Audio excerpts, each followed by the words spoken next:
Follow the Black College Sports Network and all of our shows on YouTube.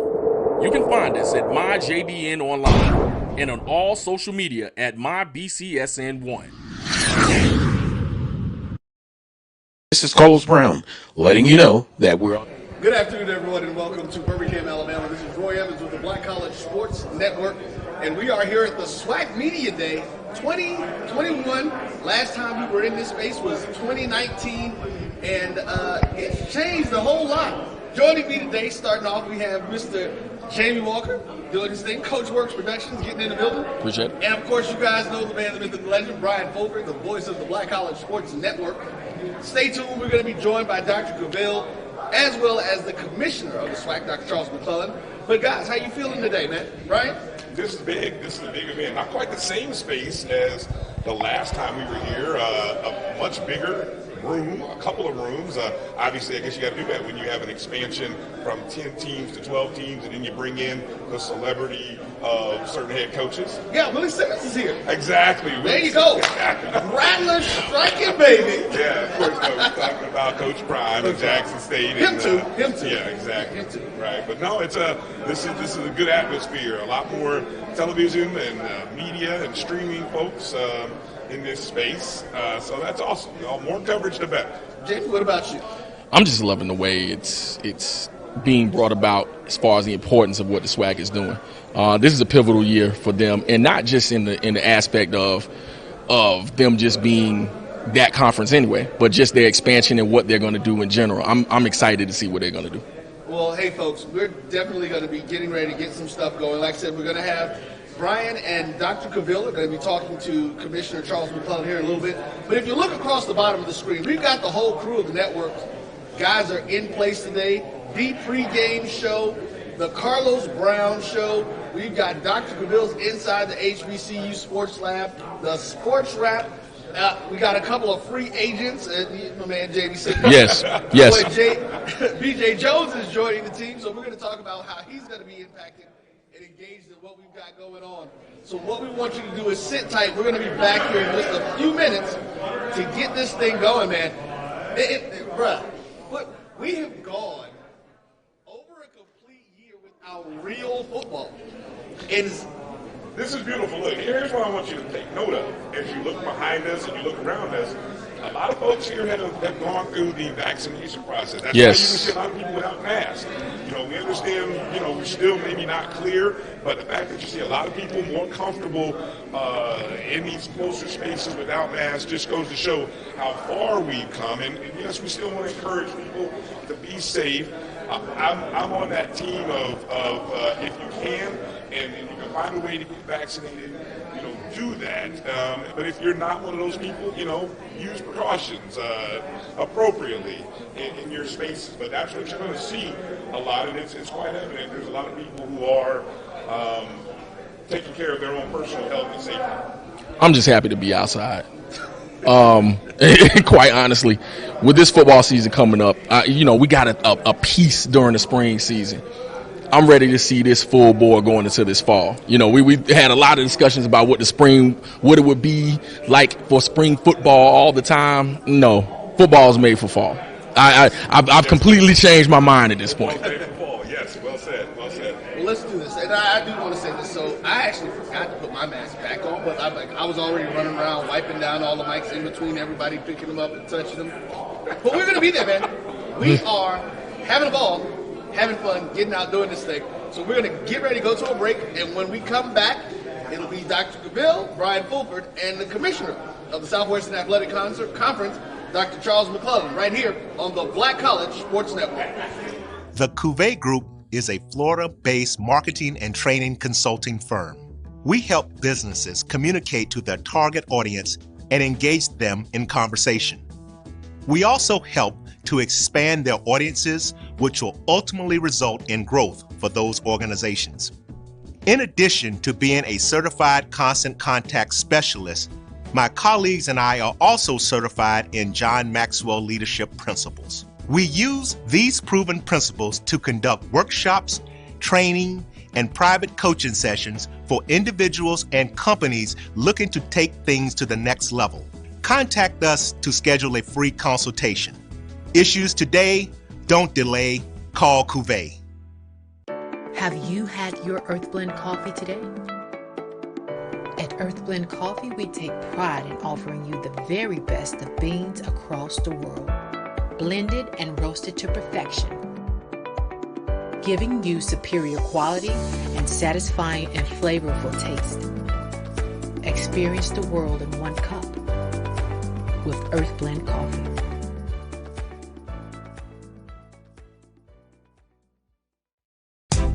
We are back. For the first time in 62 years, the Florida Memorial Lions will hit the gridiron, and their home games will be streamed by the Black College Sports Network at www.fmuathletics.com, www.mybcsn.net, and on the MyBCSN app, available on Google Play and the Apple App Store.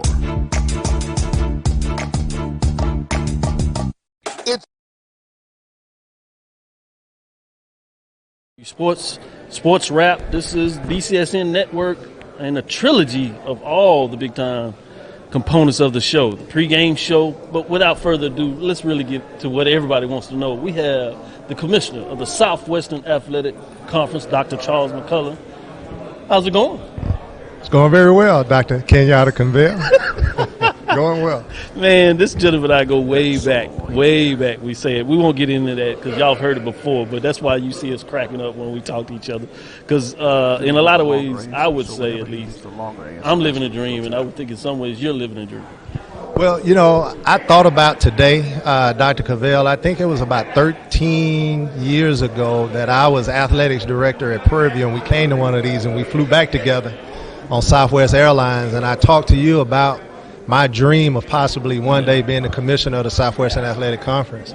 You fast forward, we're sitting here, 100-year anniversary of the Southwestern Athletic Conference, new building, first building that we've owned in the history of the Southwestern Athletic Conference. We've expanded from 10 schools to 12 schools, unprecedented spring as far as exposure and, you know, just all that you could ask for in a football season. And then we're going into this fall 2021 season. You know, I'm excited. Yeah. I'm very excited. I'm excited. Brian, go ahead. I was just going to say, I could tell by seeing that look. I could tell that you two probably shared this thought somewhere. I was just trying to imagine. I was imagining on some long road trip in a car somewhere, you guys are kind of sharing stories about what things are going to look like 10 years from now. It was actually at a pool party that Kenyatta threw. He stole somebody's house and threw a pool party. So that's when we started. Yeah, Big 50. And some of y'all know what that's reference for. The Big 50 was in one of those moves, and he shared the house. And so the commissioner he's on point with that. He was actually the DJ. What you all don't know, the backstory is the fact that the commissioner is extremely talented. He is also a DJ. Well, at least he was a DJ. Yeah, I'm giving it up. On the team. And we've heard all these interesting things over the course of the years about you, Dr. McClelland. That's awesome. I had somebody to walk up to me one day, Kenya. I know we got to get into the business. Hey, I know you. And I was like, yeah. I thought they was going to say you the commissioner. They say you DJ. I was like, no, it's not me. Well, with all that, what are some of the big matchups that you're looking forward to? I know in your position, is it that hard to really say for week in and week out, or do you? You know, that's tough, Doc. I've had several meetings with Andrew, our assistant commissioner for media relations, and it's difficult. I mean, we looked at the schedule, and we're going to be announcing our TV package. Okay. You know, we actually had to take games off because we could not physically deliver all of the games that we wanted to deliver. There are some weeks where there are 4 games that's going to have 25,000 plus in the stands. Week 1, you have probably the biggest matchup, Florida A&M and Jackson State. I mean, whoever wins that game is going to have the heads up in the Eastern Division. Prairie View, Texas Southern, they always play Labor Day Classic, but history has shown whoever wins that game has a leg up. That's right. In the Western Division race. But then you slide Alcorn State into the Western Division, it looks totally different now. Yeah, it really does. What I'm going to be interested to see is once the announcement is made on the predicted order of finish, Where do you put Florida A&M in the East? Where do you put Bethune-Cookman in the East? Where do you put Alcorn in the West? Where do you put Arkansas at Pine Bluff that went to the championship game and has everybody coming back? Where do you put them? Do you put them over Alcorn? Alcorn did not participate in the spring. Do they have everybody coming back? Are they going to be as prepared as everybody else that played in the spring? Each and every week it's tough. I can tell you this. What? I have frequent flyer miles already logged in because each and every week there's going to be somewhere that you have to be. Yeah. So, and it's going to be 2 or 3. The one thing that I can tell our fans watching, each and every week within the Southwestern Athletic Conference, you're going to get a minimum of 2 games. Some weeks you're going to have 4. So if you can't make it, sit back, relax. You're going to be able to see them on TV. Yeah, and there's one of those weeks that just really amazes me. There's a week where there's like 6 games where all 12 teams are playing each other. And I think there's 2 or 3 weeks. 2 or 3 like that. I was doing a little matrix, of the whole season, and there's like 2 or 3 weeks where nobody has a bye, everybody's playing. Yeah, it's going to be simply amazing. Getting back to some of the business parts of this, what a lot of people are really fascinating, and I know that is extremely important to where you are pushing the Southwestern Athletic Conference. What are some of the business things that you're most excited about or most proud of that has taken place over the last year and a half? Well, we've had a tremendous uptick in sponsors. And again, a lot of it has to do with the momentum that we was able to garner. You know, we were very, very nervous entering into this COVID environment. And I know George Floyd's daughter says that my father is going to change the world. And that was significant. I cannot tell you, based upon that young man's passing, the influx of corporate support that we got, wanting now to support the minority community. And again, what better way to support it through the Southwestern Athletic Conference, that now 12 institution to educate our young minds. George Floyd has definitely changed the world, and he has made a significant impact on the Southwestern Athletic Conference. So from a sponsorship perspective, our numbers are starting to escalate to a point to where they're making a significant difference. Cricket obviously was with us. They upped their commitment. Pepsi came in, they upped their commitment, and those are dollars that are going to fund our championships, fund scholarships. As a matter of fact, and you know a lot about this, Toyota came in and funded an initiative where they wanted the top students of the Southwestern Athletic Conference. They got 30 of our top students, 3 9s in engineering, 3 8s in business, and from my understanding, they hired 7 of them in full-time permanent jobs. Now, my first job, it was at Prairie A&M University. Right. I made $21,000 a year. I never forget it. It was $1,313.13 a month. Yeah. These students are signing 6-figure deals coming out of college. Wow. That's the significance of the Southwestern Athletic Conference. I couldn't get in anywhere other than Prairie. Some of our other students don't have 36 on the SAT to be able to get into these elite institutions. They're going to our 12-member institutions, getting these degrees, and that is the significance of what George Floyd has brought. That is the significance of what this football notoriety has brought, and that's why our institutions are where they are now. We educate our young minds and graduate them to be productive citizens. That's awesome. Yeah, no doubt about it. Bigger facility this year, both in terms of COVID-19 spreading people out, but also the anticipation of many of those involved. And I know record number of those that applied, media credentials. You have a lot of executive people here that are supporting this initiative. Talk about the growth that you've seen with those that are wanting to cover the Southwestern Athletic Conference along with HBCUs. Yeah, last media day was 2019. We moved it to the Western.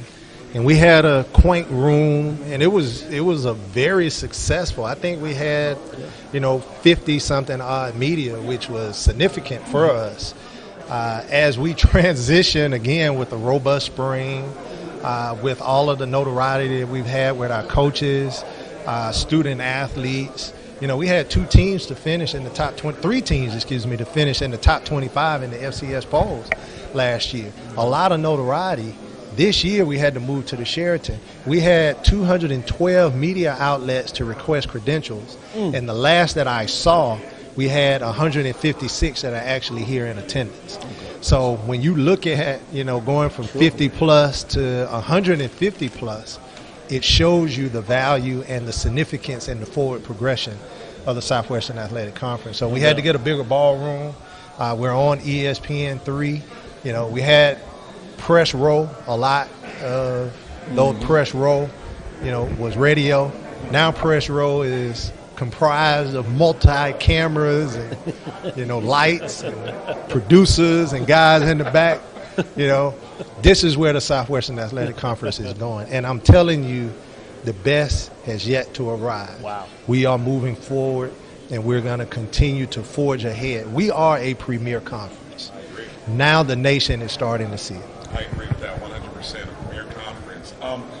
You mentioned a little bit with this, as we get into this new year, one of the big topics, we are still, at least in a pandemic, according to, I don't think we've officially come out of it, even though it feels like it. And that's one thing I do have to say. It's great seeing so many people that have been vaccinated here. Which goes to show how comfortable people are. But coming into this upcoming year, I think I heard you mention the potential concerns regarding COVID or those vaccinations or positive tests. We've seen how it has affected in other sports. Baseball took a team right out of the championship Final Four, so to speak. And the Olympics, it's affecting athletes going over to Tokyo. Where do we want teams to be? Where do you want teams to be in terms of vaccination rates? And I guess before I don't want to hit you with two questions at once. So I'll just ask, where do you want teams to be with vaccination rates before I go into maybe a second question? 100% vaccinated. Let's make no mistake about it. This is not about playing football games. I think we demonstrated in the spring we can play football games. Mm-hmm. This is about saving lives. I have a 3-year-old daughter, right? I don't want someone carrying the coronavirus spreading that to my daughter. The same way you don't want me spreading it to your significant others. Just imagine a starting quarterback in the Southwestern Athletic Conference getting ready to play the most important game of their lives, and they're not able to play it because of a positive COVID test because they did not get vaccinated. Can you imagine the Olympians that have trained their entire career for this one moment, and you cannot participate because you didn't get a COVID vaccination? So it's proven to be safe. I was one of the first. I got my vaccination in January. And my wife, she didn't want it, but she understood the importance of this is life and death. This is not about playing football game. We can create an environment to where we can play football games. We want to save lives. But at the same time, we're not going to put you out there to jeopardize someone else's health and safety. But because of the vaccination, and the pandemic hasn't ended, we're in a new pandemic. The Delta variant is rising. It's going to continue to rise, but it is a pandemic of the unvaccinated. So those of us that have been vaccinated and have our cards, we're going to be able to move forward. We want 100%. It's not because we want you out there playing football. We do, but it's because we want you to be here 20, 30, 40, 50 years from now without any ailments or dying now because you did not want to get vaccinated. As a baby, you have to take certain shots. Right? You don't know it. This vaccination, at best, a sore arm and some sniffles for life protection of a virus that have taken out millions and millions of people. So, again, I don't want this to sound like we're doing this so we can play football games. We play football games. At Jackson State, I made a joke about it earlier. We're supposed to be limited capacity. They said they had 19,000. They had about 40,000. So people are coming out, right? Yeah. We know how to play games. We want our student athletes to be safe. And so how are you? And so with that said, you're communicating that to your teams, your administration, and they're trying to communicate that down to their players and fans. Worst case scenario, though, if it doesn't happen, or if what are the protocols or policies in place should a team have a worst case scenario that you brought up? Starting quarterback might get hit with a positive test. What's the policy? How does that play out? Well, hopefully coaches have a really good backup quarterback because that quarterback won't play. And all of our coaches have to ensure that they have enough vaccinated bodies to be able to get through the season. If you don't play your games, they will be forfeited. So the contact, I guess my thought is, I know the contact tracing was a thing that tagged a lot of people previously. Absolutely. So now it sounds like that similar process or that similar rule is not in place. Great question. If you are vaccinated, all of those COVID protocols no longer exist for you. Only test if you have symptoms. If you are not vaccinated, you will follow the same protocols that we had in the spring. 3 PCR tests, 1 day of game. You must wear your mask. You must stay 6 feet apart unless you're on the football field. If you come into close contact, that's an automatic 14 days, whether you test positive or not. If you come into close contact with someone, and our managers and trainers on campus did an outstanding job, in some instances too outstanding of a job.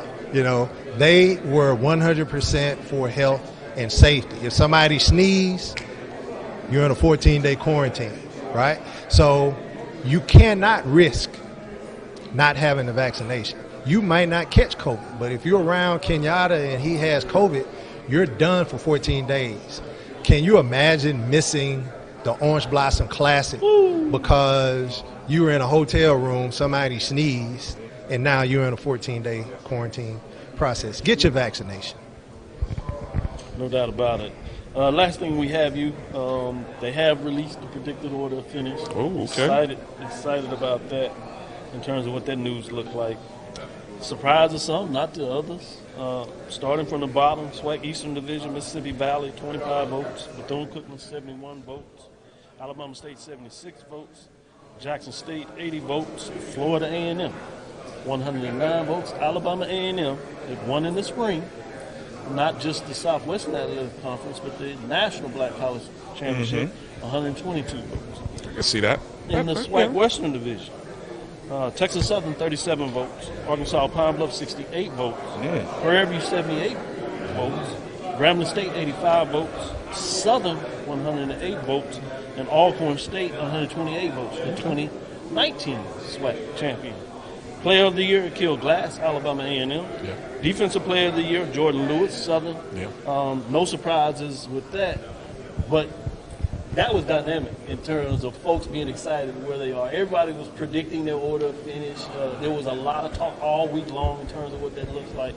So it's just another step when you see the interest of what that looks like. And we'll talk about this the rest of the day. Oh, yeah, for sure. Yeah, well, I'm just a commissioner. I don't vote, but I don't know about that Arkansas Pine Bluff thing. I thought that was kind of low. Yeah, that's interesting. That's interesting. I was very impressed. Yeah. And in my opinion, they just ran out of time against Alabama A&M. They were there to score. They could have very well won the championship. But again, this is what we've said about the Southwestern Athletic Conference. All of those teams. Yeah. You know, if you're saying Arkansas at Pine Bluff is the 5th best team in the Western Division and they made it to the SWAC championship game, just imagine what all of our games are going to be like. One thing that I do want to talk about that I think is going to be very intriguing to the fans is our protocol for voting for first team and second team. Okay. And we had a lot of debate about this in the office, and ultimately what you're going to see is teams that participated in the spring are going to have a leg up. So part of our conference policy is if you were first team in the preceding season, you're automatically first team in the preseason. And if you were second team and the first team slot is open, you automatically roll into that slot. Okay. So ultimately what has happened is Bethune-Cookman, Florida A&M, and Alcorn State did not participate in the spring. We could not skip over spring and go to fall and say, well, we're going to judge what you did in the fall. So in that predicted order of finish, it's sports information directors and coaches. In the first team and second team and player of the year, it's the same group. But those parameters are there in order for them to vote. So I know Bethune-Cookman and Florida A&M and Alcorn will say, hey, what about our guys? The fact that they did not participate in the spring, we could not skip over the spring and go to the preceding fall, because Charles McClelland could have been the best player in the nation in 19, but we can't skip 20 to get to 21. I'm glad you said that, because you know that is going to be a talking point in certain states and in certain areas. Where's our guy at? And yeah. But that makes sense in terms of that. It's what have you done for me lately? Yeah. We talk a lot about that. But again, this is a policy that's been within the conference. It was voted upon ultimately by the coaches. Okay. We debated whether or not we change it in this COVID environment, and we just erred on the side of let's not tinkle with our policies in that fashion. Who is going to be the best from a student athlete's perspective will be determined through the course of play in about 5 weeks. I'll let you close it out. Well said. I thank you for your time. Obviously, it's a busy day, great crowd. I know you got a lot of other people to say hello to and a lot of other interviews. So I want to give you the last word. Anything? I mean, that was great right there. But, I mean, if there's anything else you want to add, please share. Just want to thank you. Want to thank the fans that tune in. I ultimately watch you guys a lot. You know, I get in my cubby hole and I do my search and I listen. And sometimes I want to call in and tell you you're wrong and cuss you out. Don't do that. But I just want to thank you for, you know, the continuing coverage. You guys were covering this when it wasn't that popular. You know, there are a lot of other people trying to integrate into the space now.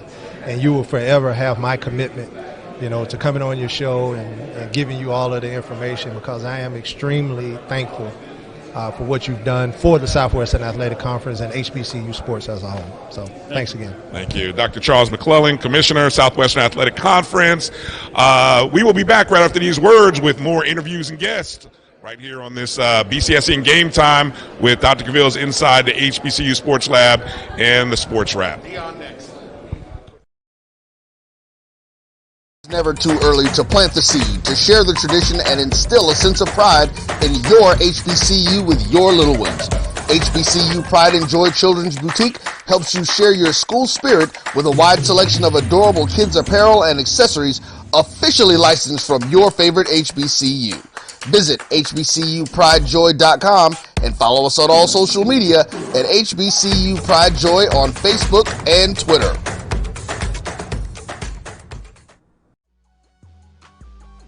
This is the Dean of the College of HBCU Sports, Kenyatta Cavil of Dr. Cavil's Inside the HBCU Sports Lab with Mike Washington and Charles Bishop. Come mix it up in the lab where the course lecture is in session every Tuesday from 6 o'clock p.m. Central Standard Time on Facebook Live, YouTube Spreaker, or the BCSN app, as we discuss all things about the HBCU sports culture, including exploring the week that was in the sporting HBCU diaspora, as well as the upcoming week of HBCU sports. With me, the Dean, the College of HBCU Sports, on Dr. Cavil's Inside the HBCU Sports Lab with Mike Washington and Charles Bishop. Course lecture dismissed. It was a monumental game for A&M and Tampa. It was a monumental game. Somebody had to lose, and thank God it was them this time. We knew it was going to be a battle. Look at Jake Gaither's record. 202 and 36, I think, some off-the-wall figures. And nobody would play him because they didn't want to take a chance of getting beat. But the truth of it is, over 46,000 tickets. Blacks were sitting in the east stands. The whites were sitting in the west stands. And the score wound up 34-28. The only thing we proved that we wasn't inferior, that we were not inferior, and we were not afraid. For one night, for 160 minutes, we was better than them. This is Brian Fulford. AD Drew and I are co-hosts of the BCSN SportsWrap. We talk about all things related to HBCU athletics. From the games, teams, coaches, and fan interest stories, we cover it all. You can find our shows on Facebook at BCSN SportsWrap, YouTube at MyJBN Online, and everywhere you listen to podcasts like Anchor, Spotify, Google, and Apple Podcasts. You can also find the show on the Jericho Broadcast Network's app. Make sure to download. We look forward to you joining the conversation and being a part of the show. For 200 years, Montgomery, Alabama has been making history by people who had the courage to stand up for change. Today, this riverfront city has been reborn, embracing the past and looking forward to the future. From the National Memorial for Peace and Justice to the stage of the Alabama Shakespeare Festival, This is where history was and is made. We are proud to call Montgomery home, and together we can be the change.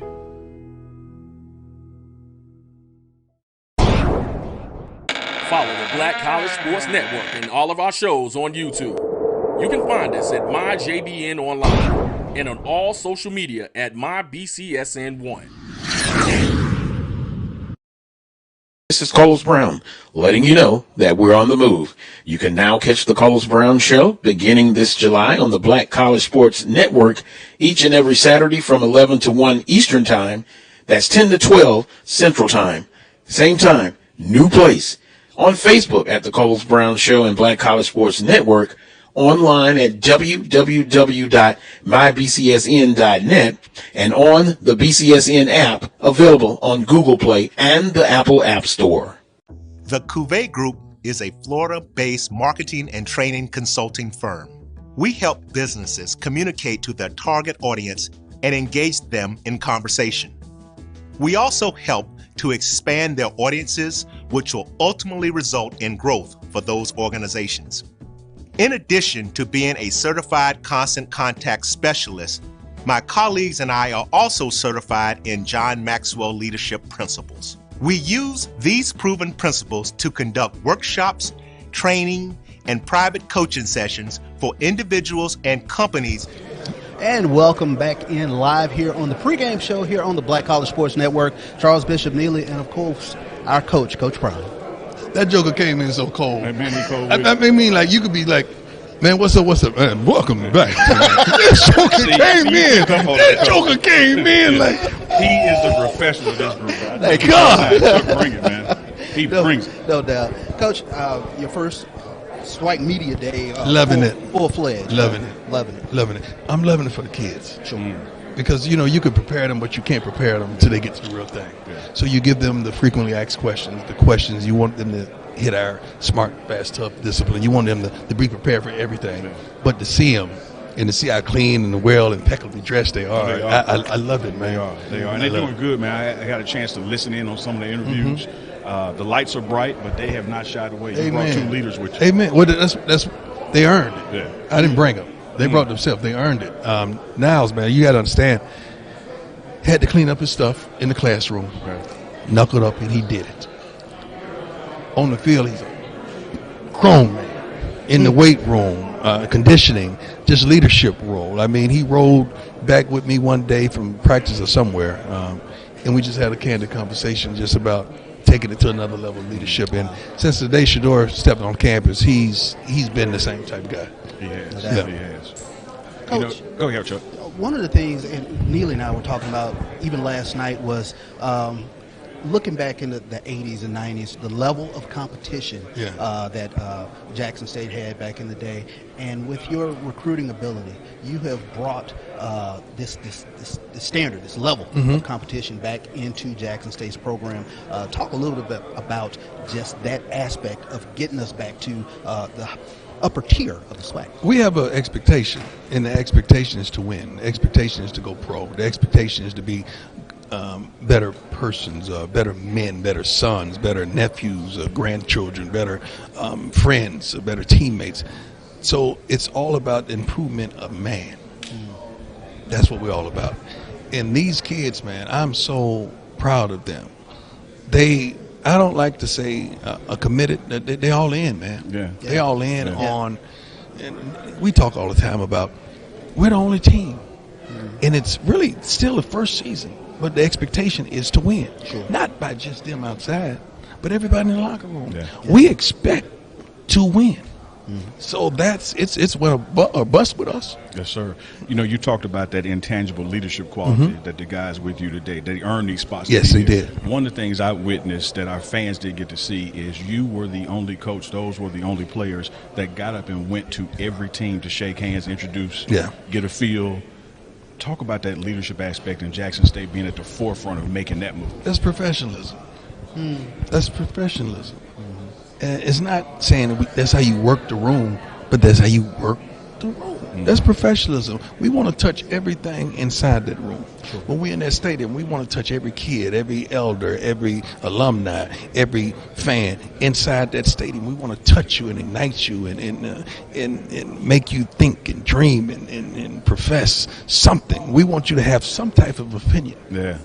We want the opinion to be gracious. Yeah. But we're going to have some type of opinion, and our kids, just to see them go shake their future opponent's hand and look them in the eye and introduce themselves, man, that so they can have a relationship, man. These kids, they need to have relationships. Yeah. Ain't nobody talk no more. Everybody's right here on the damn phone. Talk, communicate. I thought that was a big moment for them. I thought it was a good look for the brand. Yes. That we led the way in doing it, under your leadership to see it happen. I tell you something else I saw, Coach.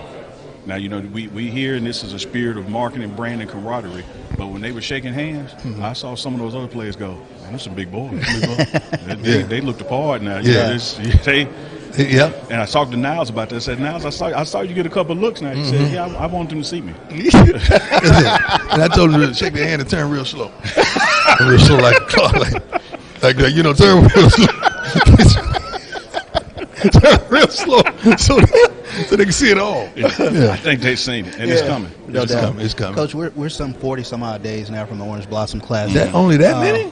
Only that many. Wow. Is there an excitement in terms of getting to fall practice and going through the process? Yes. We're coming off a tremendous coaching seminar. Willie Taggart, Charles Kelly, Jason Garrett, Eric Bieniemy, just to name a few. Phenomenal. Encouraged, inspired, motivated, took our coaches to yet another level of where we want to be. And it increased the expectation. And I told the coaches, I'm not giving you this and I don't expect nothing back. Anytime someone gives something, they want to get something back. Don't let this be misunderstood. God loves a cheerful giver. That's what the Bible says. But I expect something back. All right. When I put my money in the Pepsi machine, I expect something to come out. You see how I got that sponsor? Yeah, I heard that. I just it's got that sponsor now. I'm learning. Yeah, I told Shedeur earlier. I said, let me touch the hem of your door so I can be made whole. So we had a father-son moment this morning, man, that I love. Like I know he was coming to the room. Yeah. He's gonna come to the room. I know he wasn't gonna bring a tie, so I'm gonna have to have 5 or 6 ties to see what he want. Then whatever he don't choose, I get it. Then he put his suit on, came on back after I gave him the tie, and he just profiling. He just looking. Then I put mine on. I said, all right, well, don't think you got me today. Now, I got you. I'm the father. I'm still the father here. He's like, hey, no, Dad, I expect that from you. I can't applaud you from doing what you're supposed to do. I said, he getting it. He said, I can't applaud you for doing what you're supposed to do. Yeah. I said, remember that. Yeah. So when you're throwing a touchdown or 2 or 3 or 4, I'm not going to applaud you for doing what you're supposed to do. Like we hear brothers on the street say, I take care of my kids. You're supposed to. Yeah, that's I'm a good daddy. You're supposed to be. But that was a great father-son moment. I think so too, man. That's good stuff. Coach, and from your coach hat, are you looking forward to those sort of father-son moments? You said in terms of 2 starters, Shedeur and Dylan Spencer, but just in taking a look at his progression, his maturity, coming in as a freshman, there'll be a target on him. Let me tell you something about Shedeur. Shedeur has been down with COVID for the last, I think, week and a half or whatever the protocol is. He's been down. But the coaches kept in contact with him. He stayed at my house for a few days until he just got tired of me. So then he left, of course. He said my Wi-Fi didn't work and couldn't play his video games while he down. I'm going to vouch for him on that. Yes, our calls drop a lot. True. True. I'm True. going to vouch for him. True. So Shedeur is already breaking down fam. Shedeur is watched several games from 2019. Yeah. He's already in, okay, let's put this in. We need to put it. That's the way he functions. That's the way he thinks. So he loves the expectation. On the break before he went down with COVID, Shedeur was in Houston working out with his quarterback coach, Darryl, and Trash was there working it too, the pro quarterback. So I'm like, how did you compete? He said, honestly, the ball was coming out of there. He was getting that ball out. That ball had something on it. I said, okay, that's good. Now you see the expectation. Yeah. So called me back the next day. He said, I got him today. I got him today. Yeah. He said that ball was coming out from mound on the day. I got him today, and the footwork and all that. So he just always wants to fine-tune his game and his understanding of the game. And I love that about him. I asked him out front. Him and Nyles were sitting there, so I was talking to both players. You know, what you're looking for from the day. Here's what Shedeur's response was. I'm looking back, get back to work. That's who he is, man. He's like, this is an inconvenience to him. Yeah, you can see it. Yeah. It's like, I'm missing practice. Yeah. That's the way I feel. I'm missing practice. Yeah. And so that's who he is, man. That's who he is. Coach, you mentioned this past spring gave you a tremendous insight in It terms did. of what you needed. Does that give you, I guess, a bump going into the fall in terms of, okay, here's what we needed, here's the wants. I think I got it. I don't know if it's a bump, but it was wonderful to have. I'm so darn thankful for the spring. Sure. Because if it had not been for the spring, I'd be still sitting with a locker room full of, I don't know what they're going to do when the heat is on. Yeah. Full of dudes like that that's looking at me like a deer, like I saw on the sideline when we going like, come on, let's go. We can win this game. And I'm like, they looking at me like, Talking to me. Can I go to the locker room? Coach, I ain't built like that. I know you ain't. Don't worry about it. I got some for that. So I'm glad we had that because there's a tremendous evaluation, not only for the kids, but the coaches, though. Yeah, sure. So, yeah, and the kicking game as well. Yeah. So I can honestly sit here and say unequivocally, we've upgraded every position. It's not one position that we hadn't addressed. Sure. It's not one position that's not better than it was this past spring. And then those positions I'm talking about, they're competitive. Yeah. They have, like, you miss a practice if you want to. Okay. Sure. Go, see, I don't tell the kids, you got to get your COVID shots, you got to get vaccinated. I wish they would. Yeah. But, hey, man, now you know if you go out, you out for 2 weeks. Now, 2 weeks. Dynamic change then. Yeah. Yeah, it's next man yeah. up. Because the next man is just as good. Ain't no big drop-off. It could be a Walter Payton come out of nowhere in 2 weeks. Yeah. You had a cameraman come out. out. Yeah. It could be something special that can happen in 2 weeks. So that's on y'all. I can't force you to get vaccinated, but I strongly encourage you to. Yeah. Sure. I'm excited, man. I'm excited. I mean, Neely's around. I'm really excited. And I appreciate the access. The pregame show, man. We You in our there? fans. So man. I was showering the other day. Neely was like, "You need a soap?" That's how close he in there, man. He in We're there. not gonna mention the name of the soap because Yeah. He in there. He in there. Like Neely is in there. Yeah. He beating me to practice nowadays. I see. I get the text. We gotta give Chuck because Chuck's a professional. Man. I just Yeah. Rich Jackson that thing, but Chuck got that. He got that, call yeah. him, he my Mike Tirico. Yeah. With the little Barry White in it. Yeah. There you go. So, Coach, you touched on something that we talked about last night that I'm looking forward to. Now, I'm finna get in your wheelhouse a little bit. You had a lot of turnover on the team. So when you learned this spring, and now this team comes from, it's a really different team. It's a whole different team. But let me tell you what's the same. That's the coaching staff. Yeah. So I was telling Chuck just last night, I'm looking forward to the growth of the staff. Mm-hmm. Because when we faced Southern, I think Southern was probably the only team we played that was a better team than us on that Much day. better. But what's lost in that translation, that staff had been together 9 years. Mm-hmm. Now we got a staff that's had a spring together. So I know the players have changed. But now you got coordinators and position coaches that have worked together for a spring and a summer. The lights have been bright and it's been competitive.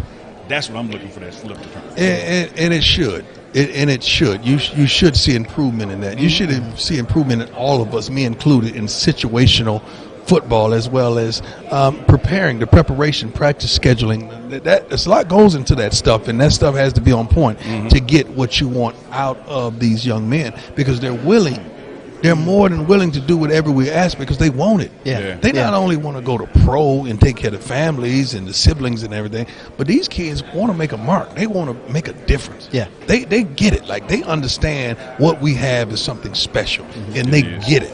And they really want to be a major part of that. Sure. They truly do. It is special, bro. It is very I can't, you know what, man, last night I went to the room afterwards after we ate dinner, and I watched like the second show of the documentary. I can't wait till y'all see it. Because it's real. Yeah. I can't. Yeah. It captured everything behind the curtains of the season last year. I cannot wait till you see it. Yeah. The highs and the you know, lows. I'm gonna give you a sneak peek. Yeah. Y'all gonna get that. Y'all gonna heard get that. it. Coach, I think that's your camera right there. Oh, I know what my camera is. Oh. I believe I know what my camera is. I don't know nothing. So we get to see. If I don't know nothing on TV, I learn with my camera. No doubt. I just want them to look in your camera here. Our coach say. Y'all, because it's a trust. Yeah, yes, sir. I trust y'all. Yes, sir. I trust y'all. I trust y'all with me. I trust y'all with my kids. I trust y'all with this program. I really do. But y'all are good. And you hit on something there. I appreciate the relationship and the trust, but the fact that you trust us with the players, that's a whole other level. Yeah, that's a different because y'all are not trying to use them to catapult yourself somewhere like this other fool right here somewhere that I can't wait to check today. And you know what I'm talking about. I do. The kid is a kid. Yeah. Like, I'm not talking about that fool, but the kid. Yeah. You're attacking a kid? Yeah. You're trying to undress and uncover a kid? For what? And then you have the wrong information that you extracted. So now you set yourself up for a lawsuit. Because now you're dealing with... And you know it's wrong, but in an attempt to be first and get the big splash, and you messed it up. Attack a child. But the kid hadn't pled it. It's a lie. Yeah. It's court case today. Mm-hmm. And you already put that out. So now you're messing with his potential income. Because you got that, what, NIL? Yeah. So now you're getting ready to be sued. That don't make sense. Sure. What comes off of that? Like, what? A like, a share. But what we value, like you touched on, we value the relationship capital. Everything we do on the pregame show is about the program and the student athlete. Right. Yeah. Whether 5 people like it or 5,000, we're never going to do anything that harms the student athlete. Kids are that kids, harms the man. program. Yeah, this is somebody's child. The kids is somebody's child, and there's more people involved in this. And I guarantee you this gentleman didn't talk to any of the people involved. No. Yeah. I did. Yeah. I have. Yeah. We did all our homework and all our assessment. There's certain things that we, and I know you know, that we pick up at practice, Mhm. it never sees a light of day. True. Because that's coaching. That's something that's a father-son type relationship between the coach That's and right. player. That needs Yeah. to stay in-house. So folks are here to say, hey, man, y'all should have showed this. What happened in practice? No, we don't do that. Right. If it's What- not in the best interest of the student-athlete and the program, Jackson State, yeah. Why was HBCUs created? take care of us. To take care of us. Take care of us. When did we stop doing that? We lost the way. Somewhere along the way. Well, we got to get back and take care of us. Yeah. So if a kid is bleeding on the sidewalk, I'm going to go help him Mhm. and get him into the spiritual Yes, sir. hospital. Sure. There's Yes, a guy sir. named Adam Jones that everyone abandoned. I went and grabbed him, cleaned him up. Guess what? Jerry Jones got him and moved him a block down from me, 2 houses down from me, when he played with the Cowboys. Pac-Man. Wow. I could go on and on with multiple stories. Tyrone, the Tunney Badger, he tells the same story that Yeah. that you reached out to him. There's a- that there's a- everybody threw him away, but he heard from Coach Brown. There's a kid named Alonzo Spellman. I know you know Alonzo Yeah. Spellman with the Bears. You remember he had the whole incident? Right. I saw him crying out on television. I said, Jerry, I can help that young man. Jerry sent a jet to pick that kid up the next day. He was still broken and battered and wasn't mentally stable. We got him the help he needed. Went on to play several more years and got another contract from the Detroit Lions, I believe. But we can't And throw got to- away. and got to We his can't pension. throw away. There's a guy named Antonio Brown. Yeah. Yeah. Battered and bruised. What? Come on out, man. We got some for you. That's our mission, man. That's who we are. That's what we were created to do. Why are we shooting at folks when they're wounded? We're not going to do it over here. Amen. And now we're not going to shoot. We're going to block. That's why I'm Take comfortable. those. That's why I get my legs crossed when I sit right here with y'all. Because I'm comfortable Yeah, like that. And for the record, y'all, Coach dresses from the floor up. I just Yeah, from the floor up, exactly. Yeah, Then no most doubt. people go up there. I'm from floor up. There you go. Yeah. Coach, like I need Chuck that said, red too. I don't have that red. See, I got it in blue. I don't have the You got red the red. sweatshirt. You got the red. No, I don't have the red No, sweatshirt. you got the though. red coming. Appreciate Yeah, it. you got the red. I'm telling you what. Shout out to Campus Activity. That's black it. owned, black female owned business. HBC. They doing it. SWAC Yeah, owned they business. doing it. Doing it. And, I'm proud of she y'all. gets it. I'm proud of y'all. She gets it. Yes, She she does. sends us stuff, and we highlight Alexis behind the camera with hers on. And we got a red sweatshirt coming from Coach Mm-hmm. I Brown. got you. I needed to. Yeah. Give me a large because I like it snug on the shoulders. It's been 21 days of prime. You know, It's been hey, 21 days. I'm too ready for one day. I'm getting ready for Miami because I'm contemplating right now. I had a meeting with Under Armour yesterday, Zoom call about, apparel, make sure we straight for the season, make sure all the kids are comfortable. But I told him I want a sheer shirt for the first game. Coach. I'm just joking. I'm joking now. I'm joking on that one. No, but I got to be right because when I'm coaching, I'm in my coaching, man, and I'm pointing like that. I want you to be able to hit that. Yeah, What is that? That oblique? Yeah. When I go to the knees, I want you to be able to hit everything. Hit me on point. I want to be see, right. That's why I tell them, Coach. See, they got me jammed up over the day. I'm what you call front fine. See, if I hit them straight on, they be like, man, Neely's sexy. Let me look at you. Go ahead. No, get back. Let me see. Yeah. I'm front fine. You front so fine. I give them that. That when the problem starts. Yeah. It's a little better in the front. But you look good though. Do y'all see how much fun I have with these? You look good. I ain't never heard front fine. I got to go at them straight ahead. And so you got to understand that's a different walk too. Like as we start winning, I get a little more bow-legged. Cause you know, back in the late 70s, early 80s, bow-legged was in. Like, yeah. You see, like, you see Celestine walking with them bow legs. That's her name was Celestine. Celestine. Oh man, we looking forward to a big ball. Now y'all will mess me up. How can I go sit down with anybody else now after this? It's family, man. Hey, it's family over here. This is what you want over here. Appreciate you. I need to see you a little more now, dog. No doubt. Okay. He high. Because he got to keep that professional swagger. You get on the camera, play a little bit. Chuck is always. Coach, you'll see me. I just need to see you a little more. No doubt. Because I need you. Cause I'm gonna tell you what I want. And I told Neil this. Okay. It got to get to the point where whoever we're doing the broadcast that week of the game, they're gonna have to sit down with y'all because y'all know us better than everybody. Sure. And y'all know some of the inside stuff that I may not tell them because I don't trust them, but trust us. Trust y'all. We appreciate that trust. Appreciate that, Coach. Much love, baby. Coach, get out there and kill them some more, man. Thank you, I'm going to get bow-legged on them. Y'all get this walk-off now. I know. Get in the shot. show the bow leg. Dealey, Charles Bishop, Coach Prime, pregame show here on the Black College Sports Network. We got Nyles, Gaddy, and Shedeur Sanders can join us for a segment at some point, so can't leave the two players out. Sure thing. But we're going to be back. We'll be back. Black College Sports Network is streaming live on all sorts of platforms, but we're going right now on the pregame show, Jackson State Sports Show. Charles Bishop. Neely. My man. Have you had your Earth Blend coffee today? At Earth Blend Coffee, we take pride in offering you the very best of beans across the world, blended and roasted to perfection, giving you superior quality and satisfying and flavorful taste. Experience the world in one cup with Earth Blend Coffee.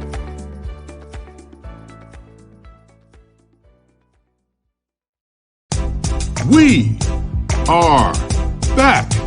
For the first time in 62 years, the Florida Memorial Lions will hit the gridiron. And their home games will be streamed by the Black College Sports Network at www.fmuathletics.com, www.mybcsn.net, and on the MyBCSN app, available on Google Play and the Apple App Store. It's never too early to plant the seed, to share the tradition, and instill a sense of pride in your HBCU with your little ones. HBCU Pride and Joy Children's Boutique helps you share your school spirit with a wide selection of adorable kids' apparel and accessories officially licensed from your favorite HBCU. Visit hbcupridejoy.com and follow us on all social media at HBCU Pride Joy on Facebook and Twitter.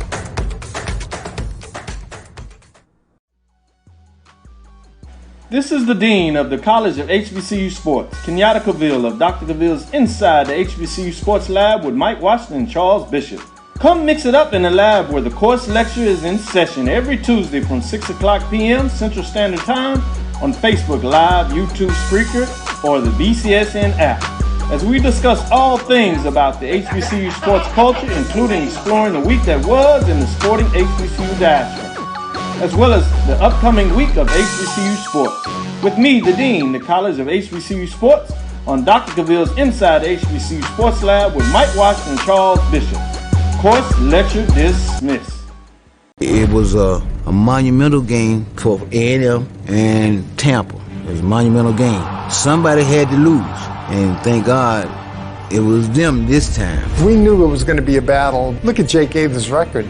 202 and 36, I think, some off-the-wall figures. And nobody would play him because they didn't want to take a chance of getting beat. But the truth of it is, over 46,000 tickets. Blacks were sitting on in the east stands. The whites were sitting in the west stands, and the score wound up 34-28. The only thing we proved that we wasn't inferior, that we were not inferior, and we were not afraid. For one night, for 160 minutes, we was better than them.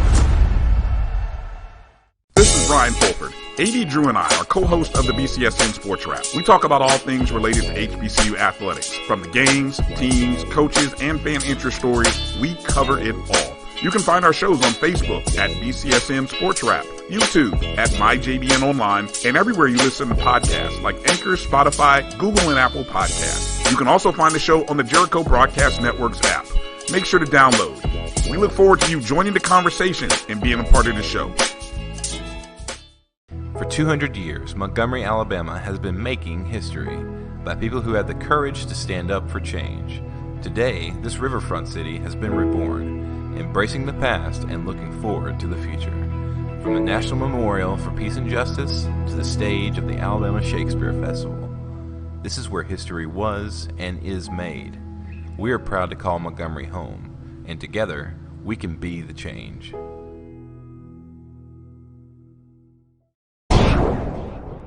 Follow the Black College Sports Network and all of our shows on YouTube.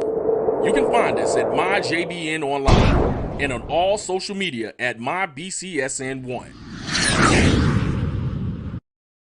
This is Carlos Brown, letting you know that we're on the move. You can now catch the Carlos Brown Show beginning this July on the Black College Sports Network each and every Saturday from 11 to 1 Eastern Time.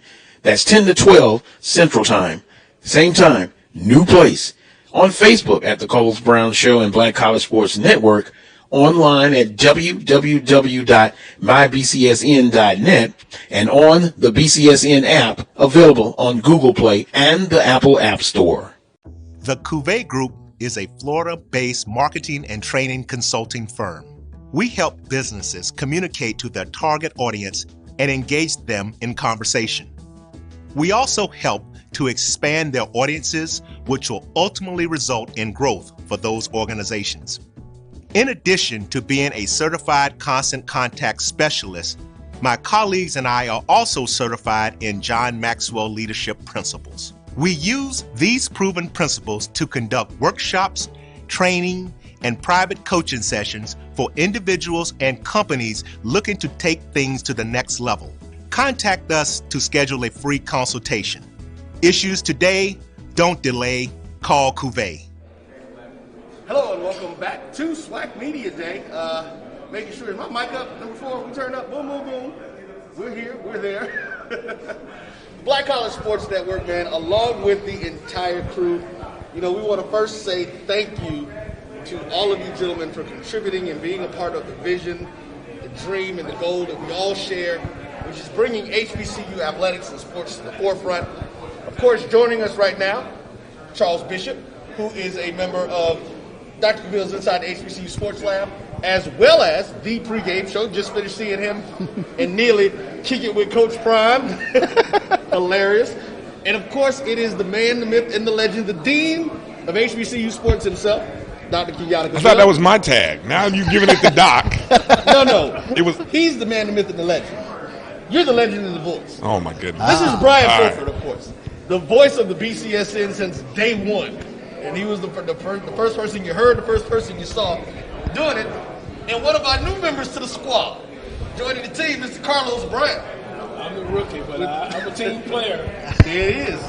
There it is. So, hey, listen, folks, right now, what we are about to do, it is that time to get into us talking about the predicted order of finish for the different conferences. So before we put it up on the screen, I'm going to give the official one that the Southwestern Athletic Conference decided to do. I'm going to start with the Western Division, all right? Because we want to save the Rattlers. West side, the best side. So the definitely the toughest side. Yep. Definitely. So the official starting, and we're going to start from bottom and go up.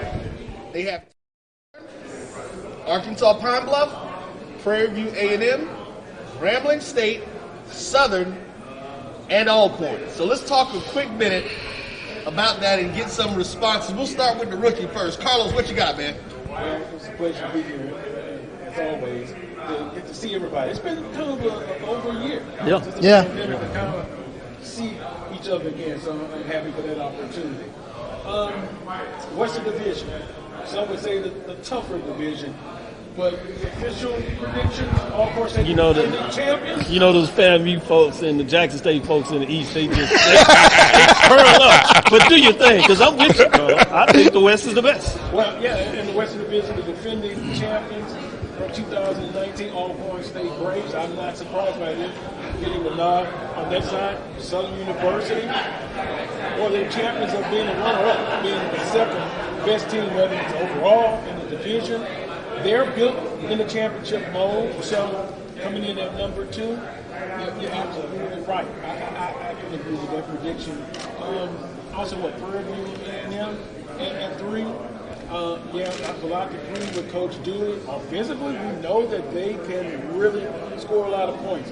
Defensively is where they want to improve. And then Grambling State University, talking to Coach Forbes earlier, he just said, we're not going to be down.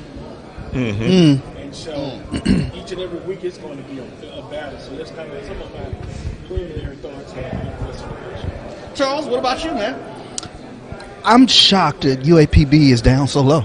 I mean, we're looking at a team that played in the SWAC championship in the spring, and for them to get the disrespect that they did, I mean, they're one team off the bottom, and they just played the SWAC championship game, and they still bring Skylar Perry back. So, those are things that kind of jump out at me. And then a playmaker like Tyron Ralph. I mean, they have legitimate playmakers and threats and an offensive line that was beating people up in the spring. So I'm a little shocked by that, by UAPB down so low. Let me ask, how much of that is, I had started hearing rumors when people talk about UAPB. I heard things people say, well, obviously they lost Ballard, the wide receiver. They lost Ballard, yeah. But, and I don't know, and I had heard something, and I haven't confirmed this is just what I heard, that there were some coaching changes in the staff and some other people. But then I heard Dr. McClelland say, they're returning a lot of people. So, I don't know. I haven't gone through their media guide to see what's the full number of returners, but I wonder how much of those rumors factored into people's perception and ranking them where they put them. I think like everybody else, they had some roster turnover with guys entering the transfer portal. Lost the quarterbacks coaches, now offensive coordinator at Mississippi Valley. So I think those are the sorts of things that kind of played into it. But it's the talent on the field that takes care of all that. So they still got talent. I'm with you, Charles. I just was amazed that Arkansas Pine Bluff would fall to number 5. Well, you say if they need to be moved up, who goes down? Grambling. I still think Grambling is in search of a quarterback. Yeah, they probably will have a lot of talent. This just goes back to what you know with brand names. This is nothing more than a brand name, Grambling, that people can't believe that Grambling will be down that long, and people do not believe that Arkansas Pine Bluff is legitimate. But for us to study this, we understand that Pine Bluff, the Golden Lions, were ascending 2 years ago. Yeah, right, exactly. We saw them beat Tennessee State on the road. We saw them play Southern and a couple other teams really close. Prairie View, so we seen them get some big wins, taking out Jackson State in terms of those matchups and playing right there with Grambling. So we knew that even in the spring that they would be a serious team. And when they were able to get it done on the road against Southern, we knew that turn heads. The time had probably arrived, and then they backed it up with Grambling, and they rolled it all the way up, and were literally a couple of plays away from winning a championship in the spring. So that team is significant. But what all this boils down to is that when the schedule started rolling out, I remember all the chatter. DJ Jones talking to Mike. Everybody kept saying 3 or 4 games. They were like, man, did you see that schedule? You see those 3 or 4 games? Yeah. Well, you thought it was just one schedule. Next schedule came out. Hey, hold on. Did you see these 4 games? These 3 games in a row. Yeah. 4 out of 5 games. Then by the time you got to the 5th schedule, you said, oh, this is just the new SWAC. Yeah. It's going to be rough in the SWAC, as the proverbial Facebook page would say. And that's essentially what you get. You can throw this all out the window when it comes down to it. It's nice for us because we get to talk about it. Yeah. And we'll get a little further indication because we'll see who was so close as I teased these guys before they came over here. We'll get a chance to roll it out. Well, and that's what we're about to do, folks. So we've seen what the official SWAC, SIDs, it's just the SIDs or the SIDs and SIDs and coaches. Okay. So the SIDs and coaches have had their vote.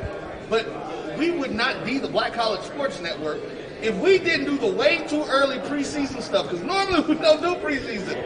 So, Aaron, let's make sure that we run that that as an overlay. So let's pull that West overlay up so the folks can see what indicators thought.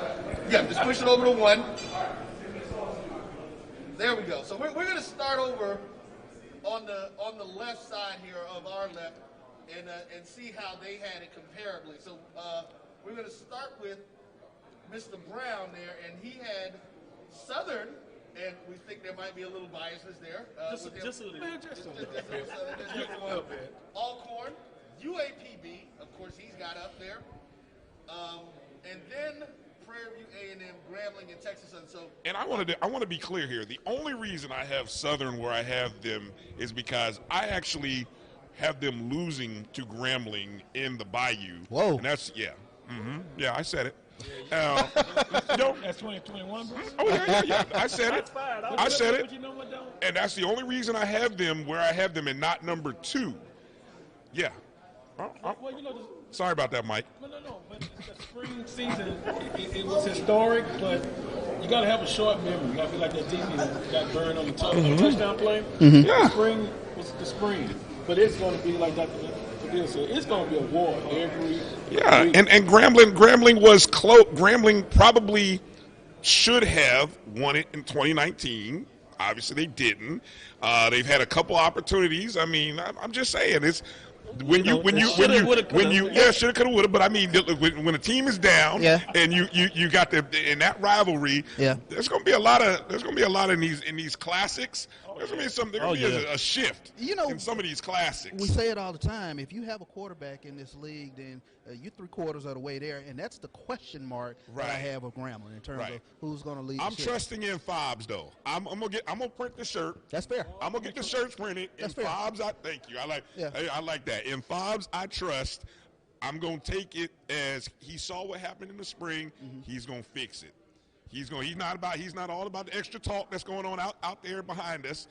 He's gonna fix it. So Graham fam, I got a feeling. I believe in Forbes, but I trust what my eyes see on the field. And I don't see it. Okay. But if I would stand corrected, I did have Southern number 1. And maybe that was just a little bit of the brand in me. But if I had to go with anybody, B.J. Jones, I know he'll get a chance to jump in here a little later. But he's the football guru. So if he has Alcorn up there, maybe I need to Two think like twice. minds. I like BJ already. I haven't had a chance to talk to him in depth. I already like BJ Jones. Am I the only one that has Alcorn 3? Oh no, I see you, Dr. Ville. No, I have Alcorn. I have Alcorn pick 1. I like the fact that you put Pine Bluff up there as 2. Yeah. But I snuck up there with Prairie View. I think there's going to be some oil in the tank there. And they are closer than what people think. Sure. In terms of that move, they lost Story Jackson on the defensive side, but I think they're going to continue to get better on the defense. And they're not necessarily the 100 like everybody else. So Sure. I think they'll have the ability to sneak up on some teams because people are going to be focused on Southern, Alcorn, and Pine Bluff. You know, one of the things I look at least with Alcorn, I think when we were going into the 2020 season before it got wiped out, they were going to be replacing 4 starters on the offensive line.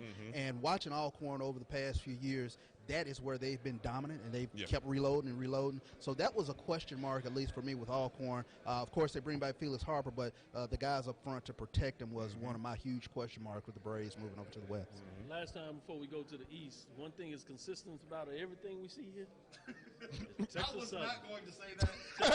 I was going to let the obvious be the obvious, and we weren't going to mention that. But yes. But look, I honestly, I will say this. I think that's a lot in part because not only us, but probably a lot of these people in the media don't know what Southern's going to bring. And I think I got the sense from Coach McKinney 2 years ago in his first year, he doesn't share a lot. He's not sharing, at least then. So he keeps everything close to the vest. And so, they're and all these folks they're in our backyard. The one thing that I will say about Texas Southern the last 2 years that they have quietly recruited really well. Yeah. Now the question is, are those young Tigers, are they ready to really growl? Now, B.J. Jones would tell you, no, not so much. But that's the thing that I think we would have to question. All those freshmen and sophomores now, they're ready to transition to sophomores and junior and really show the talent that on paper many people thought they were in terms of where they If somebody gets caught looking ahead when you've got Texas Southern, you will lose to them. I don't know when, but somebody who has a big game coming up, and then you got Texas Southern, that proverbial trap game. Yeah, that's the team that might catch somebody. And if you watch Texas Southern, they're normally in games, and there's this catastrophic something that happens without fail. There's a turnover here or a turnover there at the wrong time, and it seems to doom them. But top to bottom, they are a pretty talented team. Yeah. So here's what we're going to say on that. Every week is going to be a classic or homecoming environment. Yes. In the SWAC from here on out. Yeah. So before we switch over and go to the East, these two gentlemen aren't going to be here, so I'm going to give Charles an opportunity and Carlos to say their last words. I think I already know. You know what? We're going to let you go first, Carlos, because we're pretty sure what Charles is going to have to say before he gets out of here. Well, Charles Bishop, my friend, my colleague, and Jackson State. He's my most famous Jackson State person. I say that honestly. We've kind of said in this segment, it is going to be a battle every week. The big question is, the teams that are picked at the top, that are built for success, how much pressure is that on them to sustain that and meet their benchmarks and their goals? Alcorn State, the defending champion, quietly, no one's really talking about it. Yeah. But they're the defending champion, so they're going to have a full season in 2021. Let's see how they will do. But every week, you're going to have to come to battle. And I'll ask you guys a question. We can dialogue a little bit later. 2 losses in the conference. I've been talking to coaches, and I initially thought 2 losses in the conference, you're going to be out of it. But some of the coaches saying not necessarily. Yeah, I agree. Because of the competitiveness and so I don't think you can lose more than 2. Put it like that. Yeah. Could we see a 3-team loss in the conference? Yeah, I think so. But 2? Oh, certainly. Yeah. I don't think you're going to see these undefeated and one-loss teams making it to the championship. I think those days are over. Yeah. Parity in the league. I think that's definitely one of those things that you have to take a look at. I mean, one of the exciting parts for me is, and we've talked about the roster churn that all these teams have done, and it provides a layer of unknown. I take a look at a team like Jackson State. That is not going to be the same team that we saw in the spring. So they probably, were ranked where they were fairly. But, I mean, this is a completely different team, and that's part of the excitement, at least with Jackson State. So you take a look across the board, there have been enough guys transfer in, transfer out, where you kind of are unsure, and that provides the level of uncertainty that's, a good and bad. And what was that number we talked about? I asked you, I said, how many new faces or transfers have there been? And you said, I mean, when you take a look at guys coming out and guys coming in, there was about a roster term of about 30+ some odd players. Wow. Yeah. That's a lot. Mm-hmm. That's a lot. Guys, and that's interesting because talking to some of the players, they told me about 60% of the winning season is in the locker room. Mm-hmm. Chemistry, continuity. And you look at some of the teams, Alcorn, they really brought everybody back. Mm-hmm. And a few guys in the transfer portal. Yeah. I mean, Southern basically their whole team back minus a few people. How important is it to have that team already back, no major injuries, and you hit the ground running? Yeah. And there you have it, folks. The western side of the new SWAC that we were talking about. We're going to take us a quick break. We're going to switch out a couple of pieces, bring in some more prognosticators, and let them get into this. So we'll be right back, right here on the pregame show inside the HBCU Sports Lab with the Carlos Brown Show and the SportsWrap on the Black College Sports Network. We'll be right back. Have you had your Earth Blend coffee today? At Earth Blend Coffee, we take pride in offering you the very best of beans across the world, blended and roasted to perfection, giving you superior quality and satisfying and flavorful taste. Experience the world in one cup with Earth Blend Coffee.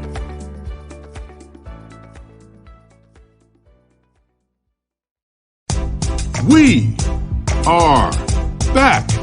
For the first time in 62 years, the Florida Memorial Lions will hit the gridiron, and their home games will be streamed by the Black College Sports Network at www.fmuathletics.com. www.mybcsn.net, and on the MyBCSN app, available on Google Play and the Apple App Store. It's never too early to plant the seed, to share the tradition, and instill a sense of pride in your HBCU with your little ones. HBCU Pride and Joy Children's Boutique helps you share your school spirit with a wide selection of adorable kids apparel and accessories officially licensed from your favorite HBCU. Visit hbcupridejoy.com and follow us on all social media at HBCU Pride Joy on Facebook and Twitter. It's because I had Prairie down there. That's what it's matters. All right, everybody. Hello and welcome back to the SWAC media today. Y'all just don't know the things that go on in between the takes and the live things that happened in the conversations. Joining us now, we have Mr.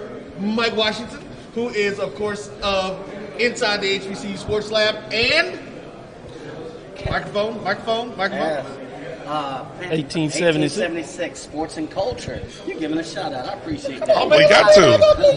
Go handle it. And then our next free agent, as I was sitting in the office and was instructed, you have just picked up the best free agent in the game. No doubt about it. Okay, Mr. PJ Jones, what's happening, bro? Hey, how y'all doing, man? Glad to be here. Yes. All right. The football guru. You see what he wearing. I like that. I prefer the HBCU whisperer. I love that. So let's go ahead and jump right into it now. We're going to hold off on the graphic for the East, but we're going to go ahead and read what the SWAC, SIDs, and coaches vote. Starting again from the bottom going up. Mississippi Valley State, Bethune-Cookman, Alabama State, Jackson State, Florida Agricultural and Mechanical University that sits upon the heights of Seven Hills in Tallahassee, Florida, and Alabama A&M. You got an intro there. Can we all get an intro like that? No, you cannot.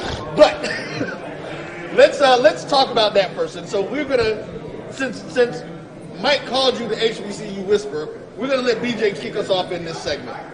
Hey, if you look at what Alabama A&M did in the spring offensively, they were nothing short of amazing. You look at what Akil Glass did with that receiving core. Offensively, they looked solid. Offensive line looked a lot better in the spring compared to what they looked in 2019. The question for Alabama A&M has always been, what can they do on the defensive side of the football? Can they make enough stops? Can they force enough impactful turnovers, to go through a season? And they were able to do it last year. And what they've been able to do since the spring in the portal is get better defensively. Yeah. And that has been the question for Alabama A&M. I like what they're bringing back. I like the pieces that they've added during the spring. So I can see why they're at that number one spot. But I'm going to tell you on paper, Florida A&M is a scary football team. And I promise you, Markquese Bell might be the best defensive player in the Southwestern Athletic Conference. All right. Mr. Washington. Yeah, I can't disagree with that much. I think I may have picked Florida A&M at number one. Oh, we're going to pull that up. What? Really? All we're going to do is talk about what they did first, and then we're going to Man, look at that. One thing that we can't forget that in 2019, they were the self-proclaimed HBCU. They were not, self-proclaimed. No, they weren't self-proclaimed. Black College Sports Network claimed them as the national champions. And most people from the West will say that they self-proclaimed. Yeah. Let's flatten the table. Let's say they're bringing together a strong team. They don't have Ryan Stanley, but on paper, if you look at some of their recruits, some of the folks they've gotten on through the turnstile, what I call the college turnstile, they've brought in a plethora of receivers and DBs. So I think they come into the SWAC East a very strong team. I don't think that there's going to be a question at quarterback, even though Ryan Stanley is gone. So I actually think that they're a top team. Alabama A&M still has that top receiving core. I do agree that they have to stiffen up that defense a little bit. But let's look at it. Some of these teams won't be the same. So they have a good receiving core, but they're not the only kid on the block with that kind of gun. Jackson State's going to have a tough receiving core.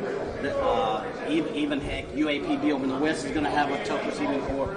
So can they do the same thing offensively, but can they notch it up a little bit on the defensive side? Like, one of the things that people tend to forget with all of the hype about the recruiting class that Coach Prime has brought in at Jackson State, is in 2020, Shotgun had the #1 recruiting class in all of HBCU football, right?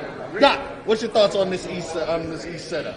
I think they had it about right. I think it goes back to, in terms of who had it on the field, they won a championship. It's a talented team. FAMU, for whatever reason, made the choice not to play in the spring. And we'll see how that plays out. But until they show it on the field, in terms of the last people that have done it, I think Alabama is there. B.J. Jones told you that it's not like they gotten any worse. They gotten better. Now, FAMU's probably would argue they gotten better. But right now, I would have the edge at Alabama A&M versus FAMU because they did it on the field. And I like the fact, this is still in a lot of ways a quarterback league. They have a quarterback that is not questioned. FAMU, to some degree, we're figuring out, much like I said earlier about Grambling, who's going to be the quarterback. Now, can they get that right? Probably likely so. But right now, I would lean to the quarterback that is the predicted player of the year, is why I edged out everybody with Alabama A&M. All right. B? Talking about quarterbacks, FAMU, along with Bethune and Jackson State, and I think Grambling, are the only schools that really come into this fall either with a new quarterback or a real big uncertainty about quarterback. I kind of charted everybody's quarterbacks. The other 8 teams, they all have a returning quarterback, or at least in Alcorn State, you had somebody who was there in 2019 that's back. So, yeah, for FAMU, they've got to figure out the quarterback situation. I mean, there's guys on the roster, young men. I don't want to make guesses on who it's going to be, but I know that's the big question in Tallahassee. Who's going to be the quarterback? Once they resolve that, and we've got the right guys, Simmons, Coach Black, two strong quarterbacks, and once that gets figured out, watch out for FAMU. I agree. The only thing is they got to figure it out pretty fast. Oh yeah, real fast. But the good thing is they're going up against a true freshman, the incoming freshman. So it kind of is like, hey, at least there's that. True. Well, I think one of the other things, guys, that you have to think about with that is that just like as Mike Washington calls them, opt-out U, we didn't see Florida A&M in the spring. We don't know what they've been doing on campus. That's what he called them opt-out U? Really? He really okay. Does. Wow. So, he called them that. You think I'm just hard on you? No. But so that's the thing. They have been under the radar. We have no idea what's going on campus. We don't know what's happening in practice. But can we say the same thing for Alcorn? They've been dormant for a while. They're bringing back a lot of their starters, including the quarterback, yet we're willing to give them that. Hold on, let me say something. But that's my point. That's my point, that they are there, and we're saying that they're an unknown quantity.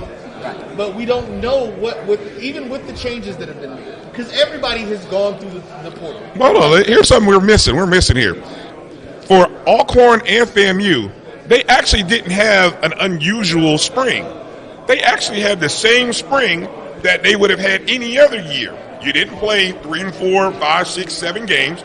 You had 20-some practices and a spring football game. True. That's what always happens in the spring, right? But they also didn't have a fall. That means guys are rested. I don't know. No one had a fall. No one had a fall. But somebody had spring. Because they didn't have no fall. But that's the question. But I think the bigger thing, and I'd like to get B.J. Jones' thoughts on this, is I think what's going to be interesting in these divisional races is those intra-divisional games that some teams will play and other teams won't. I think that's going to be a bigger framework in terms of who finishes up in the division. Because you'll have some cases where you have some head-to-head matchups, and they will be able to put themselves in good position in their division because of those wins. But the way it lines up is you play those teams outside of your division, and everybody's not going to play them. That's going to be intriguing because in a lot of the ways, that's going to be a part of the fallout. What's your thoughts on that? Hey, the biggest thing, we start looking at schedules, and we were just talking about Alabama A&M. No Southern, no Alcorn. You talk about those cross-divisional games, they actually came out pretty good. So I'm looking at Alabama A&M. You can look at the month of October for them. They have Jackson State coming in for homecoming. Florida A&M coming into Huntsville, Alabama. You have Alabama State. who they'll catch them Halloween weekend. Yep. Alabama A&M, depending on, because they're looking at FAMU and Jackson State to knock each other off week 1, they can be sitting very pretty, and by the end of October, they may have a real leg up in that Eastern Division race. Very good point. I think the other point to really kind of keep in the back of your mind is that some teams may hit their stride at the end. There's not going to be any what I call winless. I don't see any winless teams either in the East or the West. So you take like Jackson State, who freshman quarterback for the most part, they're going to have to hit warm. They're bringing completely new pieces on the defense. It's going to take some time for them to get in stride. They're going to lose 1 or 2 key games, but maybe hit their stride. You look at Alcorn State, it's the same thing. They, for the most part, they've had a relaxed year. It may take them 1 or 2 games to get the kinks out, as we always see in September. So the key is, can you win the right games and can you beat at the end of the season? Good point. All right, well, folks, we are having a ball here, man. It is definitely good to be back in the space with our brothers, being able to talk about football, knowing that we are going to see multiple games every Saturday.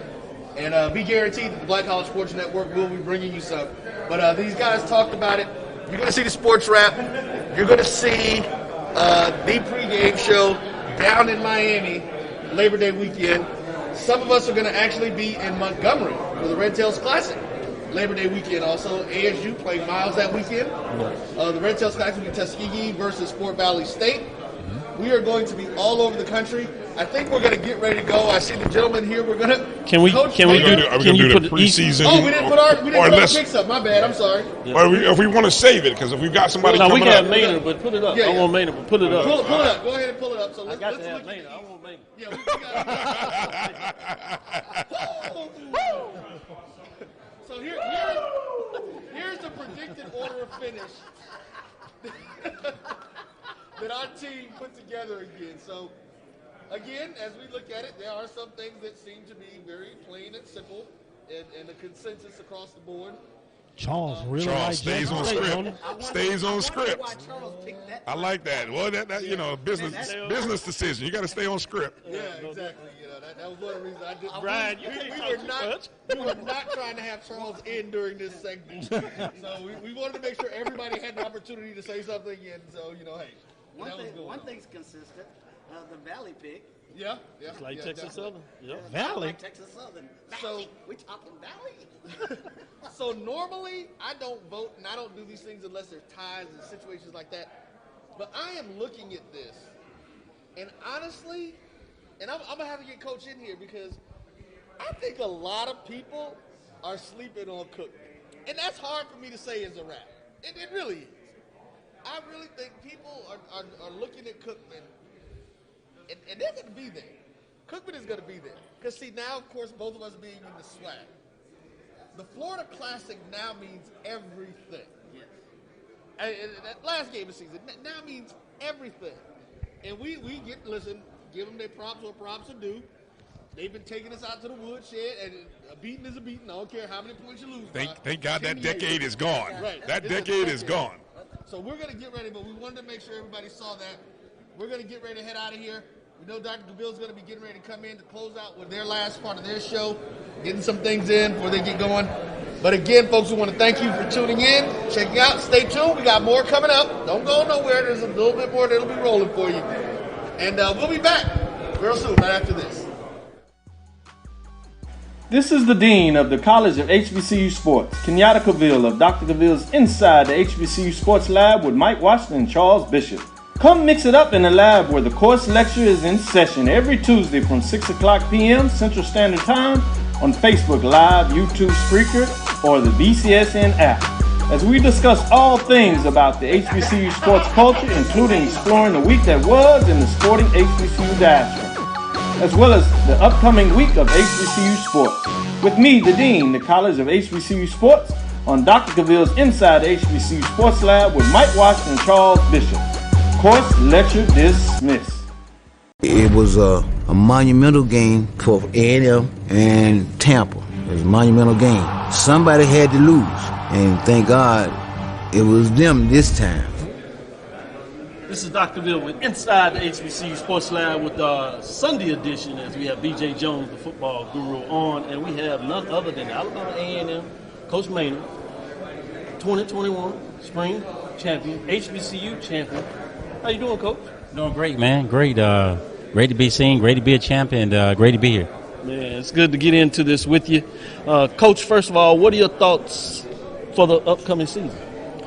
It's going to be a tough season, and we look forward to it. We know we got an X on our back. We had one on there in the spring, and we talked about it. And so we know everybody's going to get up for us. So we got to work a little harder, and that's my job, to keep these guys focused. And we're going to respect all and fear none like we always do. We're going to take it one game at a time, and we'll be prepared on Saturday for whoever we play. And you said there's not a science to this in a lot of ways. You said, you practice, get them ready. You know what it means to put people in positions to get it done. Talk a little bit more about that, why sometimes when we chop it up, we get probably too deep in the weeds, but it's a simple game in a lot of ways. It really is. I tell people all the time, it's not rocket science. You can't try to reinvent the wheel. My philosophy is play to your strengths, Quill Glass strengths, Abdul's strengths, Gary Core's strengths. Don't ask those guys to do things they can't do. Play to your lineman's strength. They can't move. Why you run the ball outside? They can't reach nobody. So these guys are, try to get innovative and reinvent the wheel. No, it's just football, X and O's. Play to your strength, play to the defense weaknesses. How good is their defense line? How good are their secondary guys? How good are their safeties? What about their linebackers? Can they move sideline to sideline, or are they little? Can you pound them? And so you play to the defense weakness and your strength, and that's what I try to do all my career. No doubt about it. Go ahead, Mike. Coach, we've talked a lot about. Don't believe nothing this man. Listen to him. That's the commissioner. He know what he's talking about most of the time. This time he's wrong. Funny, I say the same thing about him. No, Coach, we've talked a lot about the quarterbacks and a lot about the offense going into this season. Of course, your receiving corps, your 2 or 3 were in the top 10 for most of 2021. So we know what your offense can do. Are there any tweaks, any new nuances to your defense that we can look forward to in the fall of 2021? I think so. First of all, we were returning about 5 or 6 starters on that defense. We lost Markquese Kushner, of course, to Florida State. But we've signed a couple other defensive ends, and that we feel that can come in and have the same kind of impact he's had. Add a couple of the D linemen, a couple of linebackers, a couple of safeties, and a couple of corners. So I think we signed a total of 15 or 16 2-star, 3-star, and 4-star guys. Okay? Got it? 2-star, 3-star, 4-star? Yes. Charles, what's your follow-up? Added to the team so far. Well, I know my colleagues here, they're the big SWAC West guys. Talk a little bit about the parity that's going on over there in the SWAC East. I mean, you mentioned you guys have a nice running back, and you have 40 and Bethune-Cookman, certain Jackson State, all running for you. The SWAC East has made their comeback. But before you answer that, Coach, I do want the record to reflect that I selected Alabama A&M as my predicted #1 order of finish. So go ahead. Okay. Well, we know one person know what they're doing. Okay. We know that.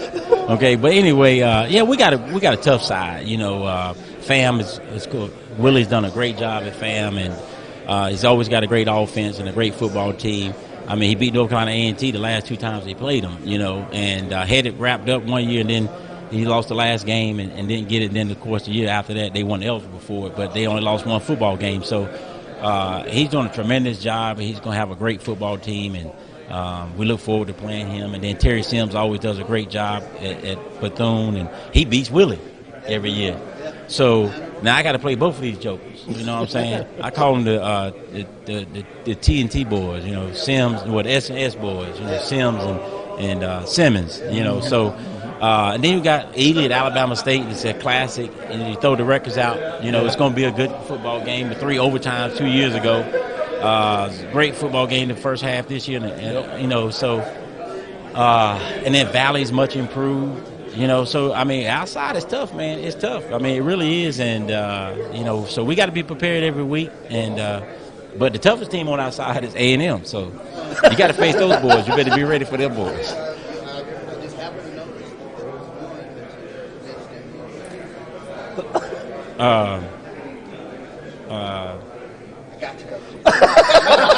BJ Jones, go ahead and follow with the next question. Jackson State, we played them on homecoming. Enough said. Man,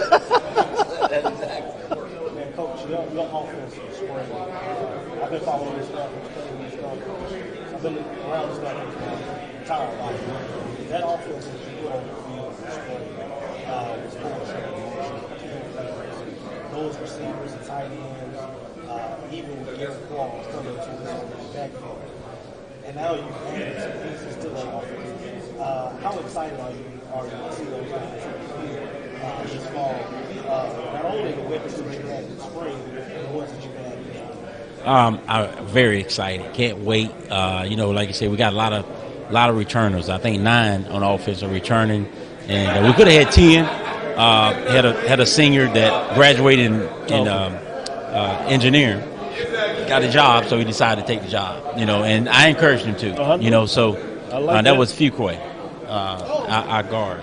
So I look forward to it. We'll replace him and next man up, and we'll be ready to roll.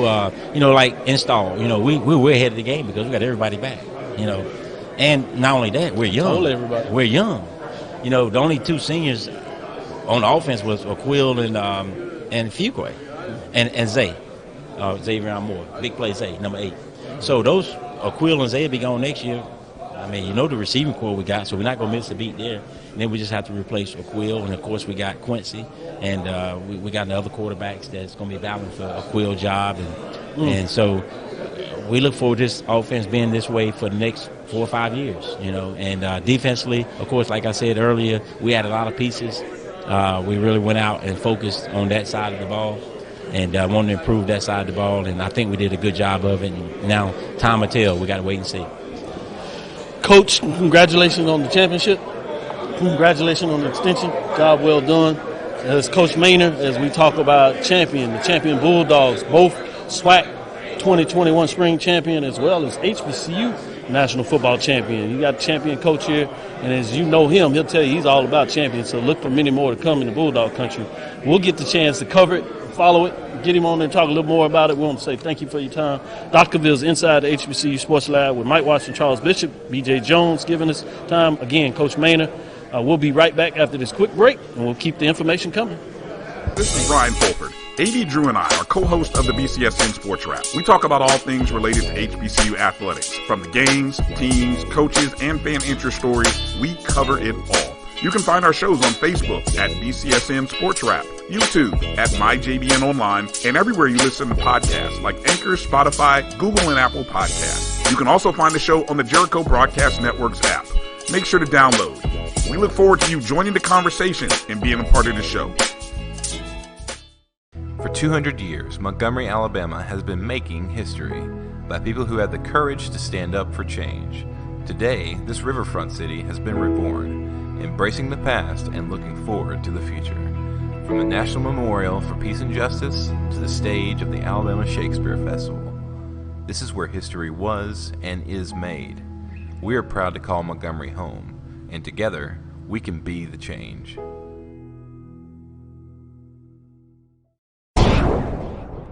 Follow the Black College Sports Network and all of our shows on YouTube.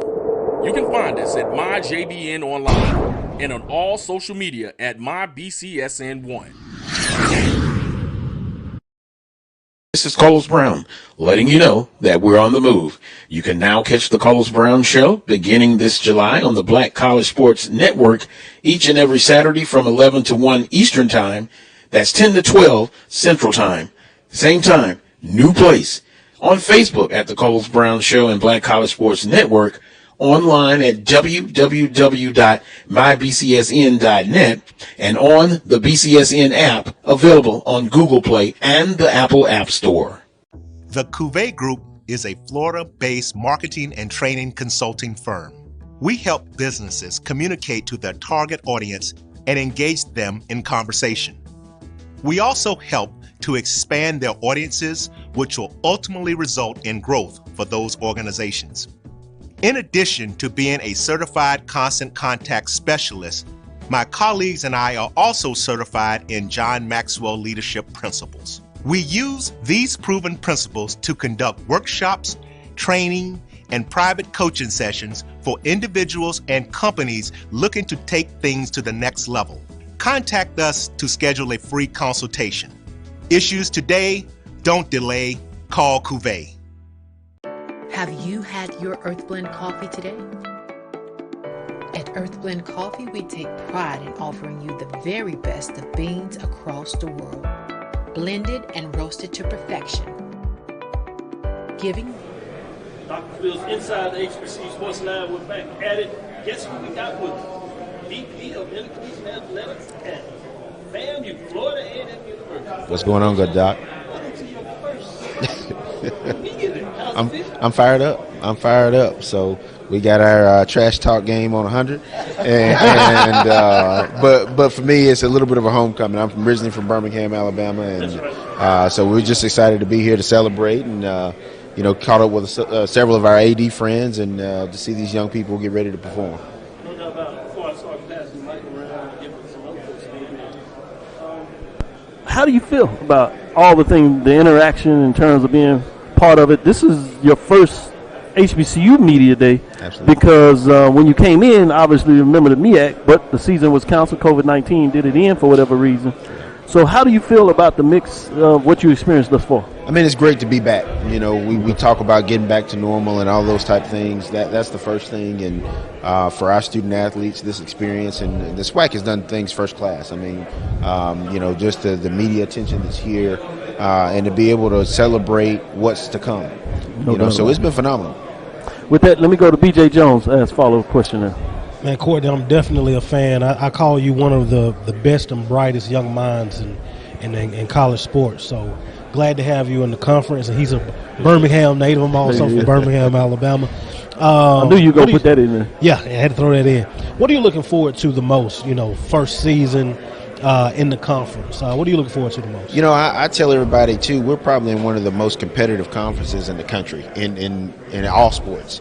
We'll get to display that Labor Day weekend against Jackson State and in the Orange Blossom Classic. But you got to bring your lunch every day. It's not going to be for the faint of heart. Not only is it going to be competitive, but when it is competitive, they're going to talk to you too. Yeah. They're going to let you know that you should have done better the next time. and so from that perspective, again, I think that piece is really exciting. You talk about the brand exposure.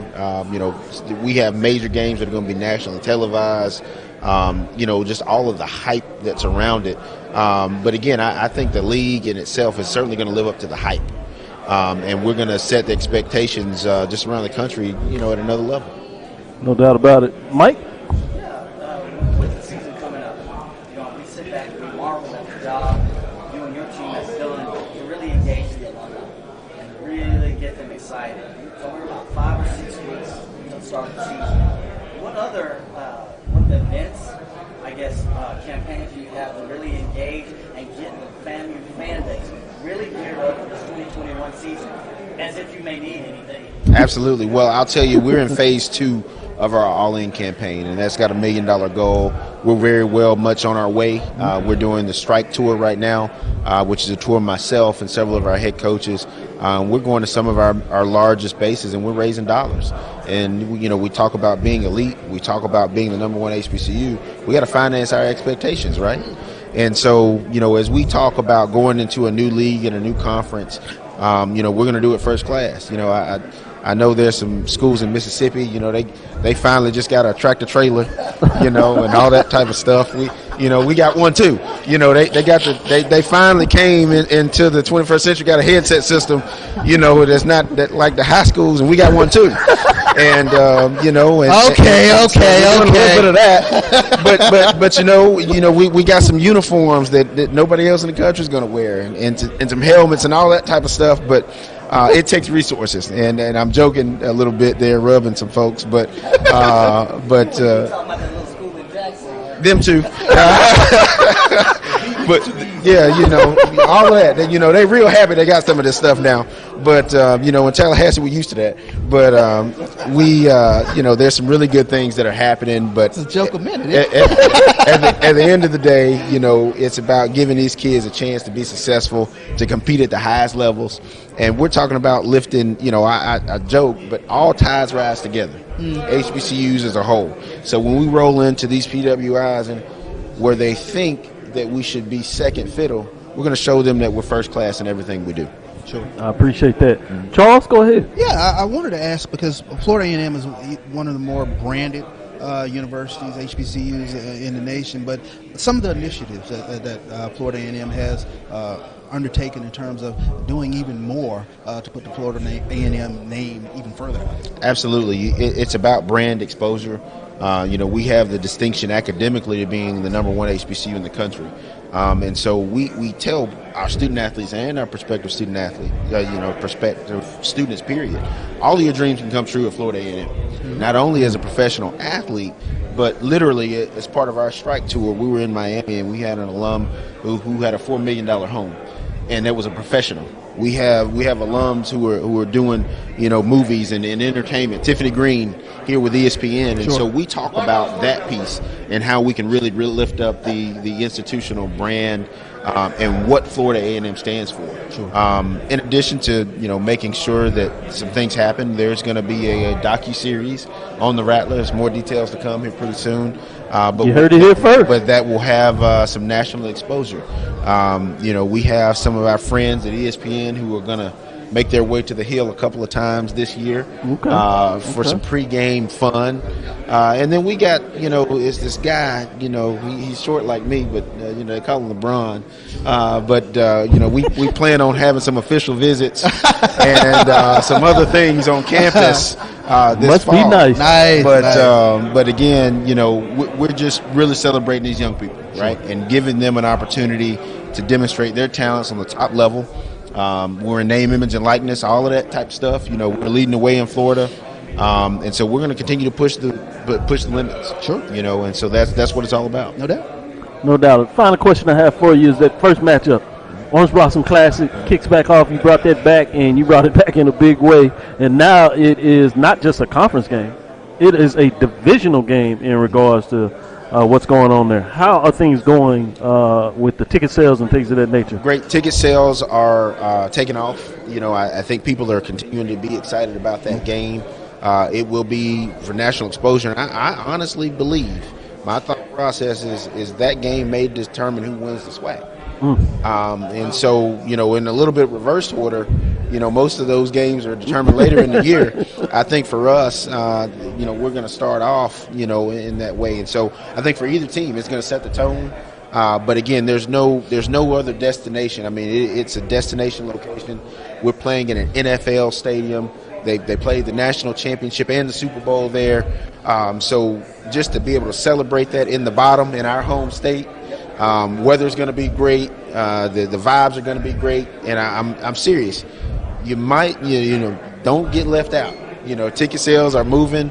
I know our folks are complaining there's no more tickets on the FAMU side, and so what we've told, hell, ain't no FAMU side. It's going to be all FAMU. So y'all Jackson State folks want to get in. I know y'all brag different, but you get to see Tiger Nation up close. All good. Well, as we turn it off, we really appreciate your time, but let me say this officially. Welcome to Southwestern Athletic Conference. We said this on the show a couple of times, but now we get to say it in person. So it's good to have you in the conference. Good to have FAMU in the conference along with Bethune-Cookman, obviously. And we look for big things to come, as you've already put a lot of big things on the table.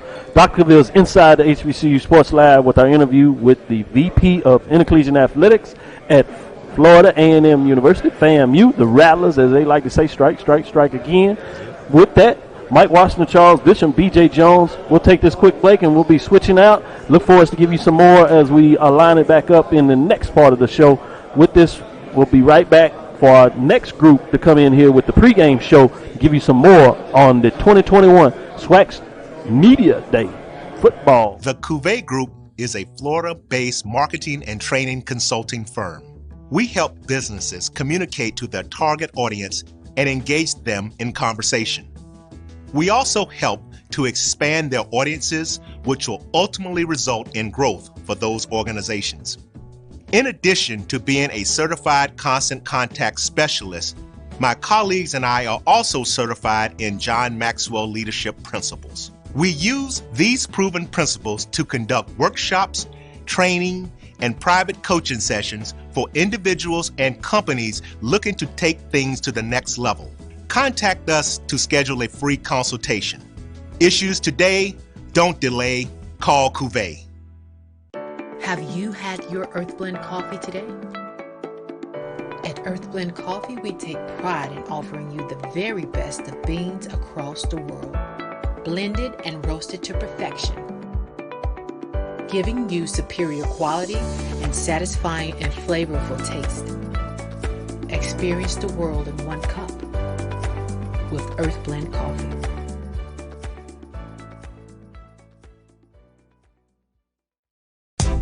We are back. For the first time in 62 years, the Florida Memorial Lions will hit the gridiron, and their home games will be streamed by the Black College Sports Network at www.fmuathletics.com, www.mybcsn.net, and on the MyBCSN app, available on Google Play and the Apple App Store. It's never too early to plant the seed, to share the tradition, and instill a sense of pride in your HBCU with your little ones. HBCU Pride and Joy Children's Boutique helps you share your school spirit with a wide selection of adorable kids apparel and accessories officially licensed from your favorite HBCU. Visit hbcupridejoy.com and follow us on all social media at HBCU Pride Joy on Facebook and Twitter.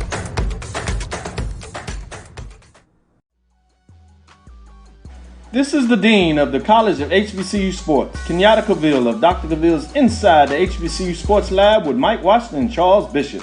Come mix it up in the lab where the course lecture is in session every Tuesday from 6 o'clock p.m. Central Standard Time on Facebook Live, YouTube Spreaker, or the BCSN app, as we discuss all things about the HBCU sports culture, including exploring the week that was in the sporting HBCU diaspora, as well as the upcoming week of HBCU sports. With me, the Dean, the College of HBCU Sports, on Dr. Cavill's Inside the HBCU Sports Lab with Mike Washington and Charles Bishop. Course lecture dismissed. And welcome back into the pregame show. Charles Bishop, Neely, we got two stalwarts here who are the representatives of Jackson State today, Nyles Gaddy and Shedeur Sanders. Yes, welcome into the pregame show. How you doing? I'm doing well. First SWAC Media Don't you Day. like how he started the interview? Like, I know, right? How am I doing? First SWAC Media Day, how has it been for you? It feels normal. You know, we always have cameras always around. You know, just growing up, that's just the lifestyle you live. Yeah, no doubt. Now, it's been great for me just to get a feel for the SWAC and get a feel for everybody's vibe in here. I like it so far, though. Yeah. So y'all been nailing the interviews, man. The folks have been coming by the JSU table. Then y'all just finished your big segment up on ESPN3, which was live. And there was a couple questions thrown your way to get y'all to bite the hook on a little smack talking, but y'all are clearly focused on what y'all have to do.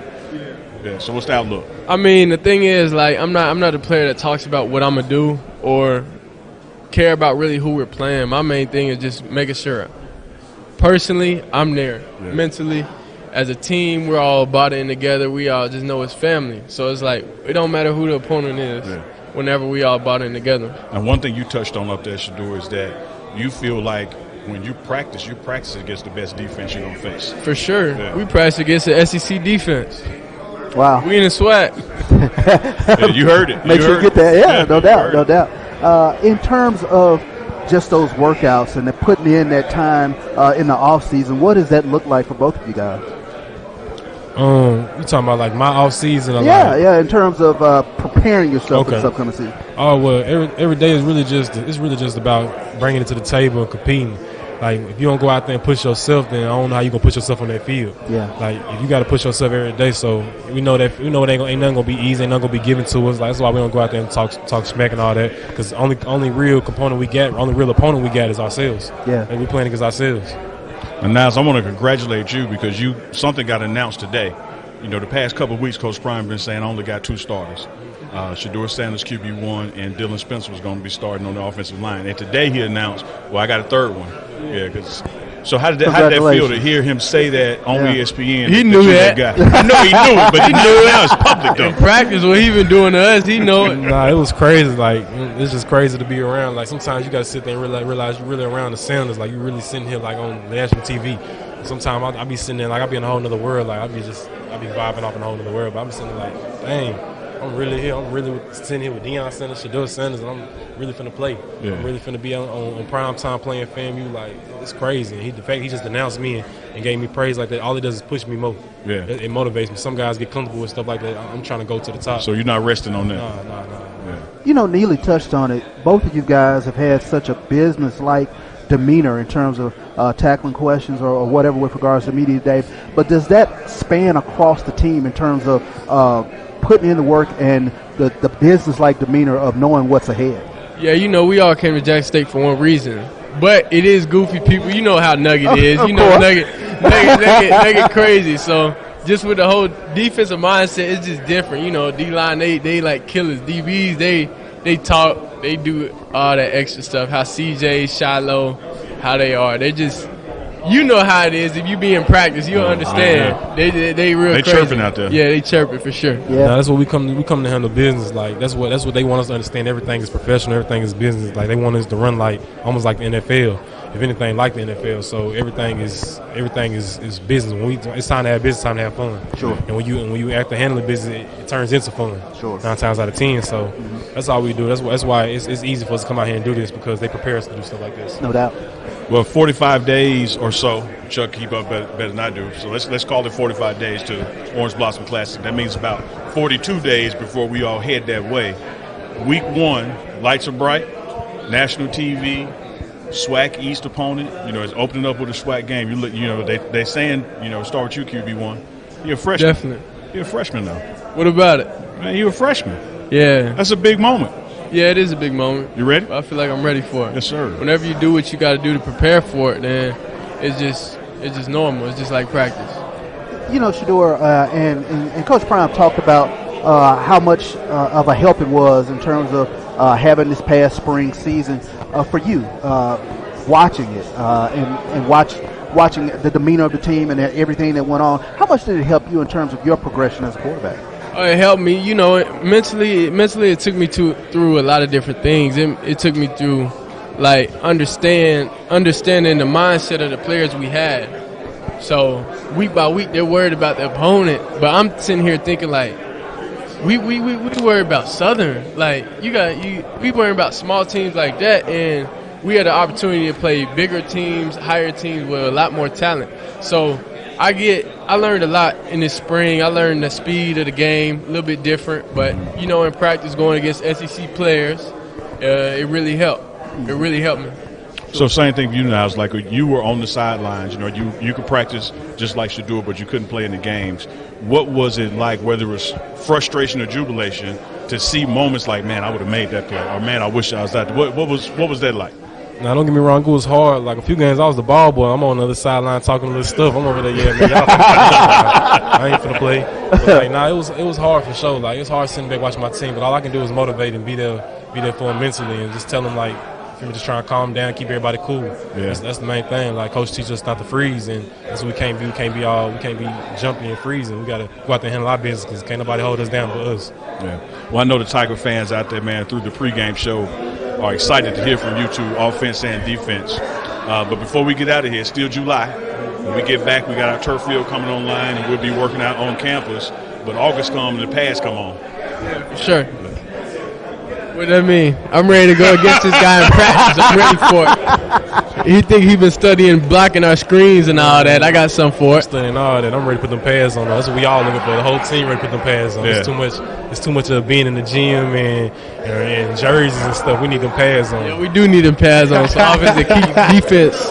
You crazy. No doubt about it. Good stuff. We can beat defense down, man. We beat defense down. It's over with. We know how this is gonna go, though. Offense. They sell the tickets. Defense win games, baby. You know how we're going on. Hey, you know what? It's good y'all have this good back and forth offense defense. It's kind of like me and Neely back in the dorm when we were playing Madden with each other. Yeah, man. Madden. We won out there for real. Neither one built like that. Neither. I ain't Nyles' door. Right, exactly. Nah. Somebody had to lead the cheers in the stand. I had an important role in this thing. Don't diminish what I bring to the table, Chuck. Definitely. Yeah, I got 42,000 people on my back, man. There you go. Carrying this section. but speaking of that, man, we're managing this pandemic. Folks are, getting vaccinated, practicing social distancing, all those things. So we're looking forward to 100% capacity at the stadium. For sure. So this spring, y'all were on the sideline, and it was a crowd there, but it was nothing like what y'all seen on pictures. But you got to understand, I came from a small private school. That was some fans to me. Okay. Those were a lot of fans to One me. thing you touched on before when we talked, this is your first time having a band. First time having a band like that, yeah. Yeah, it's different. It's different. It gets very loud, for sure. Yeah. So now you're looking at, 42,000, 50,000 black folks in the stands. So that equal 100. That equal 100. So how you guys are talking about how prepared you are up for the moment, and I know you're not focusing on that as far as your work ethic, but how much does that excite you to be able to perform in front of that kind of crowd, the sonic boom going, the fans going? Like, is that hit gonna be just a little bit hard? I'm excited. I be in my room and all I hear is the band practicing. Like, it's like they don't sleep. They getting it just like I gotta get up and do some work too, because they getting it harder than me sometimes. I be like, oh nah, the band is about 3 o'clock. They hitting it. So I'll be like, it's exciting though. I can't wait. I really can't wait to be in front of my own people and hear that band. So I just know it's gonna be a real special moment whenever we get out there. Everything clicking. The plethora of receivers we got. Man, not to mention, we got a first group, second group. The second group is the first group. So scout team gonna be crazy. Yeah, I don't even want to peek the curtains back on all that. So I'm gonna pull it back a little bit, because we talked to Coach Prime. I was about to say his dad, but Coach Prime, since we're in this environment early. And when they do the 7-on-7s, the coaches are not around, but we're out there with the pregame looking at. I seen him get on them receivers now. He got a gun, and when they don't get it, he get them. So it's a respect thing for sure. They know I got their best interest. So right. And I know how to talk to different players. I'm not gonna come crazy yelling at him if I know he doesn't respond well to that. Sure. So I'm gonna talk to him a certain way, but I thought you were a freshman, man. Whenever we get off the field, it's all love. How do you manage that fine line between getting on guys or backing off? You gotta understand. You gotta spend time with them. You gotta know the different personalities. Like Lotto, he crazy. The receiver, he crazy. Keith, one of them guys. You just gotta say something smart to him. You can't get on him. You don't need to yell at him because he's an older guy. He's mature. He knows what he's doing. Sure. So he just needs a little reassurance sometimes, and then that's it. So unit to unit defense. How do y'all pick them up? Offense, how do y'all pick them up? Are you challenging them to do more? Are you challenging them like, hey man, give us some points now? Like, how's that dynamic work? I mean, we do our smack talk, but I feel like whenever they score, they make a big play. Oh, that's time for us to get our head right. Oh, we got to go now. We tripping. Like sure. Especially when they do some crazy stuff, like a crazy catch. Oh no, y'all tripping, man. Yeah, y'all got to go. That's who Keith Corbin is. Lock in. That's who Keith Corbin is. I'm just ready to just O-line versus D-line. We start doing team, so I can get a real feel for this game. Yeah. Where's some guys? Now you're gonna have on either a green or red jersey. Yeah, I'm gonna have on green. I'm gonna have on green. Yeah. So Nyles, I know you're gonna get back there, but you gotta pull up a little bit. But you want to give them a little glimpse too. You want to, I'm right here. One of them ripped my shorts though in practice one time, just off a grab. I'm like, bro, how do you even grab and rip my shorts? I think one of the funniest things I seen in practice, I think it was Malik. He came around the corner. He started walking with you. He walking behind you, just let you know I'm here. Like, I'm right here with you too. If I had on the same jersey, I wouldn't. I don't know how I'd have felt after that. I tell you what, man, the competition aspect. Yes, sir. Back to this Jackson competition and depth, man. We appreciate you guys joining us on the pregame show. Nyles, Gaddy, QB1, Shedeur Sanders. Hey, a lot more of these conversations take place this fall. We're going to see y'all out there on the practice field in August, and definitely going to see you in Miami. Definitely. I appreciate y'all. Thank y'all. Appreciate y'all. Bishop Neely here on the Black College Sports Network. It was a monumental game for A&M and Tampa. It was a monumental game. Somebody had to lose, and thank God it was them this time. We knew it was going to be a battle. Look at Jake Aves' record. 202-36, I think. Some off-the-wall figures. And nobody would play him because they didn't want to take a chance of getting beat. But the truth of it is, over 46,000 tickets. Blacks were sitting on in the east stands. The whites were sitting in the west stands, and the score wound up 34-28. The only thing we proved that we wasn't inferior, that we were not inferior, and we were not afraid. For one night, for 160 minutes, we was better than them. This is Brian Fulford. AD Drew and I are co-hosts of the BCSN SportsWrap. We talk about all things related to HBCU athletics. From the games, teams, coaches, and fan interest stories, we cover it all. You can find our shows on Facebook at BCSN SportsWrap, YouTube at MyJBN Online, and everywhere you listen to podcasts like Anchor, Spotify, Google, and Apple Podcasts. You can also find the show on the Jericho Broadcast Network's app. Make sure to download. We look forward to you joining the conversation and being a part of the show. For 200 years, Montgomery, Alabama has been making history by people who had the courage to stand up for change. Today, this riverfront city has been reborn, embracing the past and looking forward to the future. From the National Memorial for Peace and Justice to the stage of the Alabama Shakespeare Festival, this is where history was and is made. We are proud to call Montgomery home, and together, we can be the change.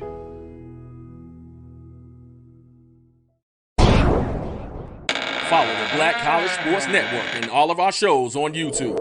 You can find us at MyJBN Online and on all social media at MyBCSN1. This is Carlos Brown, letting you know that we're on the move. You can now catch the Carlos Brown Show beginning this July on the Black College Sports Network each and every Saturday from 11 to 1 Eastern Time. That's 10 to 12 Central Time. Same time, new place. On Facebook at the Carlos Brown Show and Black College Sports Network, online at www.mybcsn.net, and on the BCSN app available on Google Play and the Apple App Store. The Cavil Group is a Florida-based marketing and training consulting firm. We help businesses communicate to their target audience and engage them in conversation. We also help to expand their audiences, which will ultimately result in growth for those organizations. In addition to being a certified Welcome back to the BCSN's live coverage of 2021 SWAC Media Day. Brian Fulford and Jamie Walker here, and it's a pleasure to be joined by the head football coach of Florida A&M University, Coach Willie Simmons. Also joining us, preseason All-American Markquese and All-American Keenan Forbes. I get all that right, correct? All the accolades right? I want to make sure now because I'm going to get hazed up by Rattler Nation if I mess that up. So welcome, gentlemen. Coach, let's start with you. You're back in your old stomping grounds. What's that feel like to be able to bring Florida A&M University into the SWAC and you're sort of leading that? It's an exciting time. It's been 6 years in this great conference, 3 years as a coordinator, 3 years as a head coach. Turn your mic on, Coach. Yeah, push up. There we go. We're good. We'll start over. No, go ahead. We can keep going. Yeah. Okay. Well, I spent 3 years as a coordinator at Alcorn State, and then 3 years as the head coach at Prairie A&M. So I know all about the conference. Great conference, great tradition, a lot of history, a lot of phenomenal football players who graced these fields, a lot of phenomenal marching bands. Have played had great halftime shows, and so just the pageantry around this conference is something that we're definitely looking forward to. How has your familiarity, and I realize it's been a few years since you were here, but some of your old coaching foes are still here. How has that helped you, or how do you think that will help you in your planning and preparation as you go into this season? Again, our preparation doesn't change. We have a phenomenal coaching staff. Our young men do a great job of taking the game plans that we put together every week and applying them to game days on Saturday. And so we'll take that same approach. We'll scout our opponents week to week, and we'll let these young men do what they do best, which is go out there and play great football to represent this great institution that we call home. Now, Coach, traditionally, Florida A&M's offense has been phenomenal.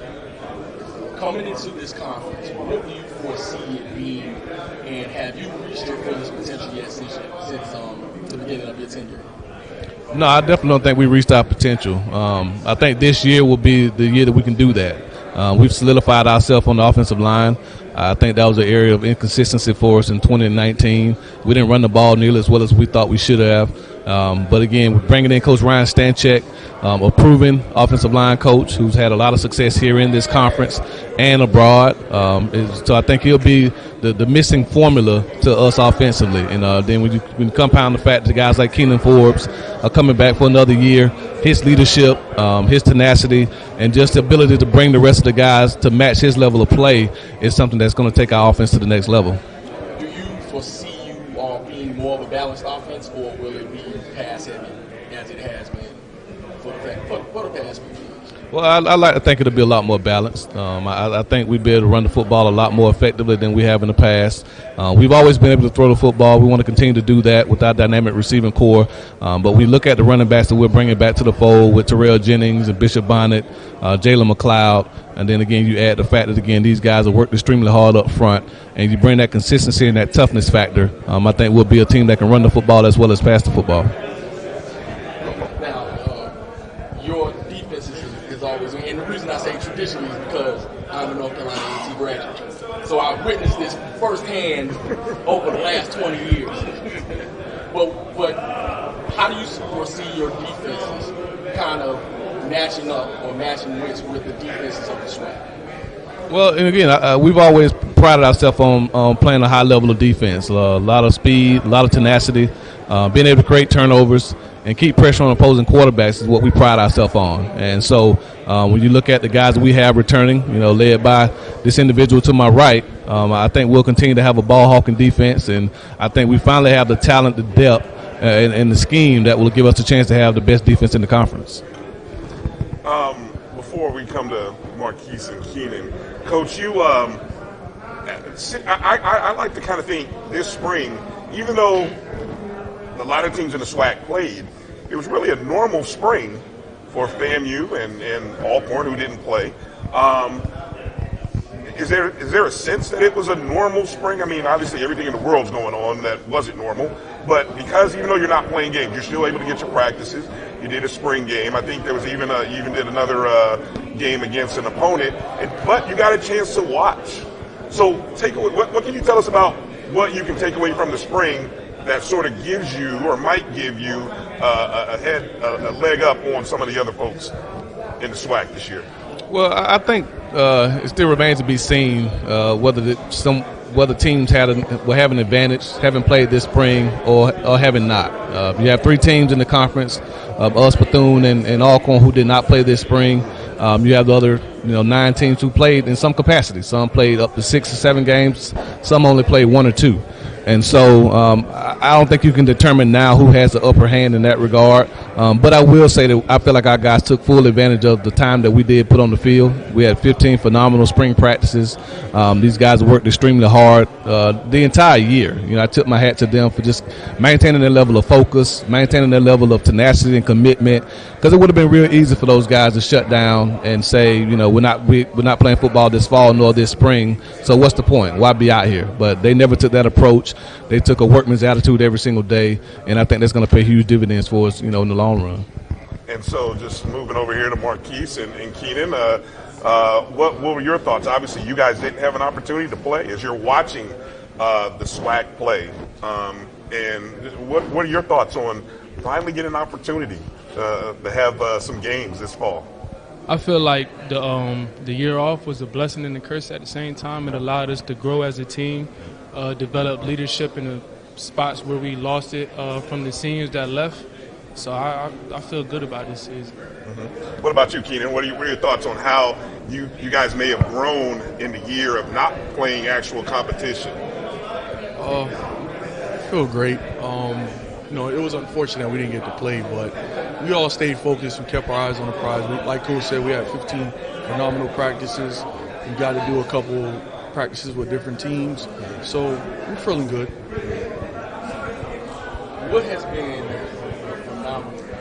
Basically, what has been the standout squad on that offense? Has it been the line? Has that been the strength? Has it been the backfield? Who is it? Who do you foresee being the strength? And I know you're in a position, so I know what he's. I bet I know what he's gonna say. I'm not gonna lie. Like, I feel like I'm gonna be real. It's both sides. Okay. It's both sides, from the offensive lines, receivers, running backs.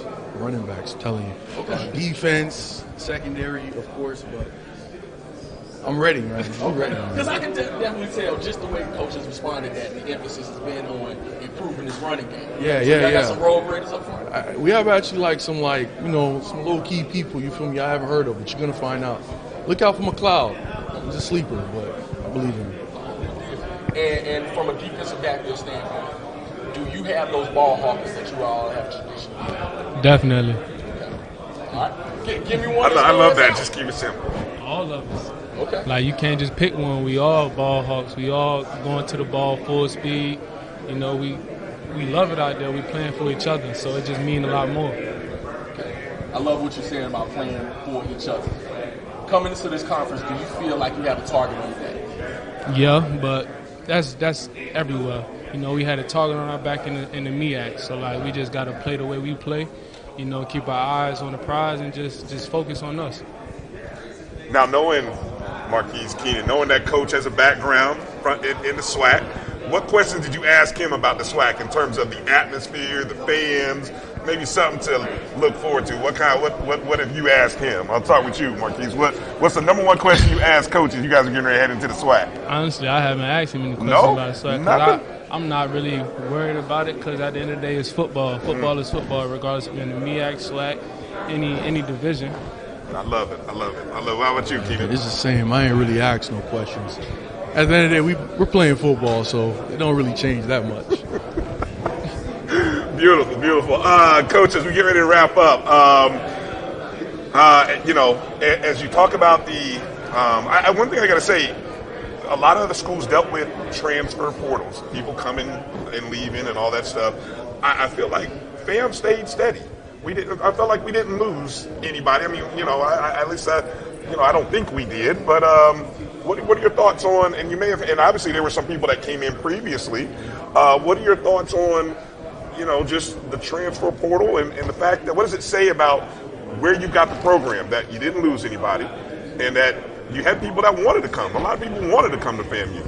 Well, I think it shows that we're doing things the right way. Our guys love it there. They know that we're running a first-class program. They know that we work hard every day to make sure they're taken care of. There's a standard at Florida A&M. If you say you want to be the best, Florida A&M is a place that you can achieve that. And so we don't have guys running for greener pastures. They know that they can accomplish all of their goals right there at Florida A&M. You're looking at a guy that's got 2 degrees from Florida A&M, about to have a 3rd. You're looking at another guy, again, who's got every major, football accolade that you can ask for. Both these guys will play professional football when their playing days at FAMU are over. And, they're 2 guys that could have easily, look for greener pastures to play at the levels they both came from, because they were both transfers in their own right. And so, but again, the fact that we haven't had, I think we only had 1 guy enter the transfer portal, during this entire time, again, is a testament to just, one, how close they are as a football team.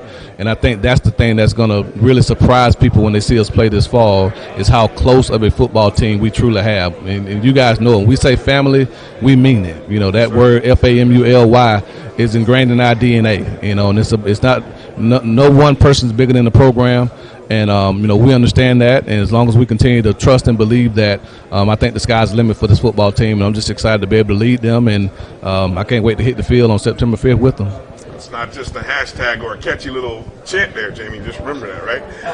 Any final words, Keenan? Anything you want to shout out to anybody who might be watching, or any friends, family that you might want to give a shout out to? Hi, Mom. Hey, Kadia. All my brothers and sisters, I love you. How about you, Markquese? Anything you want to say? Hey, Grandma, I love you. Beautiful. All right. Well, again, Strike again.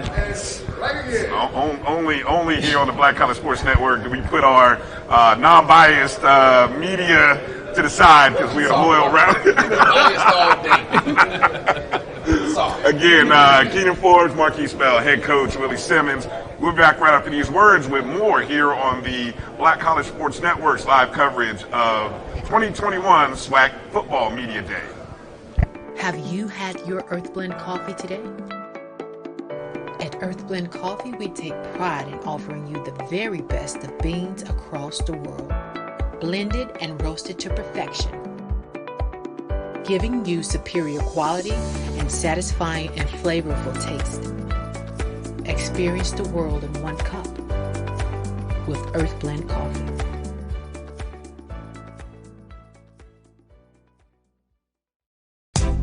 We are back. For the first time in 62 years, the Florida Memorial Lions will hit the gridiron. And their home games will be streamed by the Black College Sports Network at www.fmuathletics.com, www.mybcsn.net, and on the MyBCSN app, available on Google Play and the Apple App Store. It's never too early to plant the seed, to share the tradition, and instill a sense of pride in your HBCU with your little ones. HBCU Pride and Joy Children's Boutique helps you share your school spirit with a wide selection of adorable kids' apparel and accessories officially licensed from your favorite HBCU. Visit hbcupridejoy.com and follow us on all social media at HBCU Pride Joy on Facebook and Twitter.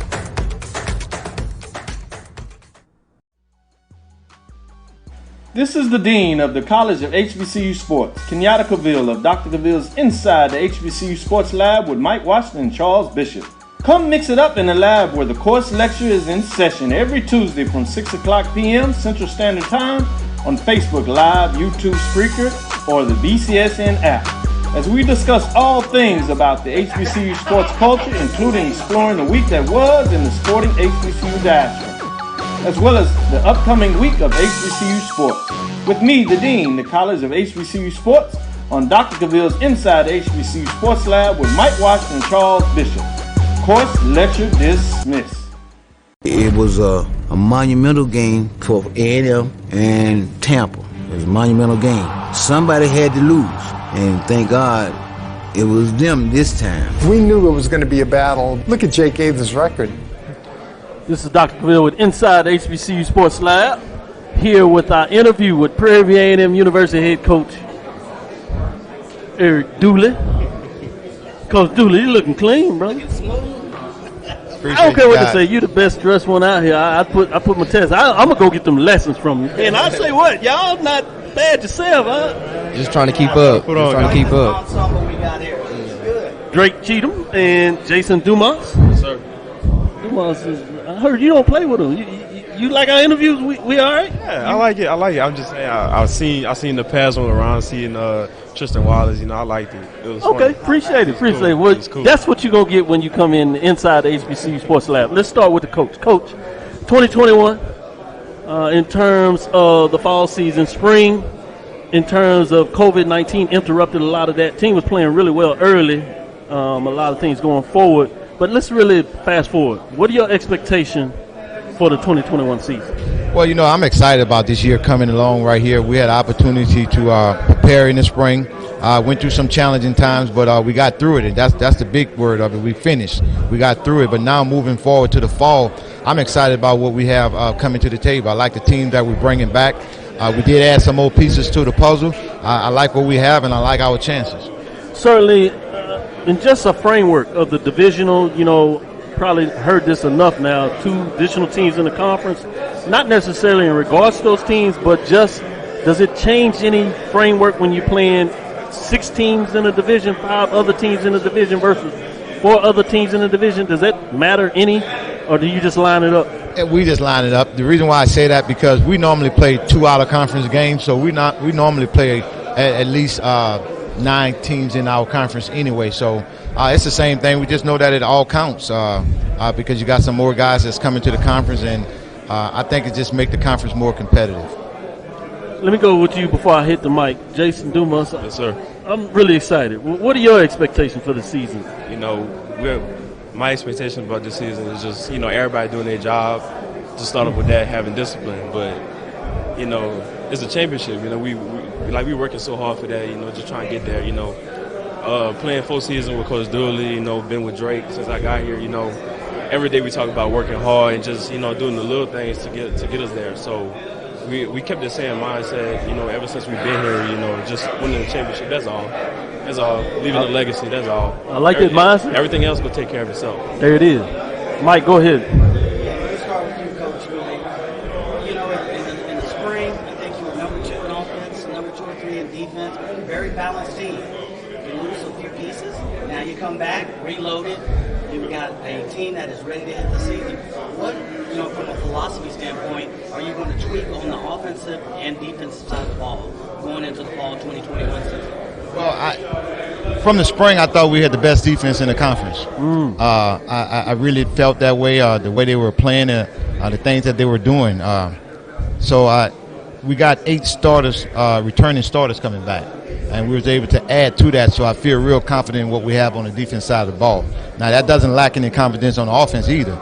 I know we got 5 returning starters, and I didn't think that we scored the type of points that we normally score on offense, but I thought we added some guys that can help us be more successful, and we're just going to continue to fine-tune what we're doing, and I look for a better showing in all 3 phases of the game this fall. So let me ask you both players, from your perspective, you've heard a lot of hype about these new teams coming into SWAC. You've got Alcorn coming in a year, and there's some team in Florida that's coming. You got some team in Jackson. You hear a lot about their coach. So there's a lot of teams that are not getting that attention. So you, as players, when you're going into the season, how does that motivate you to go into the season to say maybe Prairie View's overlooked? So I'll ask you first, and then I'll ask you second to comment on that. I'm gonna be honest with y'all. I feel like PV been overlooked ever since I've been here. So talking to Coach Dooley, we wanted that. All these new teams coming in, it's all good and all that, but we're going to keep the same mindset. We're going to keep working, but we never going to back down from competing, I'm looking at Jackson State, Bethune, FAMU. I love it. Bring them here. Come on. Come play the Panthers. We here. We're here now. I like that. Right. So, we're not backing down from anybody. We want to play everybody. Like Coach said, spot the ball. Everything else doesn't matter. When the game starts, it's football at the end of the day. So, let me go with Coach first, and then I want the players to chime in on this too.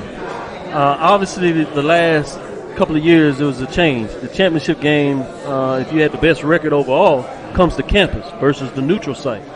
I know traditionally it's one game at a time, but do you have any framework that you start thinking about? Man, it would be nice to have a championship game at home, Prairie View, under the lights, in that new stadium. On the hill. I like.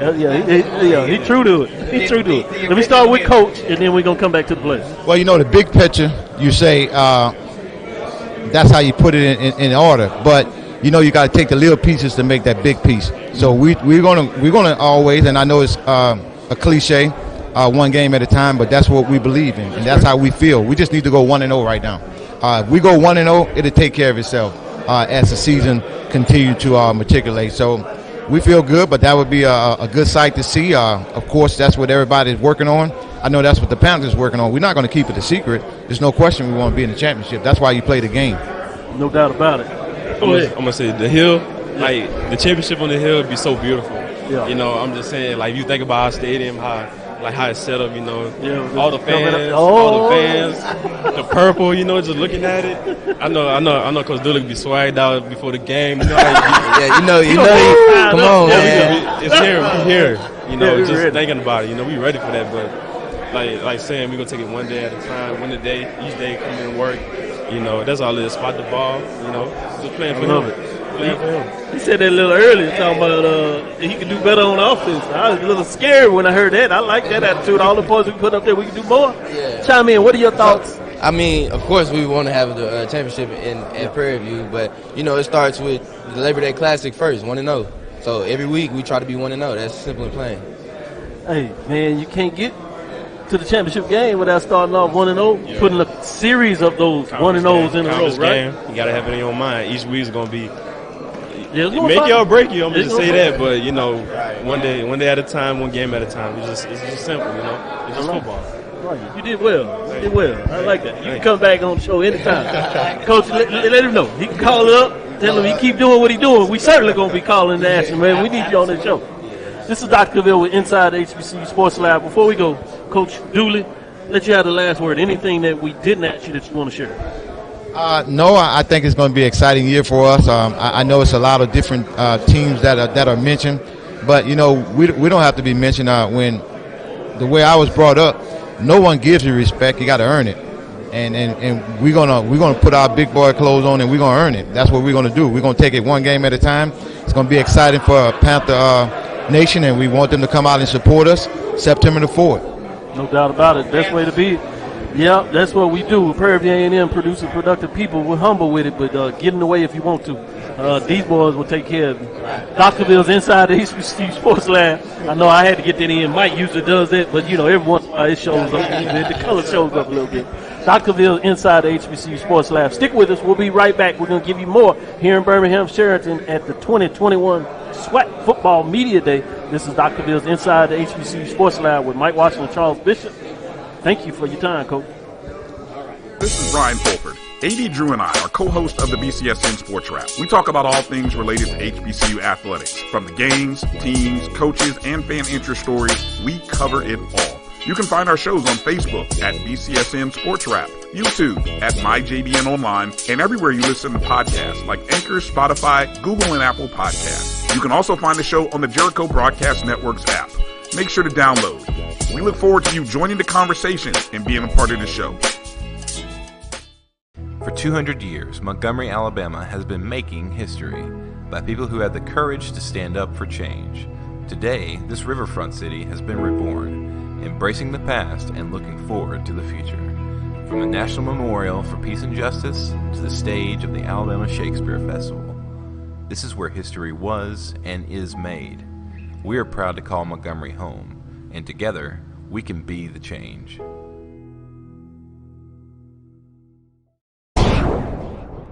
Follow the Black College Sports Network and all of our shows on YouTube. You can find us at MyJBN Online and on all social media at MyBCSN1. This is Carlos Brown, letting you know that we're on the move. You can now catch the Carlos Brown Show beginning this July on the Black College Sports Network each and every Saturday from 11 to 1 Eastern Time. That's 10 to 12 Central Time. Same time, new place. On Facebook at the Carlos Brown Show and Black College Sports Network. Online at www.mybcsn.net and on the BCSN app available on Google Play and the Apple App Store. Doctorville's inside the HBCU Sports Lab with 2021 SWAC Football Media Day.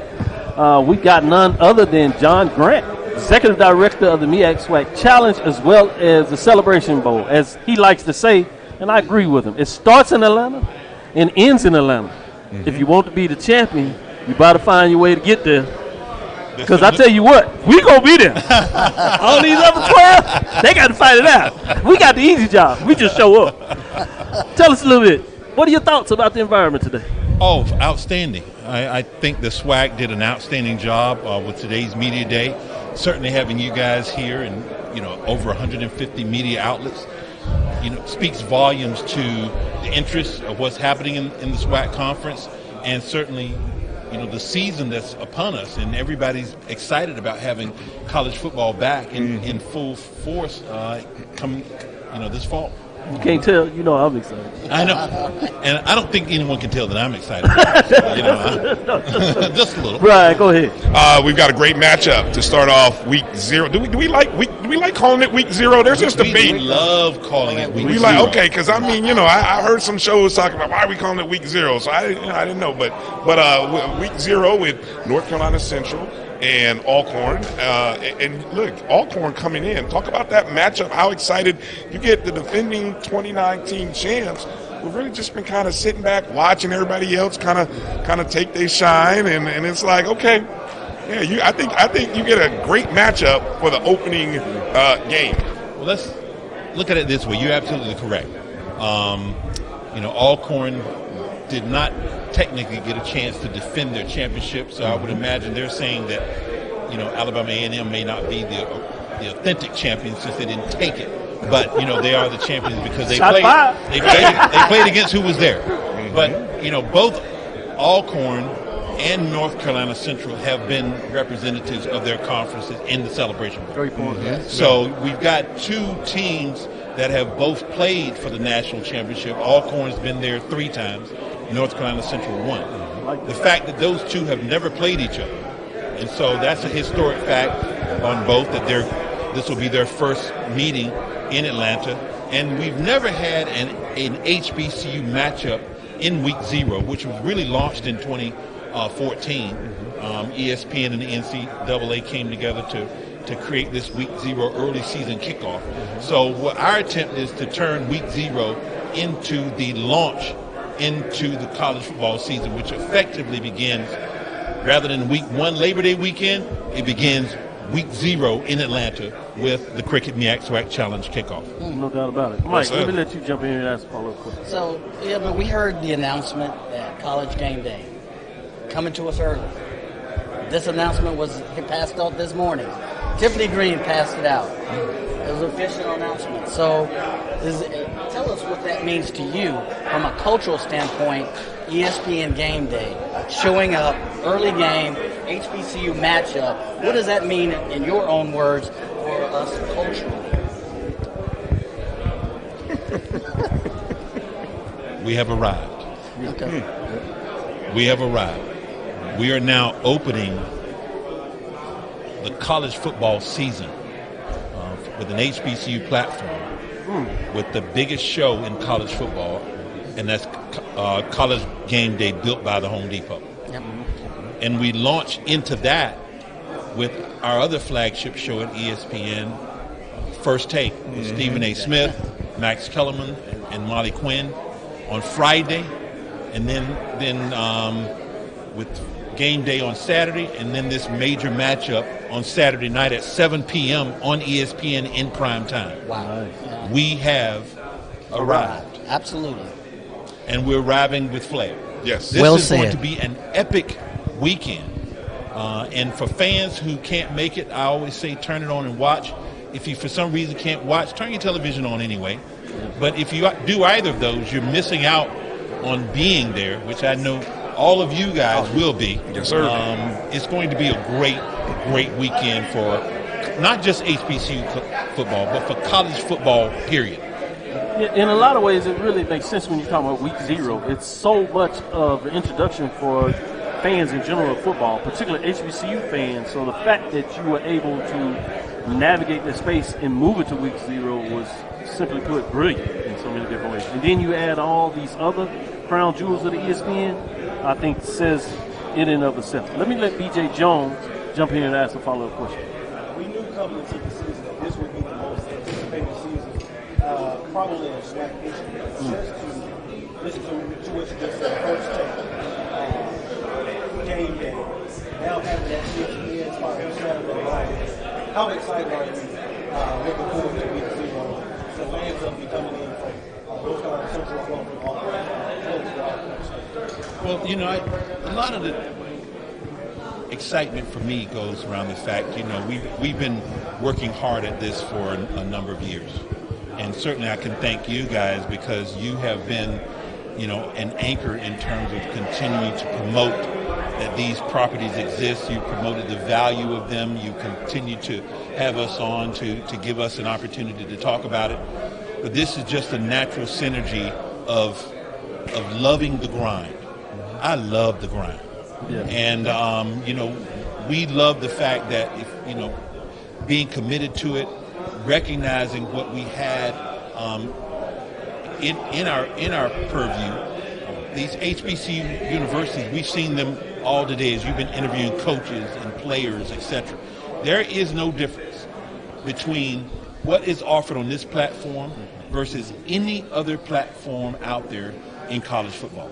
And don't let anyone ever tell you that there is a difference. Both of them play on the same field. It's 100 yards. It has hash marks and out of bounds. One field's not larger than the other. Both players, you suit up in the same type of equipment. As they play with the same type of football. And they all enter the field with the same amount of desire to win. To win. And so we take that, wrap it up into our similar desire to create the biggest stage that we could possibly create. It started when we came over to ESPN to launch the Celebration Bowl. It continued when we said, look, let us bring the MEAC SWAC Challenge to Atlanta, and we'll create bookends to start the season and end the season in Atlanta.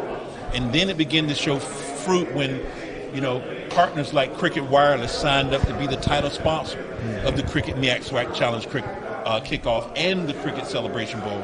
And we've had others to join in and continue to join in to bring the best possible platform for ESPN to tell the stories around HBCUs and around these college athletes. So we are excited, beyond excited, that we're able to do this.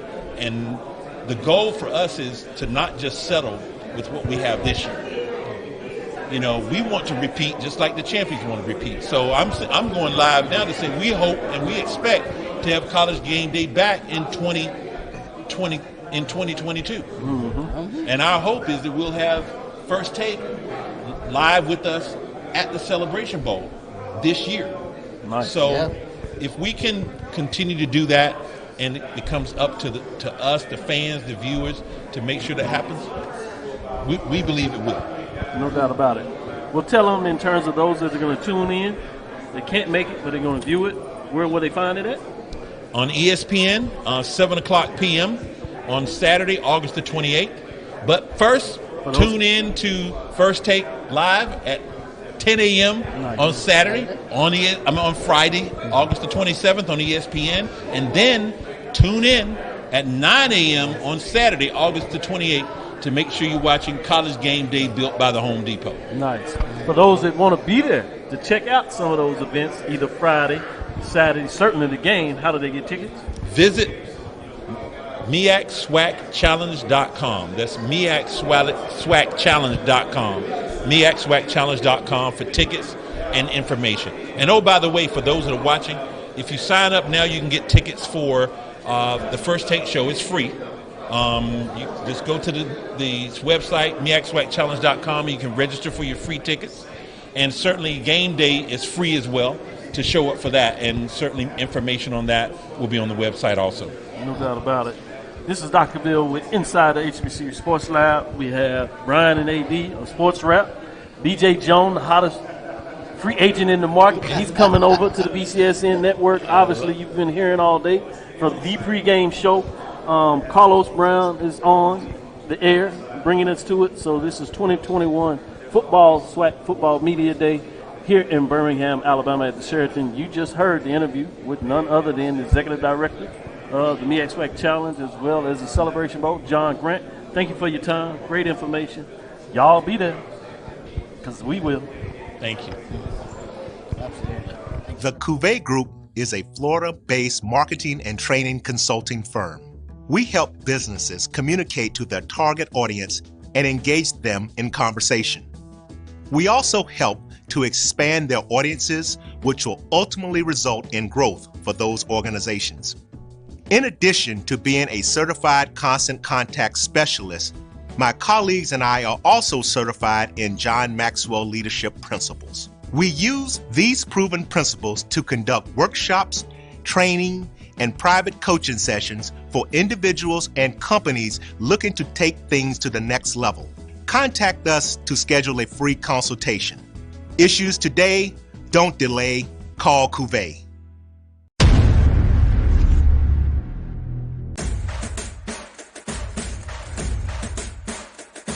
HBCU League Pass. Watch your favorite black colleges. Some of the best players in the land. HBCU League Pass. It's game time. I'm proud and I love my HBCU. HBCU League Pass.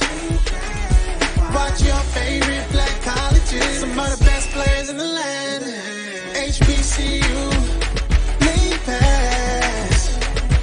It's game time. I'm proud and I love my HBCU.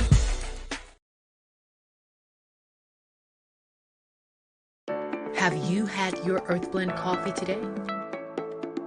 At Earth Blend Coffee, we take pride in offering you the very best of beans across the world, blended and roasted to perfection. giving you superior quality and satisfying and flavorful taste. Experience the world in one cup with Earth Blend Coffee.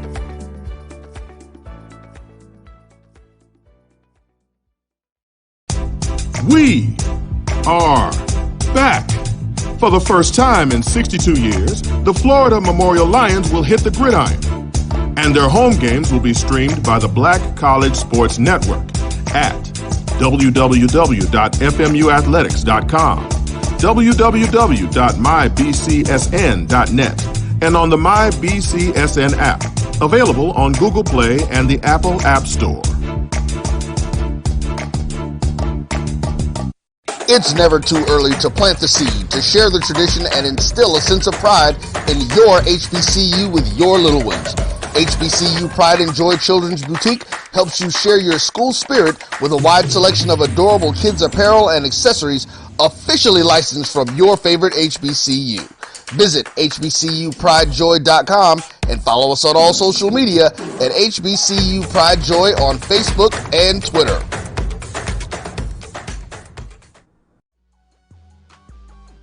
This is the Dean of the College of HBCU Sports, Kenyatta Cavil of Dr. Cavill's Inside the HBCU Sports Lab with Mike Washington and Charles Bishop. Come mix it up in the lab where the course lecture is in session every Tuesday from 6 o'clock p.m. Central Standard Time on Facebook Live, YouTube Spreaker, or the BCSN app, as we discuss all things about the HBCU sports culture, including exploring the week that was in the sporting HBCU diaspora, as well as the upcoming week of HBCU sports.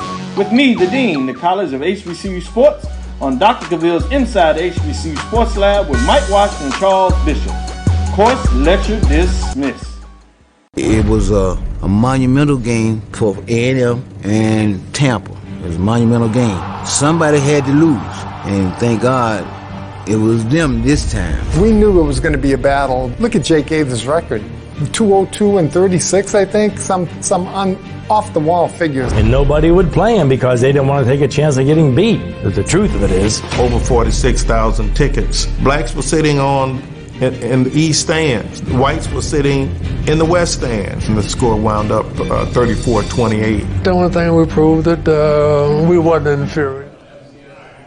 This is Dr. Cavil with Inside the HBCU Sports Lab with Mike Washington and Charles Bishop. We got BJ Jones sitting in, hottest one on the market, but we got Coach Simmons, Bethune-Cookman University, and two of the players. We'll get to them right after we ask your introduction.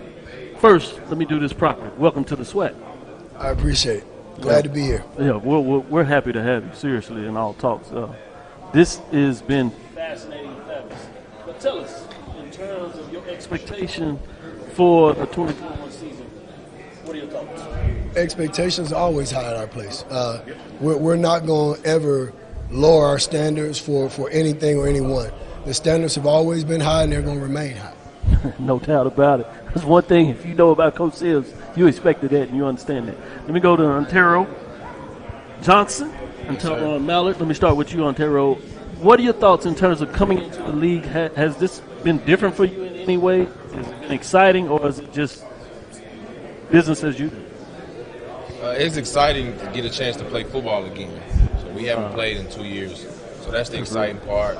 Coming into a new conference, we played in this conference, so it's really no different. Like Coach said, business as usual. We're going to handle business.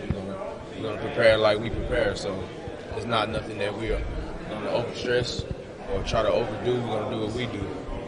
And Bethune-Cookman always does it well, if you ask me. They find a way. Let me go to you, Tyrone. What are your thoughts in terms of the conference move, in terms of what it looks like? It looks great. I'm excited, definitely excited to play the competition at a high level in the SWAC.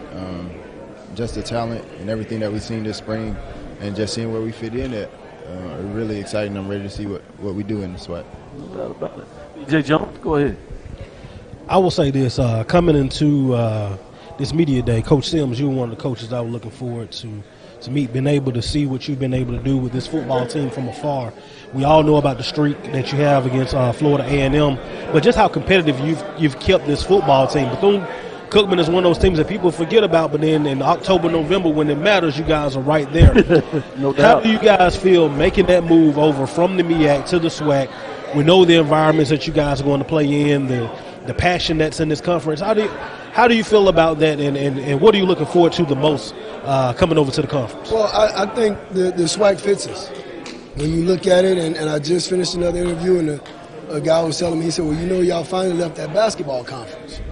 And I think people kind of look at the SWAC as the SEC and the MEAC as the ACC, because a lot of the MEAC schools are in basketball country, North Carolina, Virginia, Maryland, so they look at it that way. A lot of good football played in the MEAC, don't get me wrong. But I think the passion level, the energy level, it all goes up in the SWAC, because you're playing football teams that are groomed and grown in the South. And if anyone knows anything about football, the South, it's a football, area. When you talk about Florida now, we have Florida schools in it, Mississippi, Alabama, Texas. All of those states say they have the best football. Well, now I guess we'll get an opportunity to see that, because we'll play a lot of those schools. That's Alabama schools, Mississippi schools, Texas schools. They'll all be in this conference. We'll all have an opportunity to play each other. And I'm excited about it, because having an opportunity to match wits with great football coaches, to have my student athletes be able to go out and put their skills on a platform with all these other, student athletes from the SWAC, I think it's great. Obviously, you talked about being from Mississippi, so you're familiar with HBCUs and other football programs, for that matter, in that area. But I wanted to ask a little more about coming out of the MEAC in regards to where you essentially play everybody, at least the last couple of years, versus the divisional lineup. Does that mean anything to you from that perspective? Or, as Coach says, use this, one game at a time, focus, and then at the end of the road, you look forward to the second part of that. Well, I'll ask you the second part. Go ahead in terms of that. For a player, you have to balance that. Okay. Whereas you're looking forward ahead to the games that you probably say, yeah, I'm really ready to play, or I'm really ready to see these people or those people. But in order to be good in all of those games, you have to calm yourself down and be ready for the next game, that next Saturday.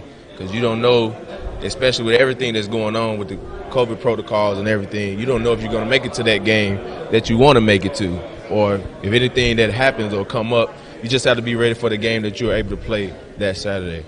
Makes a lot of sense. Follow-up question I want to ask you, then I'm going to let BJ Jones ask a question to that. In the SWAC, in terms of the championship game, if you have the best overall record, you get to play that championship game at your home field. I know it's a game at a time.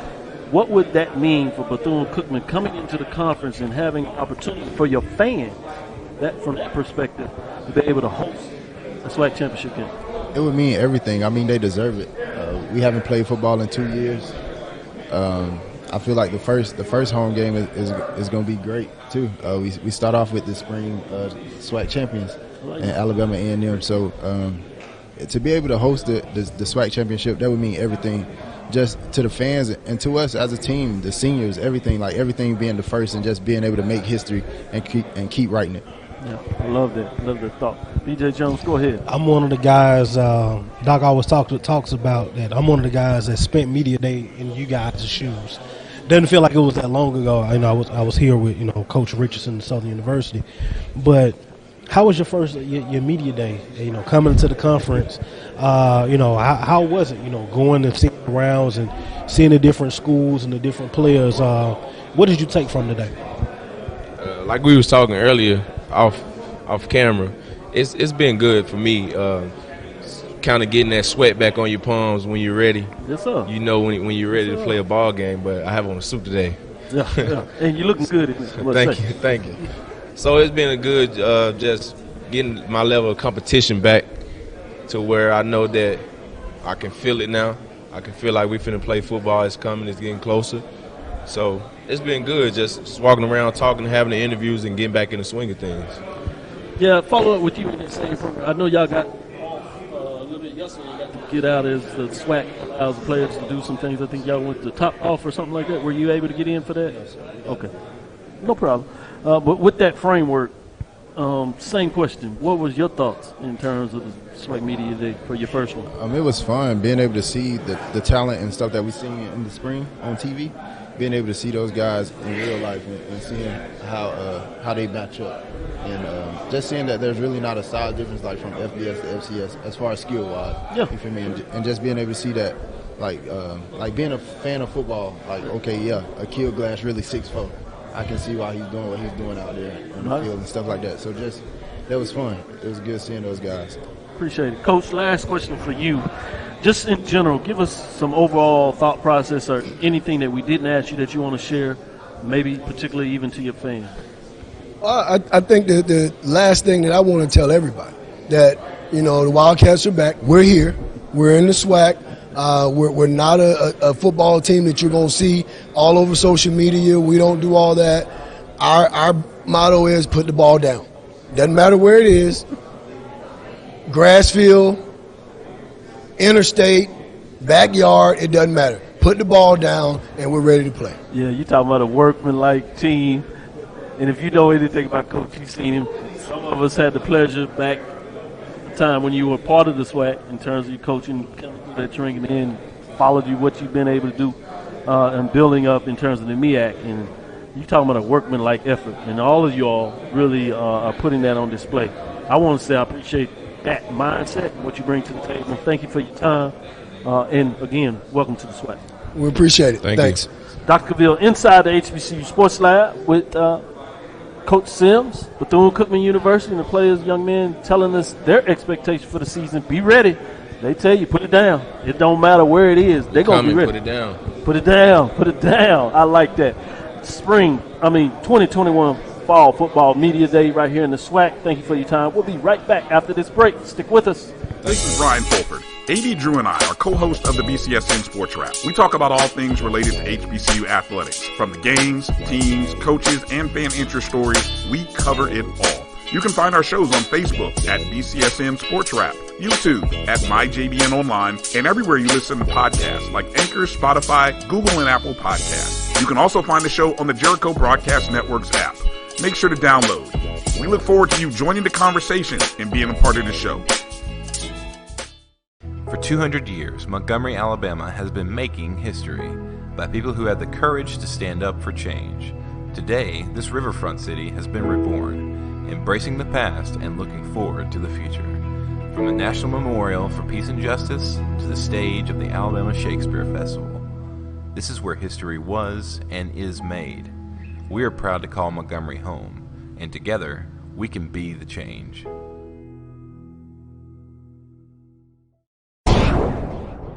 Follow the Black College Sports Network and all of our shows on YouTube. You can find us at MyJBN Online and on all social media at MyBCSN1. This is Carlos Brown, letting you know that we're on the move. You can now catch the Carlos Brown Show beginning this July on the Black College Sports Network each and every Saturday from 11 to 1 Eastern Time. That's 10 to 12 Central Time. Same time, new place. On Facebook at the Carlos Brown Show and Black College Sports Network. Online at www.mybcsn.net and on the BCSN app available on Google Play and the Apple App Store. The Cuvée Group Reveals inside the HBCU Sports Lab right here in Birmingham, Alabama, 2021 Football Media Day. We got none other than the Doc. So the rest of y'all run around here calling him Coach. I call him Doc because I know the academic pedigree. You do a dissertation? Yes, sir. I'm going to honor you with that one, Dr. Coach Hill-Eley. And two of the players, we'll get with y'all, Ezra Gray, Colton. Bring it in. I see you put in a little work out there. Yes, sir. And you put it in not only on the field, but on the field, too. I'm trying. You going to work on your doctorate as well? Yeah, sure. If Lord got it in his cars, I will. Amen. Talk it in existence. You'll get a chance whenever you want to. We'll make sure we bring you down there to Texas Hub and put you in the ED program. We got to make sure his eligibility over before you. And Puerto Real now. Yeah, he gonna let me recruit him. Don't be recruiting him. Coach, let's get into it, man. How has your day been? It's been great, and it's definitely good watching the SWAC, take off with the new additions of the additional teams, and just to see everything that Dr. McClelland has put in place to really move us to the forefront. So, and it's good to wrap up and close our day with you guys. I appreciate it. Appreciate you sticking around and giving us a little bit of extra time. Before I get to the players, I want to ask you in terms of your expectations. And I know they're always high, but I want to hear from you. What are your expectations? Well, you know what? When I first took over the program, I wanted to get the coaching staff in the right place, and we've done that. I wanted to get the right players in, and we've done that. And this spring gave us a taste of what it is when those things line up. Now going into the fall, we have something to use as a barometer to work towards winning a championship this year. I don't think as in the past I would say, oh, we need this player, we're missing that player. We're not missing anything but the opportunity to play on Saturday. Ooh, I like that attitude. Coach Adams, let me stick with you. How has your experience been in the SWAC? Big-time player making big-time plays. And then the second part of that, what are your expectations for the season as well? The SWAC is, I love the SWAC. I love hearing the bands, the rivalries. It makes the game even more fun. But my expectations really, I just got to stay healthy. And if I stay healthy, I feel like, I feel like I'm the defensive player of the year. That's what I'm be coming for. And as a team, we got to get that ring. And that's what we missed out. We were short this year or this past year, but we're coming for it this year. Man, I love that attitude. Before I shifted to B.J. Jones, let me get into Ezra Gray. Man. They talk about small in stature, but you make moves. You make a miss. You can run through them. You can run over them. You can do a little ball, all of it, catch it out the backfield, all purpose. Talk about where you got that mentality. Growing up, I've always been behind my brothers, and I always wanted to kind of emulate everything they've done. And honestly, it's been a football household where I was growing up, and I've always been smaller than them. So, if you can't run them over or something like that, you're going to have to make something shake. But honestly, it's all about having that dog out there in the dog fight and realizing the task at hand. You can't go in and take any team nor opponent lightly, and that's how we really pretty much face any opposition. Great point. Let me pass it over to VJ. Well, this segment is definitely going to make my dad happy. Anybody else? Shout out. Shout out to my pops. Graduate at Alabama State University, running back at Alabama State University from back in the late 70s, early 80s. So he'll get a smile out of this one. I want to talk about you, Bubba. I noticed you Alcorn State game in 2019. And I was like, who is 56? I'm a defensive player, play linebacker in this conference. So when I see a linebacker that stands out, I remember Kortne at Alabama State and what he was able to do. But I saw you in 2019, and then I saw you again this spring going up against my alma mater, Southern University, to open up the season. And I was like, man, four is everywhere. It's 456. I'm like, I hope he's the same person. I hope they got two of them. and just to see the way that you ball, the way that you get to the football. Tell me, how did you, because I went back and I saw some of your filming with Tumpka as well, and you've developed. Tell me, how has the process been from Wetumpka now at Alabama State, and how has your game developed from where you were when you stepped in day one and where you are now? I feel like the biggest thing part of my game is, I take pride in watching film and really get to know the schemes and the plays that I might see, or the plays of what can we run against what they're fixing to run. Coming into Alabama State, I had that my freshman year. I came in and got injured, unfortunately, tore my ankle, and that was my first game was versus Alcorn 2019. So I was just excited, not playing that far from home. 25 minutes. So just really excited to show what I'm about and where I'm from. And, the Southern game, that was a huge fourth down stop, and we got put into an unfortunate situation at the beginning of the game, and we made a good stop to try to help out our team. Keep it. Go ahead. And let me pass it over to Ezra. Okay. Ezra, I like watching you run the football, man. You bring something to the table, whether it's I've seen you jump over people. I've seen you shake them. I've seen you run through them. Man, tell me a little bit about your running style and how did that come to be? Did you come out as, a guy that would use his moves and you develop that power? Just tell me, how did that go along? And, of course, man, you're doing an amazing job in the classroom as well. Thank you for that. And, you know, I've always been kind of blessed with speed, but as I grew older, you know, I kind of figured, you know, I have to put a little juice in it, you know what I mean? You're not just going to hit the pop Warner corner every time in certain situations, so that's when I really get with my coaches, and they help me out and further me along to develop my game and develop, like, spin moves and juke moves and things like that. And, you know, I still got some moves in the bag I ain't got to bring out yet. and we coming for this season, you know what I'm saying? Y'all stay tuned for that, because I still got some things in the bag. So, you know, I'm really excited for that, to be able to showcase not only what I can do, but, you know, the blocking that the O-line's doing. You know, they do a phenomenal job of really creating lanes for me to have one-on-one situations to be able to showcase those moves. So that's definitely a blessing. And that's scary when he I love that. He still got something in the bag, so we'll tune in. We'll be watching. Coach, sure. Doc, let me go back to you in terms of, you told me about the expectation. Previously, you had an opportunity to work in the MEAC and really develop programs there in Morgan State. So you're familiar with FAMU and Bethune-Cookman. Divisional alignments, in terms of the Eastern Division, what comes to mind with you in terms of lining up in that framework, in that capacity? What comes to mind when you have to look at the expansion of the company? It's almost I don't know, maybe about when I started writing my dissertation, it was basically about HBCUs and tradition and classics. Yeah. And I had already manifested in my mind of Bethune and FAM being in the SWAC. And so for them to come back over, when you look at the rich tradition and you look at the band and the atmosphere that those games promote in those two areas, it's only fitting that they're in the SWAC. Because week in and week out, you get the same thing every week in the SWAC. So I'm looking forward to them becoming it's almost like a homecoming every week. We got a lot of Florida young men like Ezra who never got an opportunity to play at home. No. And now to drive through his hometown to allow him a chance before he finished to play at Florida A&M is only fitting. And to be able to have those old traditional games of rivalries of Bethune and FAM coming back on this side, I think is something that a lot of our older fans have been waiting on, and it's great that we're able to afford them that opportunity. Either one of the players can answer this question. Been kind of going out with this. What would it mean to host a SWAC championship game at home for your fans? You know, that's having that home field and the home field advantage and be able to show, especially, I mean, it'd mean a whole lot to me because that's hometown. So I think that's giving us that advantage and be able to put on for the city of Montgomery.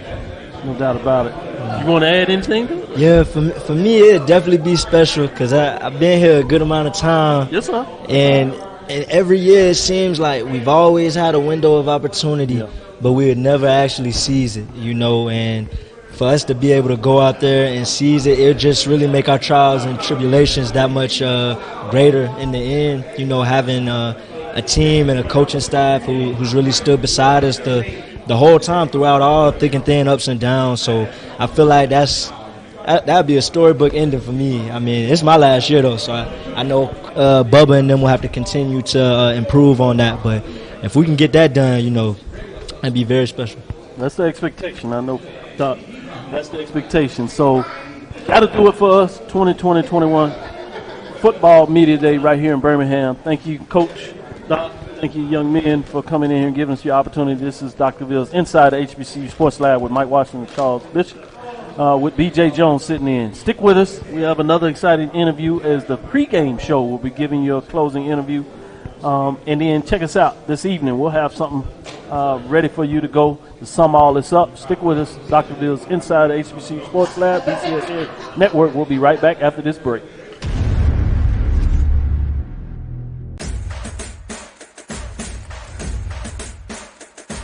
HBCU League Pass.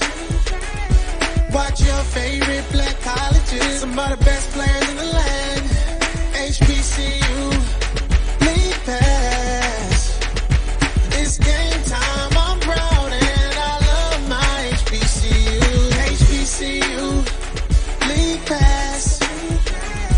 Watch your favorite black colleges. Some of the best players in the land. HBCU League Pass. It's game time. I'm proud and I love my HBCU.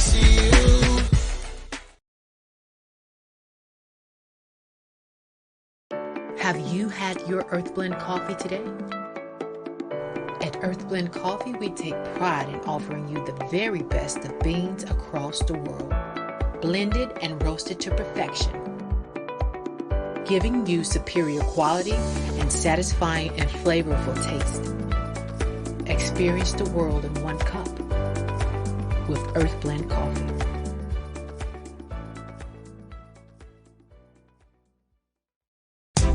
We are back.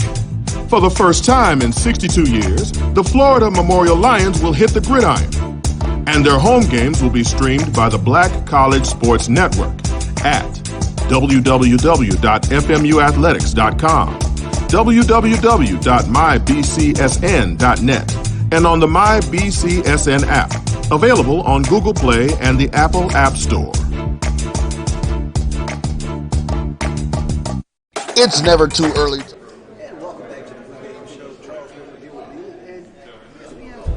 Jay Walker, welcome into the Pregame Show. My man.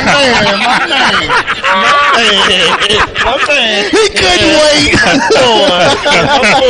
We are family. Okay. I believe it. Yeah. Hey, let me tell y'all something. You know how the police pick up the brother in the hood and ride him around so they can see. Hey man, I saw you in the car. The police. See, Jay know we finna ask him some stuff. So he trying to make like we all tight. Man, I get my information from y'all, man. I believe. Jay Walker, how you doing, man? I'm good, man. I'm tired. Long day, but it was worth it, man. We're getting close. Salute to you and Tiffany. That was outstanding coverage, man. Thank you, man. We that tried. was nonstop. We tried, man. You know, it's kind of one of those things where now I feel like it's getting close. You know, I always say doing the media day, coaches are all great when they're undefeated. But none of these guys lost. Sure. The real character comes out when they lost. And you form the relationships with the guys out here and talk. And they know, hey, we wish them all well, you know, from the bottom to the top. So it's good to see the guys. Jay, what were your takeaways from today? A couple of them. It's like I think the one that surprised me, and I had this feeling a couple years ago, like I could tell Pine Bluff was building something a little bit. And they were building it, and I didn't listen to them as much. And I was I kind of wish I would have. I'm gonna go on a limb. I think Texas Southern gonna win a couple games. Okay. They're not gonna win, but I think they're gonna start becoming a tough out. Okay. You know, they're starting to put. When the guy said we're sick and tired of being sick and tired, that's the upset. I could go with all the other ones. I was surprised Southern got so much play. I mean, considering, Southern 6 guys on all first team all conference offense. Mm-hmm. Yeah. And you talk about a conference that's got Alabama A&M and Arkansas Pine Bluff in there. Yeah. That's. They got some expectations. They're putting a lot of pressure on that young coach. Well, like you said, man, today is the day we look forward to start. SWAC Media Day is that first domino. Then August come and the pads. Everybody's been strength and conditioning, but the pads are coming on in August. They're going to start some hitting. And we're less than 50 days away from Miami, Orange Blossom Classic, Jackson State versus FAMU. Yeah, and that one there, I really want to see that one because, one, I mean, Coach Prime, as you know, ever since he's got there, said, get me next year. Well, next year's here. So he said he got some horses now, so now you get a chance to prove you got the right horses. And Willie going to try and come into the SWAC making a bang. FAMU. I mean, if FAMU can beat them by 30, they're going to try and beat them by 40. So it's going to be an interesting matchup there. Good measuring stick game to start off the season. Well, I know you have the Gimme 5 segment, so give me 5 games that you're looking forward to this upcoming season. Okay. Alcorn versus Alabama A&M because both of them are going to be like undefeated reigning champions that haven't got beat. I think the FAMU game versus Jackson State is a big one. I want to see Arkansas Pine Bluff and Southern, that rematch, because Pine Bluff snuck them last year, but they say we didn't sneak them. They think they're just better than them. Okay, so that's what that would be in the classic. I'm just always biased. I won't put a list without putting Alabama State, Alabama A&M on that one. And then I'm going to go with Jackson State Alcorn. Jackson State Alcorn. Because I don't know if Coach Prime really realized how big that game is. Okay. Alcorn is waiting to get a piece of that. They're waiting. It's at the end of the year, and they don't care if Jackson State's going to be 9-2. If they're 2-9, Alcorn is going to try to beat the brakes off Jackson State because that's what they do. Sure. Good stuff. Now, I got to give me 5 I want. Okay. Give me 5 reasons Jackson State fans don't like Jay Walker. Because the truth shall set you free. Jackson, it's a love-hate, man. I love them all, man. You know, think about the JSU fan. I'm like cheer for your team. You know, like cheer for your team. And like I said, when they were 3-0, they had a problem with me. Yeah. So I was thinking, wow, what's going to happen when they 3-2? When they lose a couple games? Yeah. I don't play no games. I just call it like I see it on the field. Well, here's what the fans tell me. Our fans, you said today, you sitting amongst we today. So. Yeah, he's my boy. He's my boy. I'm here with my staff. So here's what they say to us. You know, we had some spirited discussions last night. They say, well, you know, Jay Walker, when he called a game, he give us a compliment, then it's a butt with it. Yeah. You know. Yeah. I corrected myself on stage today, too. So we just said, what we come up with, it's going to be however. However. Jackson State is going to lead FCS in attendance. However, that don't mean you're going to win more games. Here we go. Doesn't mean you're going to win more games. It's the truth. It's the truth. FAMU fans the same way. And, you know, the one team that they used to have a problem, they would say, oh, you're a little biased, was like Alcorn. But it's amazing when you start winning, and then they're like, oh, yeah, you called it right. You called it right. Now everybody thinks I'm a big Alcorn supporter. I'm like, sure. They play good football. The reservation's a tough place to go down there and win a football game. So you the umpire, just balls and strikes, call them like you seen them. Balls and strikes. Howard University got a problem with it. You know, I've had guys say, oh, you don't show Howard enough love. And then my coworker, Tiffany, she's like, you always talking about Howard. I told her, I said, Howard is like, well, if I was a college player, I would love to go play Howard. I would love to go play Howard. You know why? It's easy to get to. Get a quick flight, quick bus ride. You're going to stay in a nice hotel, and you're probably going to win a football game. And you probably know somebody go to Howard, so you get to play in front of your friends. Yeah, how about that? I'm just telling now. I'm part of that response. I can see Howard, your alums not liking. Yeah. Well, I told the football team, stop it. See, when I was there, we would use that to our advantage. Oh, yeah, y'all come up here real quick, and then, or we're going to come into your city, and then we're going to see your girlfriend at our homecoming. That's how we thought. You got to use that. We might be family. We might be family. Off that one, I think I'm with you on that one, Jay. So Jay, just peeling back layers on today. You know, you've seen the growth because this ain't your first SWAC media day. So whether people attribute to Prime or the uprising of HBC football, whatever the case may be, what was it like for you on the stage, looking out into the crowd, seeing all the folks here in the buzz and excitement, radio room full, internet room, TV room? What were you thinking? Wasn't surprised. I think, you know, the commissioner, McClelland, deserves a lot of credit for that. He, along with Andrew Roberts, who helped put this together. It's been a growth pattern there, but the SWAC has dominated the offseason headlines since the last football season in the fall.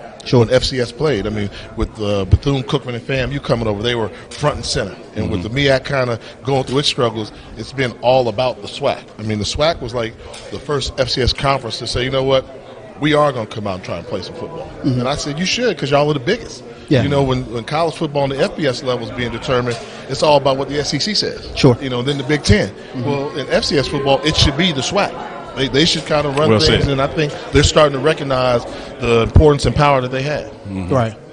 Jay, you're an HBCU guy, Howard alum. You know. Quarterback. NIL has been a huge thing with regards to coming into the world of college football. How do you see the impact with regards to HBCUs? I know. I wish I was playing at Howard right now, because you know, because Howard, you got so many benefits. I think it'll be a little bit different for HBCUs. There won't be as much money involved, just like it's not with the FBS program. But it's going to go down to that fan base, you know, the fan base. Because I think out in the SWAC, I would love to be a player in the SWAC right now, because we know for years the SWAC has always had these legends. You know, if you play ball in the SWAC, you leave there a legend. Yeah. Whether you're Robert Kent, whether you're Bruce Eugene, you know, this name, guys like that. You know how many jerseys they would sell? Of course. You know, they would do it. So and they got a fan base where, you know, you go to MEAC school, you get 10,000 people at the game. That's a decent crowd. You go to SWAC game, you're talking 25, 30,000 regular. I'm selling myself. And do you know who leads in attendance? Jackson State. Just want you. I wanted my brothers. Did you? I said that on the telecast. I don't know if they did. But then you said but. I didn't say no but. I said but they ain't win no championship. That's the but. And that's when the inbox gets hot. Man, come on. I call it like I see it. I call it like JSU. The fan base is great. They're itching to win. They want to win it so bad. You know, I think they underestimated what life was going to be like after Comedy. Comedy, I think, was underrated in what he did there for the school there. I still go back to when I didn't like what they did to Robert Clint when he was there. I go back there. What no day now? He. James Bell. You didn't like what James Bell did. I don't like what Jackson State did. James Bell did that to Robert. Bell, ERROR. Bell era. It was era. ER. I like that, but no, it's good. But I think what Jackson State needs to realize is y'all got an Alcorn problem. You got an Alcorn problem. It's tough. It's always tough when your rival is winning. Okay. So the only team I think that could really help knock Alcorn off would be Jackson State. If Jackson State were to emerge, then you'll start to see Alcorn take a little hit. Just like the FAMU, for all the success they were having, the one school, Bethune-Cookman, kept knocking them, kept them humble, kept them in check. So I think that's good. So I think Alcorn, y'all got to gain on Alcorn. So you got a guy in there trying to do it, but we'll see. Yeah. Well, Jay, before we let you get out of here now. Okay. You're going to be covering a lot of these games, and even when you're not covering nor you're watching them, you're a big-time, not just HBCU fan, but SWAC football fan and historian of it. Who's in the championship? Ooh, we. Jackson State. Say it. No, we're trying to get the fans to trying start to help liking you with Jay the fans Walker. here, Jay. Just put Jackson State. Just go ahead and say it. It's okay. It's really. I'm going to go Alcorn. Because they're in the West. See, You would think they're in the East. They're in the West. And in the East, you gotta fix it. Smart move. No doubt about it. Well, I tell you what, we appreciate you coming here on the pregame show. And I tell you how much I like to go. That's one of my favorite spots is going to Jackson, Mississippi, though. Yeah. Because the restaurant. I go to Johnny T's, my boy Johnny T's, and Mama Hamil's is one of the most underestimated restaurants out there in the world. Yeah. $11, you are full. Yeah. Hey, I got a couple golf courses I need to take you to over there too. And the golf there, the golf is there too. That's a good one. That's a good one. I like it. Well, we're looking forward to having you back, man, covering some of those home games on ESPN, and we're going to fire up a cigar pregame and postgame. Yes. And have a good conversation. And we're going to win you over. Maybe our fans will. We're family. We are family, right? We are family. We believe. Don't we believe? We believe. I know I believe. Jay Walker. No doubt about it. Jay Walker here on the pregame show with Neely and Bishop, and we'll be right back here on the Black College Sports Network. Plant the seed to share the tradition and instill a sense of pride in your HBCU with your little ones. HBCU Pride and Joy Children's Boutique helps you share your school spirit with a wide selection of adorable kids apparel and accessories officially licensed from your favorite HBCU. Visit hbcupridejoy.com and follow us on all social media at HBCU Pride Joy on Facebook and Twitter.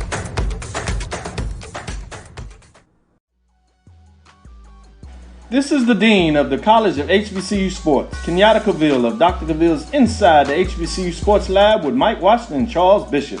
Come mix it up in the lab where the course lecture is in session every Tuesday from 6 o'clock p.m. Central Standard Time on Facebook Live, YouTube Spreaker, or the BCSN app.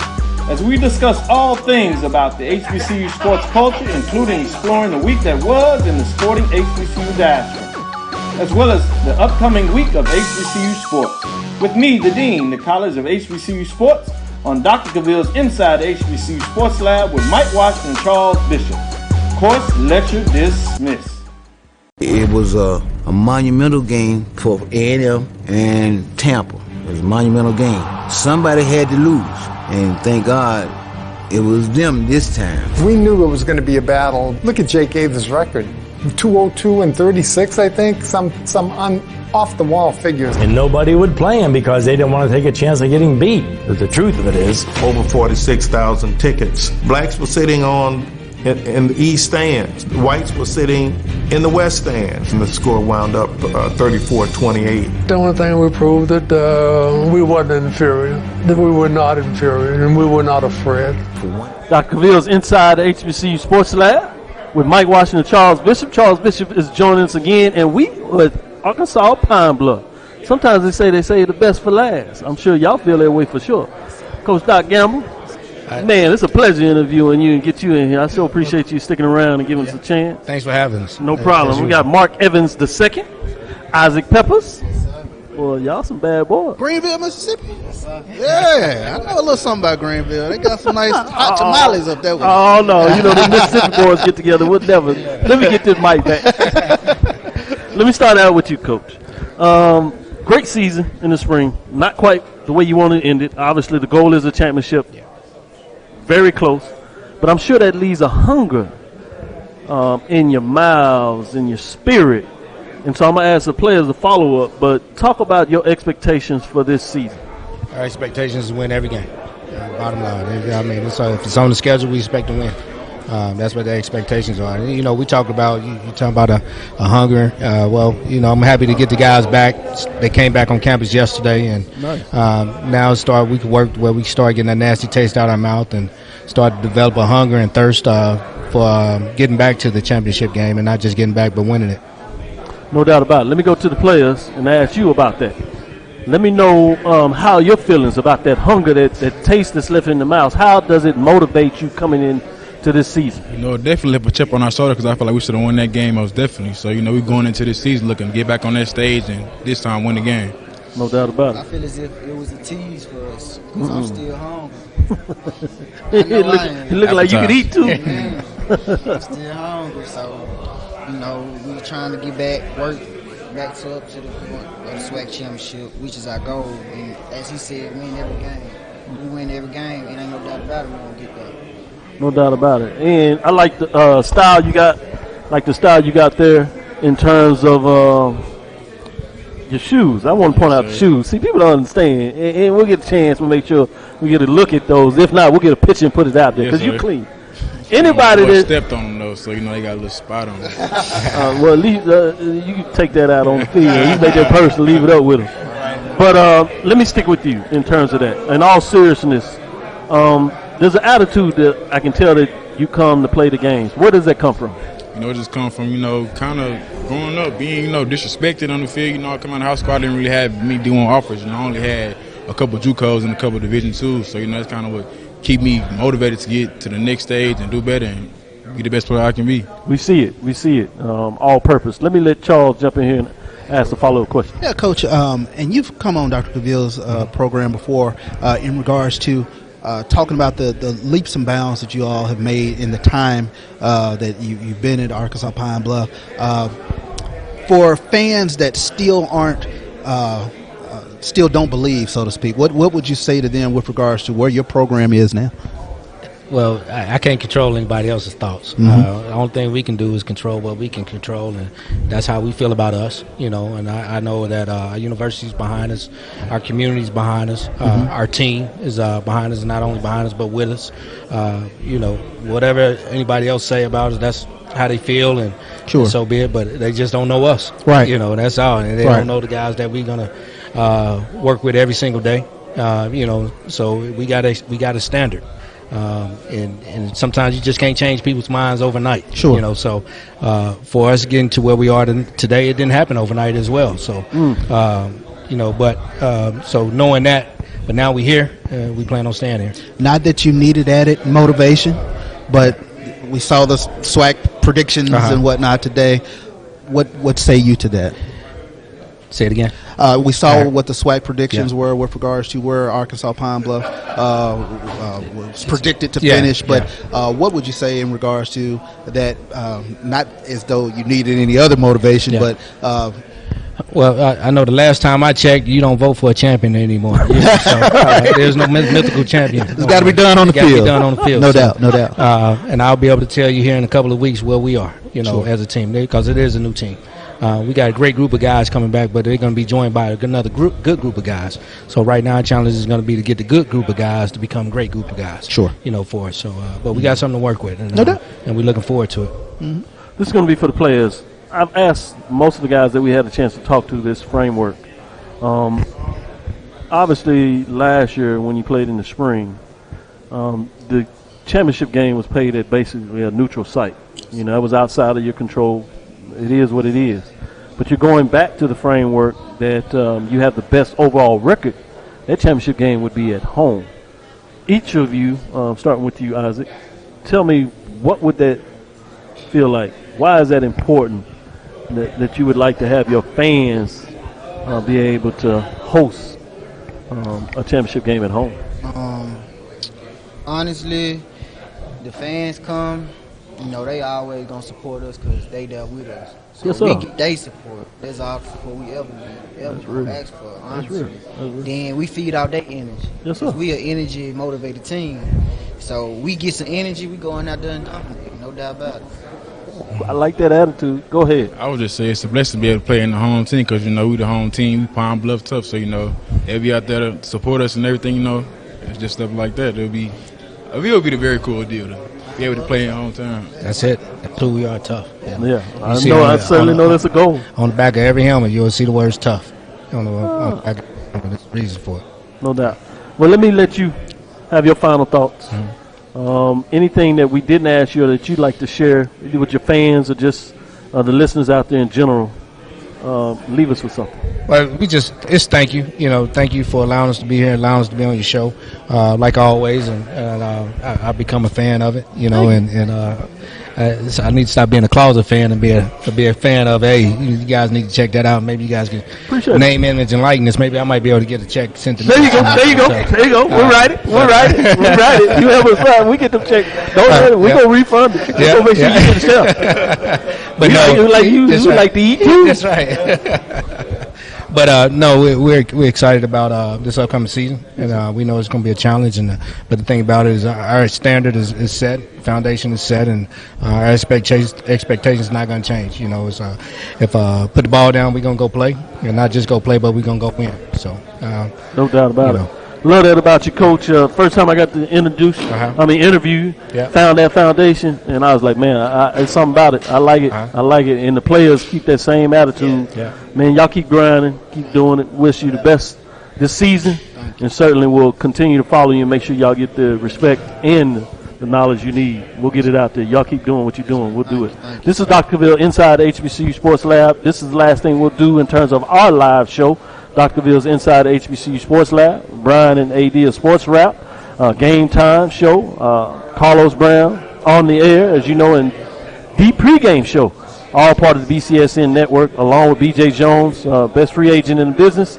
That'll do it as we close up the 2021 SWAC Football Media Day. Thank you for your time and following us. Stick with us. We'll have something for you tonight, and to make sure you can get all the latest and greatest and our overall thoughts on this great day. With that, we'll sign it off. Thank you for your time. Thank you, Coach. Thank you, guys. Safe This is Ryan Fulford. AD Drew and I are co-hosts of the BCSN Sports Wrap. We talk about all things related to HBCU athletics. From the games, teams, coaches, and fan interest stories, we cover it all. You can find our shows on Facebook at BCSN Sports Wrap, YouTube at MyJBN Online, and everywhere you listen to podcasts like Anchor, Spotify, Google, and Apple Podcasts. You can also find the show on the Jericho Broadcast Network's app. Make sure to download. We look forward to you joining the conversation and being a part of the show. For 200 years, Montgomery, Alabama has been making history by people who had the courage to stand up for change. Today, this riverfront city has been reborn, embracing the past and looking forward to the future. From the National Memorial for Peace and Justice to the stage of the Alabama Shakespeare Festival, this is where history was and is made. We are proud to call Montgomery home, and together, we can be the change.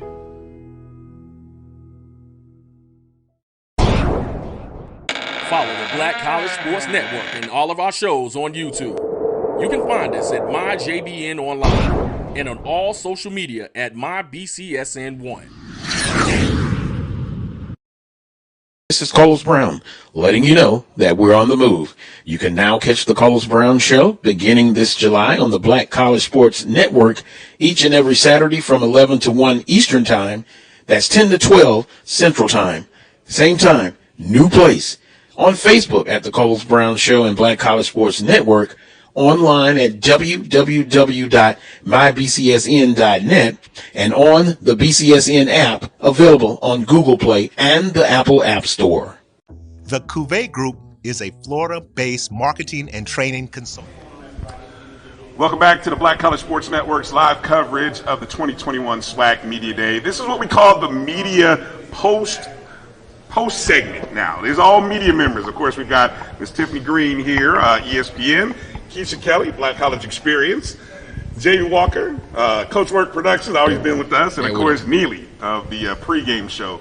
And so now we get a chance to sort of sort of just step back for a second and just think about what we've just kind of heard from all the coaches, and so I guess I'll start with you, Tiffany. Kind of say maybe what's one of your first impressions of maybe a coach or a player that kind of said something that kind of maybe caught you off guard, or maybe you found really interesting, a little bit different than maybe what you might have expected? Yeah, well, something that I probably expected, but I always appreciated Connell Maynor. He just always gives you a great sound bite, and he gives you exactly what he's thinking, and you don't always get that. Neely, Akeisha, and Jamie, you guys experience that. Sometimes you get that coach speak, but, you know, he's really confident in his group, and for good reasons, but he feels like they're going to win. Again, like you heard that, 2 championships in the same year. I think that was something that was kind of like poster board material, locker room material for everybody else, but he was trying to guarantee that they would do it again. Mm-hmm. How about you, Keisha?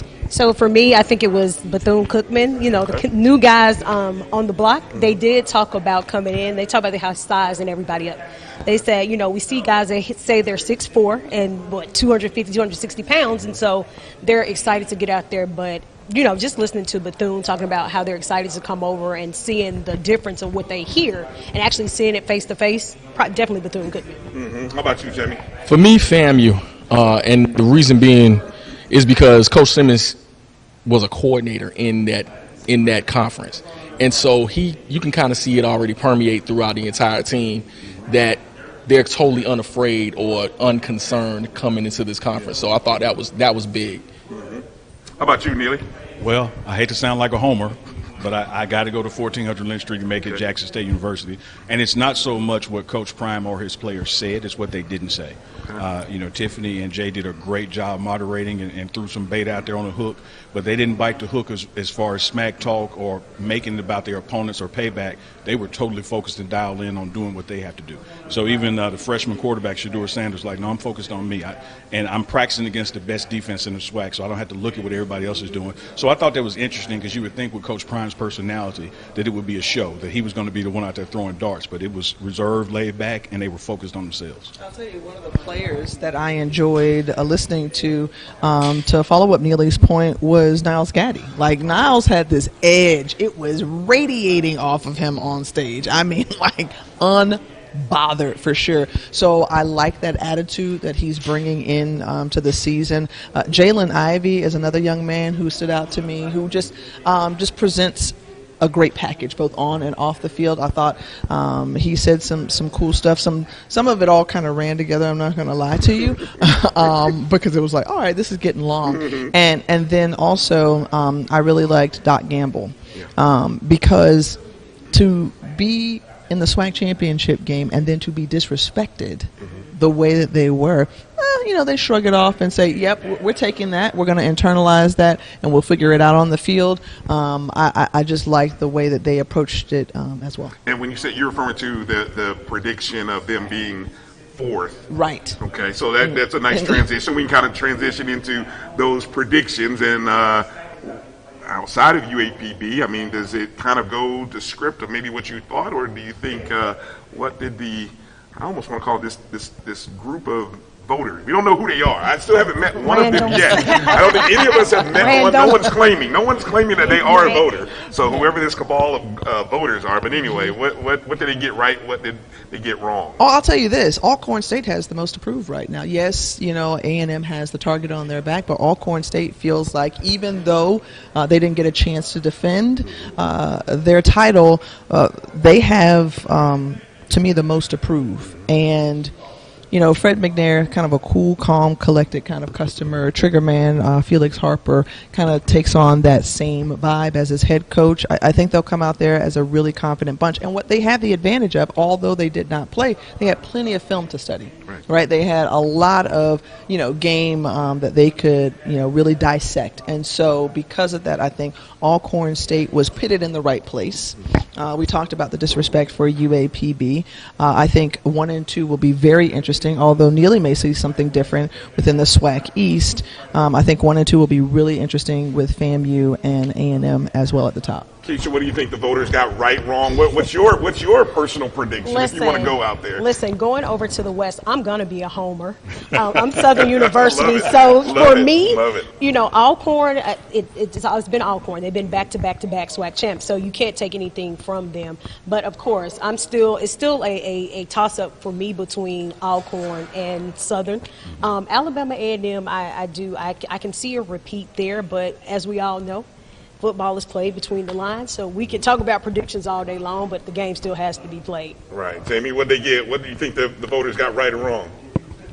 Wow, that's a hard one because I'm going to echo the sentiments of Keisha for a second. I think A&M is fine in the East. I think they should be fine going forward just because they have the pedigree. They have, you know, what it takes. You know, you have the perennial quarterback in the kill glass. That's, you know, will be fine running this offense, and they can improve and just build on what they've done. In the West, however, Southern, I think, is getting lost in this as well, because even within their system of having 2 to 3 quarterbacks that they, you know, consistently play, it's worked for them, and I think they are getting lost in this. You could see that coming off of them just walking around this room. They were quiet, heads down, like, I'm not about this, you know, I'm just about business. You know, I guess we have to be here, but you know, I'm ready to get on the field. That just oozed off of them. I'm also curious to see what Jackson State does, because when you're mixing in a brand new group of you know, players, to have that mesh and to see what goes on early is what I'm curious to see. I think he is, you know, Coach Prime has recruited some dogs, like he said, but for that to take time to actually mesh and be a cohesive unit, I'm just curious to see what goes on with that. Preseason pick third, Neely. How's that sitting with the Tiger Nation? Surprisingly well. I'll rewind a bit. I'm still looking for that 5th dentist who voted against Denteen, you know, because it's 4 out of 5 dentists. So it's like these preseason polls. I don't know who the 4 gets it right or the 1 gets it wrong. But neither here nor there. I think that for Jackson State, it's a curiosity factor. You know, the spotlight is there because of Coach Prime, but the truth is we have a true freshman quarterback. Yeah. The truth is we have about 40 guys who did not play together this spring. We are a brand new team. And so to be that high or that low, or we see it's like it's playing with house money. We don't have a lot to lose in this. You know, we're playing to win and win it all. But if the wheels come off a little bit, freshman quarterback, first true season. But for A&M, you know, they won. You have to be looking that way. UAPB was there. You have to be looking that way. Alcorn was there the year before and didn't get to put their stuff on the table in the spring. You have to be looking there. And Southern was our toughest opponent this year as it relates to Jackson State. They have a true team. So I'm not offended by the polls, but I can see why somebody else would be if they're not number 1 or not in the conversation. But JSU-wise, we're playing with house money this fall. Is the fan base, I mean, especially you two are, and you know the fan base at Jackson State real well, and Southern. Is the fan base, for example, at Jackson State, are they okay with your analysis? Absolutely not. I keep hearing from, okay, I was going to say thank you. No, absolutely. Okay, let me take that little journalism hat off, throw there. Fan base, Prime got to win. Like that, I mean, that's the standard, is we got to win. You know, we're starting off with a SWAC opponent, a division opponent, week 1 against FAMU. Truth is, you can lose that game and still win the SWAC East. We then have 3 opponents that have no bearing on SWAC standings. We go to Memphis for Tennessee State, go to Monroe for ULM, Delta State comes to Jackson. The truth is, Jackson State could be 0-4 going into our first home game, and everything is fine. But it won't be fine with the fan base. It won't be fine with us and the jobs that we do. So that's a different standard as it relates to these polls and what we're going to be looking for. Truth is, house money. Fact is, with the fan base, you got to win now, because you said you got your dogs now, and we're going to play some ball. People are going to be looking for it. Keisha, what's the expectation with Southern's fan base? Listen, I'm just like you. If we lose one, they think the whole school falling apart. That's just how the fan base is. We know how it is with tradition and rival. We have some old school fans, and so if we lose one game, they think it's falling apart. But if we win 5 after, they'll act like that one didn't exist. So I feel like, you know, with this transition, with Coach Rollins coming in, you know, it's a lot that everybody's looking forward to. And, you know, we have a lot that has gone on in that time. But definitely, we know, same thing. Take this. What we do, we take that hat off, but as an alumna, yeah, we're going to win all the games. That's what we're supposed to say. We're going to win every game.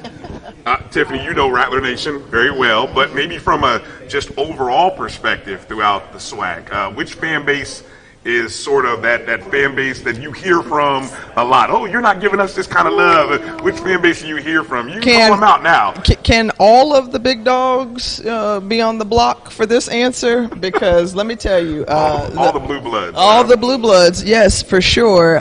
Definitely have something to say. And that's going to be, to me, interesting. And I want to kind of divert my point here to say we're very passionate with our fan bases, right? And I can't wait because I feel like we are friendly here now. You know, come in, kumbaya. Come September 6th. I don't know where Neely and I are going to stand. You know, see what I mean? You take it personally. The same thing with Southern. I mean, to me, that has always been our greatest rival. It's been, to me, the best game that I've ever been a part of as a student. And then when they renewed the rivalry and bringing it back, it was going down to the wire again. So I look forward to renewing some of these long-standing traditions within the conference. The passionate fan bases. Let me tell you, the social media groups. Oh yeah. Cutthroat. Yes. Oh, yes. Yeah, like it's a different level. You got to stay off of it because you get wrapped up in it and get in trouble. Oh easily. So I try to keep my name right out of it, you know. But that's just what the beauty, I think, of Black college football is, and to be on this platform and to have these types of platforms to be able to share that goodness with the average fan and the rabid fan is so very important. Let's wrap it up by kind of thinking about big game of the year. And that's a hard question, I know, because there's some weeks where everybody's, I think there's about 2 or 3 weeks where everybody's playing, no bye weeks. But let's think about the one game, or feel free to jump in with a second, but the game that you're looking forward to the most, whether it be a new rivalry, renewed rivalry, or just it's who we play. Or it's going to mean something. Let's start with you, Keisha. He said one. I'm taking 2 games. Okay. So definitely FAMU, Jackson State, Tennessee State, and Grambling. Definitely looking forward to that Canton game. Definitely looking forward to those 2 games on the same day. Wow. Okay. That's a big day. Big day. Jamie? Because I'm a fan of running backs, I'm looking forward again to A&M and Bama State. I'm looking forward to that game. Magic City. Yes. Okay. Absolutely. Okay. All right. It's the bookends for us. Week 1, FAMU, final week when Alcorn comes to Jackson. Those 2 games, one is going to set the tone for the season, and one is going to put the taste in your mouth how you leave the season. Right.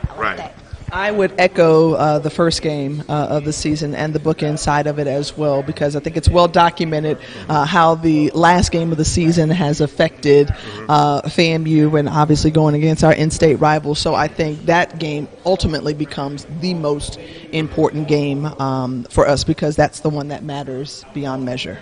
Well said. Well, that's just a little taste of just the media perspective for what we've seen, what we've heard, and of course, there's going to be more throughout this season. And so for Tiffany Green, Keisha Kelly, Jamie Walker, and Neely, make sure to stay tuned. We've got more coming up here as we start to wind it down. We're not done yet, though. We still got some other people to talk to. Thanks for watching the Black College Sports Network's live coverage of the 2021 SWAC Media Day.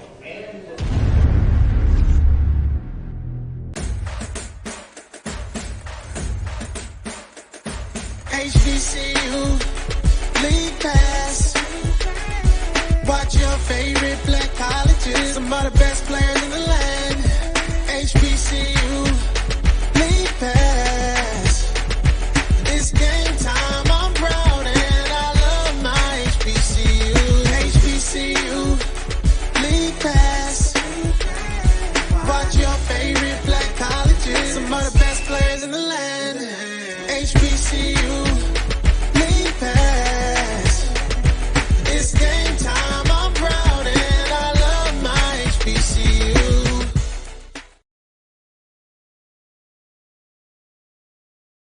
Have you had your Earth Blend coffee today?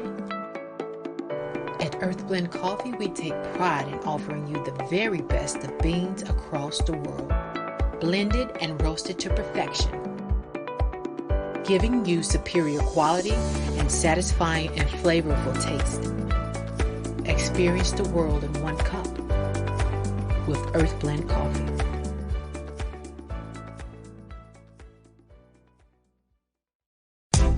We are back. For the first time in 62 years, the Florida Memorial Lions will hit the gridiron, and their home games will be streamed by the Black College Sports Network at www.fmuathletics.com, www.mybcsn.net, and on the MyBCSN app, available on Google Play and the Apple App Store. It's never too early to plant the seed, to share the tradition, and instill a sense of pride in your HBCU with your little ones. HBCU Pride and Joy Children's Boutique helps you share your school spirit with a wide selection of adorable kids' apparel and accessories officially licensed from your favorite HBCU. Visit hbcupridejoy.com and follow us on all social media at HBCU Pride Joy on Facebook and Twitter.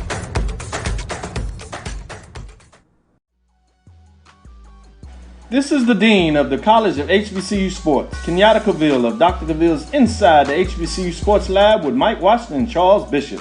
Come mix it up in the lab where the course lecture is in session every Tuesday from 6 o'clock p.m. Central Standard Time on Facebook Live, YouTube Spreaker, or the BCSN app, as we discuss all things about the HBCU sports culture, including exploring the week that was in the sporting HBCU diaspora, as well as the upcoming week of HBCU sports. With me, the Dean, the College of HBCU Sports, on Dr. Cavil's Inside the HBCU Sports Lab with Mike Washington and Charles Bishop. Course lecture dismissed. It was a monumental game for A&M and Tampa. It was a monumental game. Somebody had to lose, and thank God it was them this time. We knew it was going to be a battle. Look at Jake Ave's record. 202 and 36, I think. Some off-the-wall figures. And nobody would play him because they didn't want to take a chance of getting beat. But the truth of it is, Over 46,000 tickets. Blacks were sitting in the east stands. The whites were sitting in the west stands. And the score wound up 34-28. The only thing we proved that we wasn't inferior, that we were not inferior, and we were not afraid. For one night, for 160 minutes, we was better than them. This is Brian Fulford. AD Drew and I are co-hosts of the BCSN SportsWrap. We talk about all things related to HBCU athletics. From the games, teams, coaches, and fan interest stories, we cover it all. You can find our shows on Facebook at BCSN SportsWrap, YouTube at MyJBN Online, and everywhere you listen to podcasts like Anchor, Spotify, Google, and Apple Podcasts. You can also find the show on the Jericho Broadcast Network's app. Make sure to download. We look forward to you joining the conversation and being a part of the show. For 200 years, Montgomery, Alabama has been making history by people who had the courage to stand up for change. Today, this riverfront city has been reborn, embracing the past and looking forward to the future. From the National Memorial for Peace and Justice to the stage of the Alabama Shakespeare Festival, this is where history was and is made. We are proud to call Montgomery home, and together, we can be the change.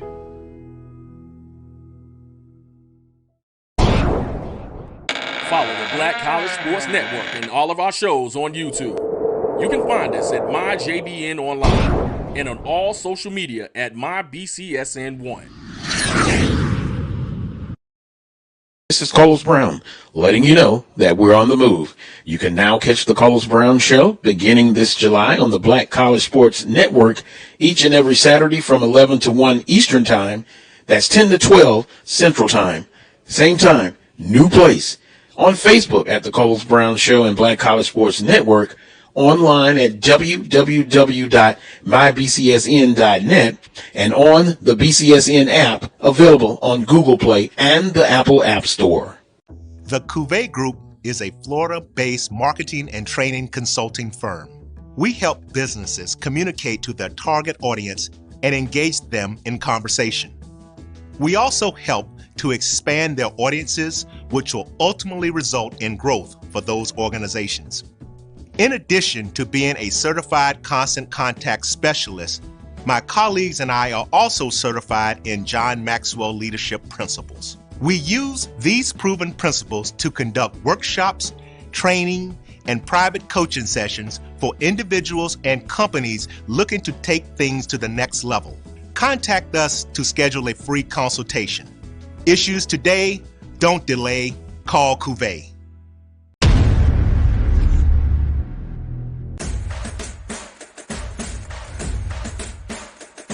HBCU League Pass. Watch your favorite black colleges. Some of the best players in the land. HBCU League Pass. It's game time. I'm proud and I love my HBCU. HBCU League Pass. Watch your favorite black colleges. Some of the best players in the land. HBCU League Pass. It's game time. I'm proud and I love my HBCU.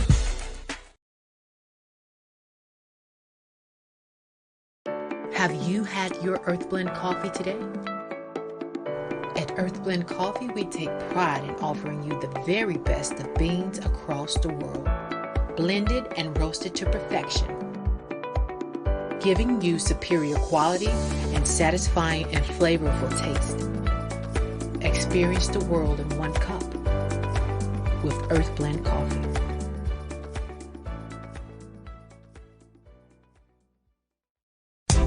We are back. For the first time in 62 years, the Florida Memorial Lions will hit the gridiron, and their home games will be streamed by the Black College Sports Network at www.fmuathletics.com, www.mybcsn.net, and on the MyBCSN app, available on Google Play and the Apple App Store. It's never too early to plant the seed, to share the tradition, and instill a sense of pride in your HBCU with your little ones. HBCU Pride and Joy Children's Boutique helps you share your school spirit with a wide selection of adorable kids apparel and accessories officially licensed from your favorite HBCU. Visit hbcupridejoy.com and follow us on all social media at HBCU Pride Joy on Facebook and Twitter.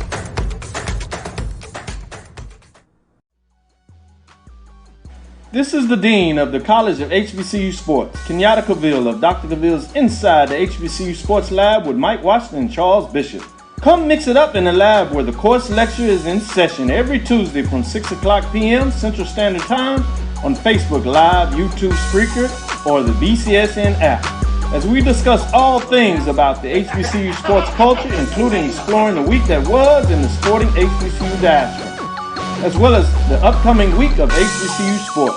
With me, the Dean, the College of HBCU Sports, on Dr. Cavill's Inside the HBCU Sports Lab with Mike Washington and Charles Bishop. Course lecture dismissed. It was a monumental game for A&M and Tampa. It was a monumental game. Somebody had to lose, and thank God it was them this time. We knew it was going to be a battle. Look at Jake Aves' record.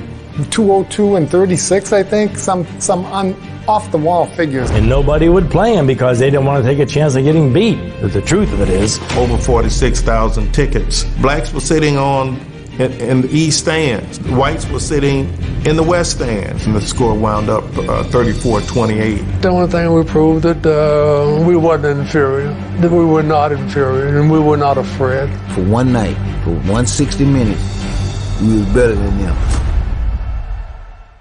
This is Brian Fulford. AD Drew and I are co-hosts of the BCSN SportsWrap. We talk about all things related to HBCU athletics. From the games, teams, coaches, and fan interest stories, we cover it all.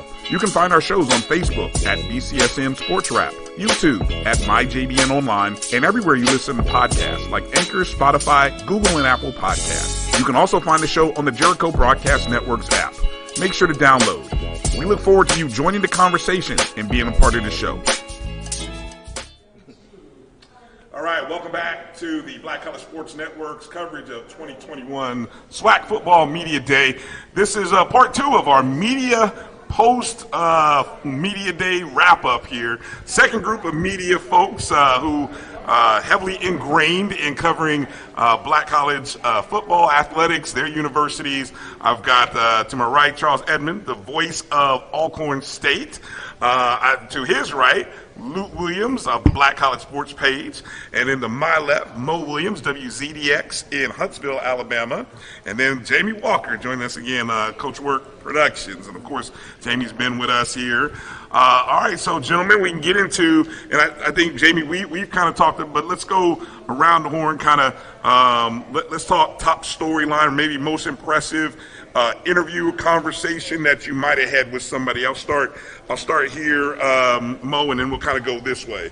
Well, of course, with me being in Huntsville, Alabama A&M is a team I primarily cover, and I talked to Coach Maynor earlier in the summer at one of his camps, and he said he was going to have some trash talking among some coaches today, and he said he made his way around and talked trash to Coach Sanders and to Coach Hill-Eley and to a couple other guys or whatever, kind of let them know, like, hey, I'm on top of Cloud 9 with this championship. It's your job to kind of take me down in essence. So that was one thing I saw. But the other thing I thought was great was this is the biggest media day we have seen for the SWAC in a number of years. It's been since 1999 when Alabama A&M and Pine Bluff came to the SWAC, when we had an addition to the conference. So it was cool to see more numbers and also larger media numbers here today to get ready for an exciting football season, which we're not going to be able to take 1 week off at all. Right. What about you, Charles? Well, I'm just impressed with the turnout of SWAC Football Media Day. I mean, I remember the days of Broadcast Road, which I was only one. I mean, it was empty. You can count the number of media members on one hand. And now you had over, what the commissioner said, close to 200 credentials. I thought he said 200-something credentialed, 150 that actually came. That was awesome. And counting. And counting, right. Right. It's only going to go up. So that's the first takeaway that I got from it. Just all the great venues here, 3 different rooms, where it's Radio Row, Broadcast Row, the main stage. That was great. And then obviously the most profound statement of the day to me came from the commissioner. You got to get vaccinated, or else games will not be rescheduled. We're not going to postpone. Right. Team's going to have to forfeit. It's going to be an L, a loss in terms of a division game that could cost you perhaps a chance at going to the championship. Greg Sankey, the SEC, said it the other day. I kind of felt like that was coming down the line. The commissioner said it today. So, again, we got to do our part if we're going to see these games get played. So those are the 2 things for me. I was impressed with all the coaches. I was impressed with Coach Maynor, what he said, very tempered. You know, he's the hunted, okay? But yet, hey, they got a lot of work to do. And so I was very impressed with that. I was impressed with the hunger of Fred McNair and the Braves, because they want something that was kind of taken away from them a little bit because they didn't play. So I was impressed with all the coaches. I didn't get the sense there was a lot of trash talking. I think Dr. Ely did a nice job in getting his team kind of, fired up for the upcoming season. I thought it was very professional. Not a lot of trash talking, in my opinion. So I thought it was good banter all the way around. All right. How about you, Luke? Well, regardless of all of those things, what Charles said, very important, but you can't get away from the elephant in the room. The elephant in the room, in my opinion, is still Deion Sanders. Okay. Now, I asked all the coaches about that. What effect him coming to the conference has had? Is it increased recruiting? I asked the players, were they scared now that Deion said, you better get me last year because, he's got some dogs coming in and that kind of stuff. So I got that kind of reaction from folks. And if nothing else, it's fired up everybody else. Who else in the conference? I asked them, who else in this conference gets hired as a coach and is on Good Morning America on the Today Show? Nobody else. Nobody else in this conference has ever done that. And we've had NFL players and all that kind of stuff, but nobody gets a Michael Strahan interview on the Today Show except Deion Sanders. So I asked everybody about the effect of Deion Sanders on recruiting, what the players thought about it. I asked them, as I said, were they scared because he's got all these Division I transfers. And, he's signing guys every day, every other day. It's another somebody transferring from some big school who was a 4-star or whatever. So I thought that was, beyond that, I think the other maybe baby elephant in the room is just the introduction of Florida A&M and Bethune-Cookman to the conference, the moving of Alcorn State to the west.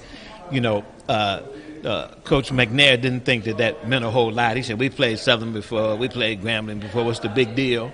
Even though the fact he's got to play 8 games on the road this year, no big deal. We played on the road before.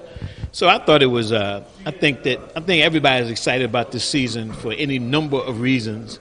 All of the ones that are, coming off the pandemic, coming off the spring season, the addition of these new teams, the new Jackson State. We'll see how true that'll be, but that's going to be interesting. I'm just looking forward to the competition. I'm curious. Do you all think?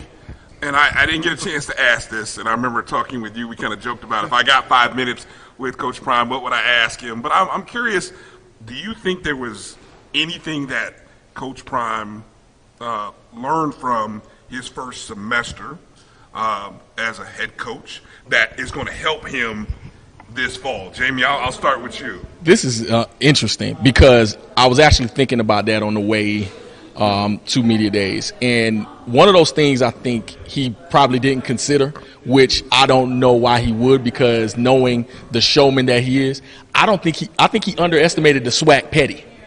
And what I mean by that is it's competitive in and out. There are prideful coaches in this league, and so when you're coming in and you are, who you are as a collegiate player, NFL player, and so on and so forth, but you have prideful men that have grown their programs and love their programs and want to see well in their programs. And I guess, for lack of a better term, have, not resources per se, but attention has been diverted towards him coming into the league because of who he is. Then yeah, there's some pride and some, I won't go as far as say it's envy, but I think he's learned that, hey, he's the hired gun. He is the one they're gunning for. And you can see that in the player attitudes. You can see that in the play itself, that, hey, you put yourself at the top of the mountain in relation to publicity, in relation to attention, and now there are people that are gunning for you and knock you off, and when they do, they're going to celebrate it. Yep. Mm-hmm. Exclamation point. Mm-hmm. Yeah. Right. And it's not just the coaches either. It's those fan bases as well. It's those fan bases. I mean, you saw what Alabama State did when they knocked off Jackson State on national television.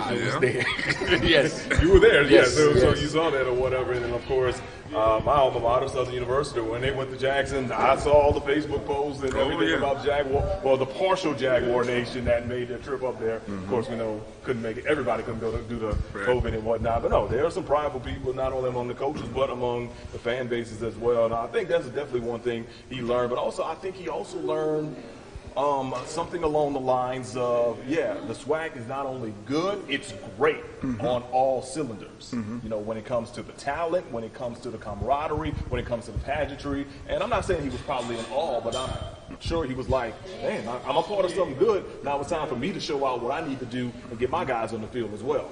Mm-hmm. Well, what about you, Charles? I had my first opportunity to speak with him. Okay, so you got your 5 minutes. I got a little more than 5 minutes. Okay, nice. I actually called him Coach Deion Sanders, and he kind of was like someone else did, prior to talking to me, didn't call him that, and he was, so hey, I appreciate the reference. Mm-hmm. So that was one part of it. But based on his comments that he made in the spring and just following everything he has said, I got a tempered Deion Sanders today. Mm-hmm. Very, very, very tempered. Not a lot of rah-rah, not a lot of that.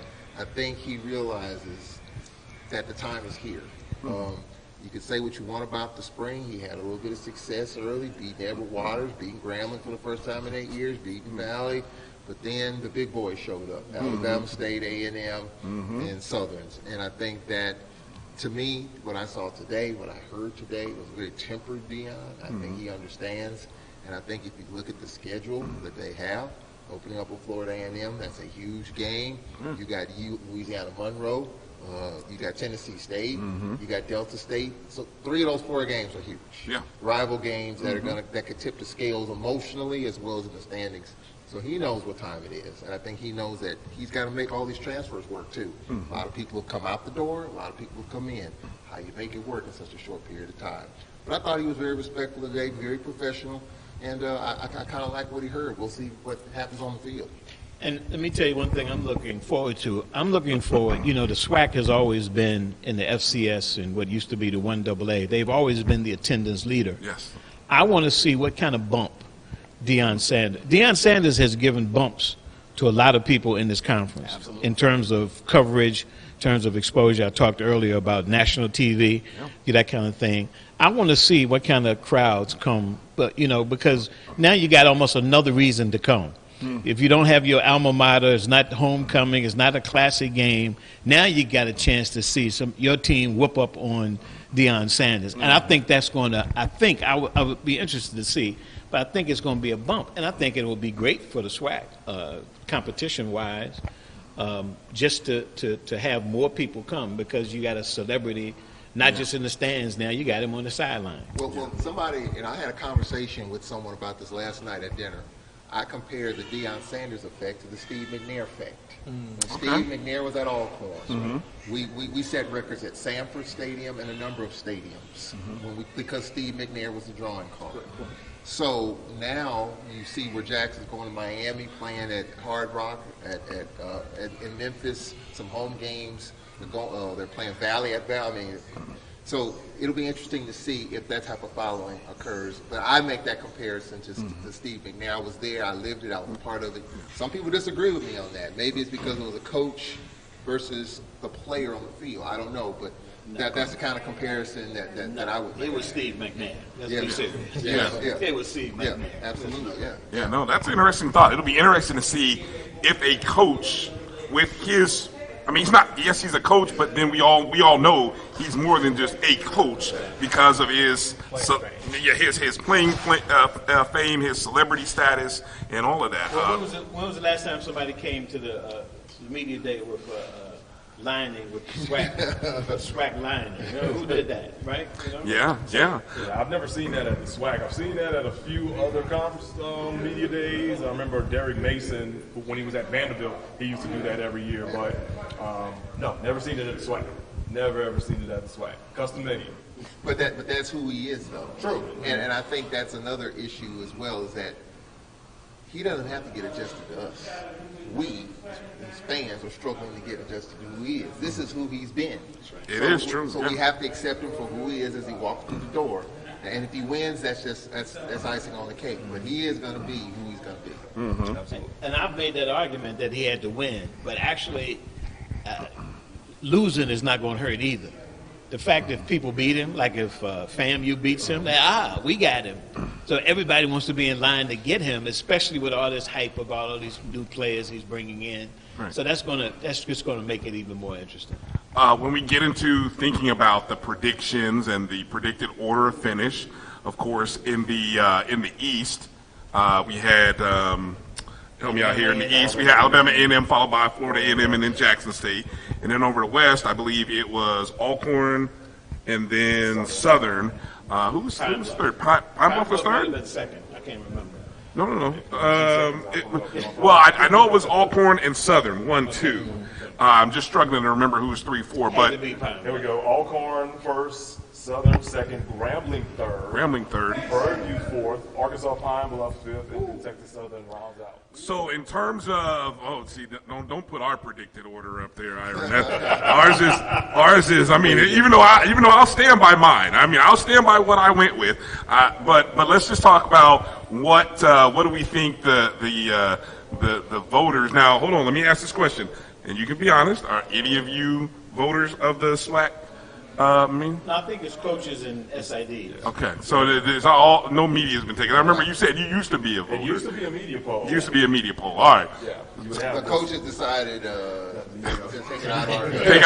take it out from the people who cover and watch the games. They don't want to hear from you. Okay, so let's talk about what they got right, what they got wrong in your opinion. I'll start over here with you, Luke. What do you think they got right? What do you think they got wrong? Well, one thing, I don't know if it's right or wrong, but they're not buying what Deion is selling. Okay. He was picked third. Jackson State probably finished third, if not somewhere in third or fourth before. They certainly didn't prove anything this year that they were worthy of being at the top. But the interesting thing is that they were picked third. So they're not buying the fact that all of these transfers are coming in, and his son is going to play quarterback, and he's got these other people. They're not buying that. What's surprising in what he just read is that Pine Bluff was fifth in the SWAC. In the West, after winning the West, and after beating Southern at Southern and beating Grambling at Grambling, and taking A&M down to the wire, I would have thought Pine Bluff. So that's probably the biggest surprise from the preseason projections that I saw. Mm-hmm. How about you, Charles? Well, I think the reason for the Pine Bluff deal, I mean, we all follow it on social media. Pine Bluff's, a lot of folks have left. Coaches, offensive coordinator is at Valley. A lot of players have left, even though Doc Gamble says you still got your starting quarterback coming back. So I think that's the reason why they probably picked as low as their pick. But Gamble told me he's got 9 starters on offense, 9 starters on defense. Now, I don't know who he's talking about the left. Are they subs or something? Yeah, well, I think just those two that are Ballard was one of those two. Yeah. Well, I think as a whole, when I guess coaches on the periphery of that stuff, they don't dig deep into it. They just say, oh, so and so, Brian Fulford transferred, Charles Evans transferred, the offensive coordinator's gone. So the cover's bare. Mm-hmm. So you drop them from 1 to whatever you want to drop them to. Mm-hmm. I think you go with the defending division champs until you don't. Exactly. And I think that's where that is. Alcorn, of course, we've beaten Southern 11 out of 13. We didn't play in the spring. We've had some success against Grambling. And of course, I'm a little partial. Mm-hmm. Of course, so I get that. I don't have any issue with it. I agree with you on the whole Jackson State thing because we got so many transfers coming in. Those pieces have to fit. It's going to take time for it to fit.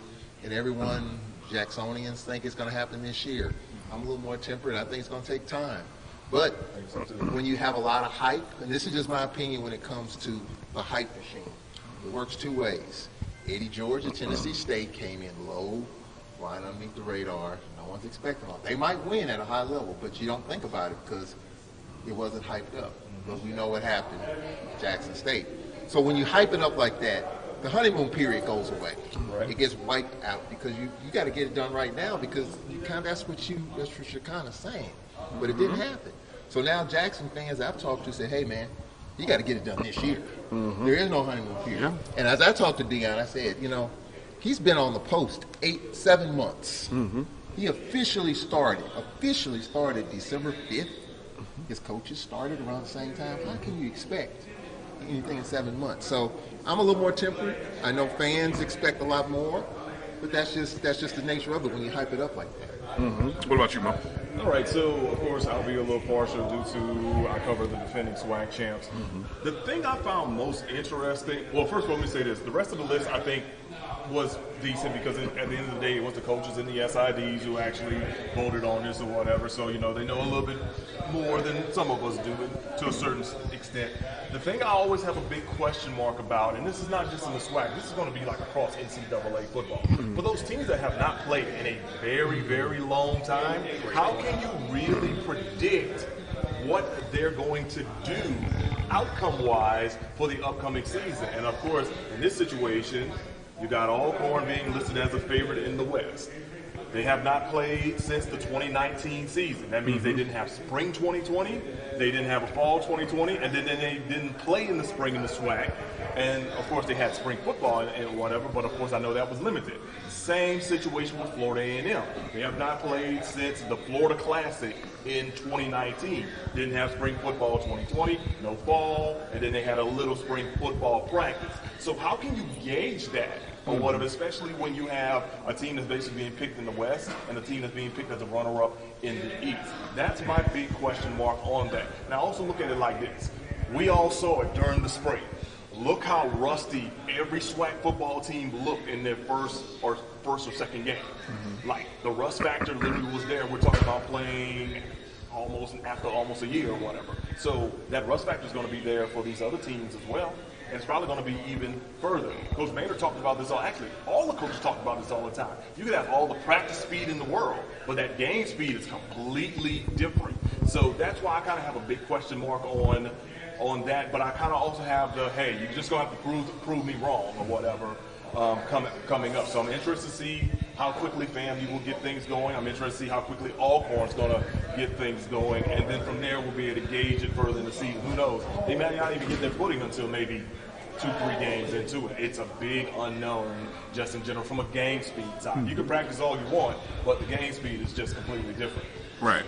Jamie, remind us, what was your predictions versus what the SWAC actually came out with in their preseason predictions? Well, first of all, Mo was completely right. I mean, when you're trying to gauge, and I remember looking at the Jackson State Edward Waters game and thinking about the first quarter and saying, yeah, they're supposed to beat this team, but they don't look good necessarily doing it.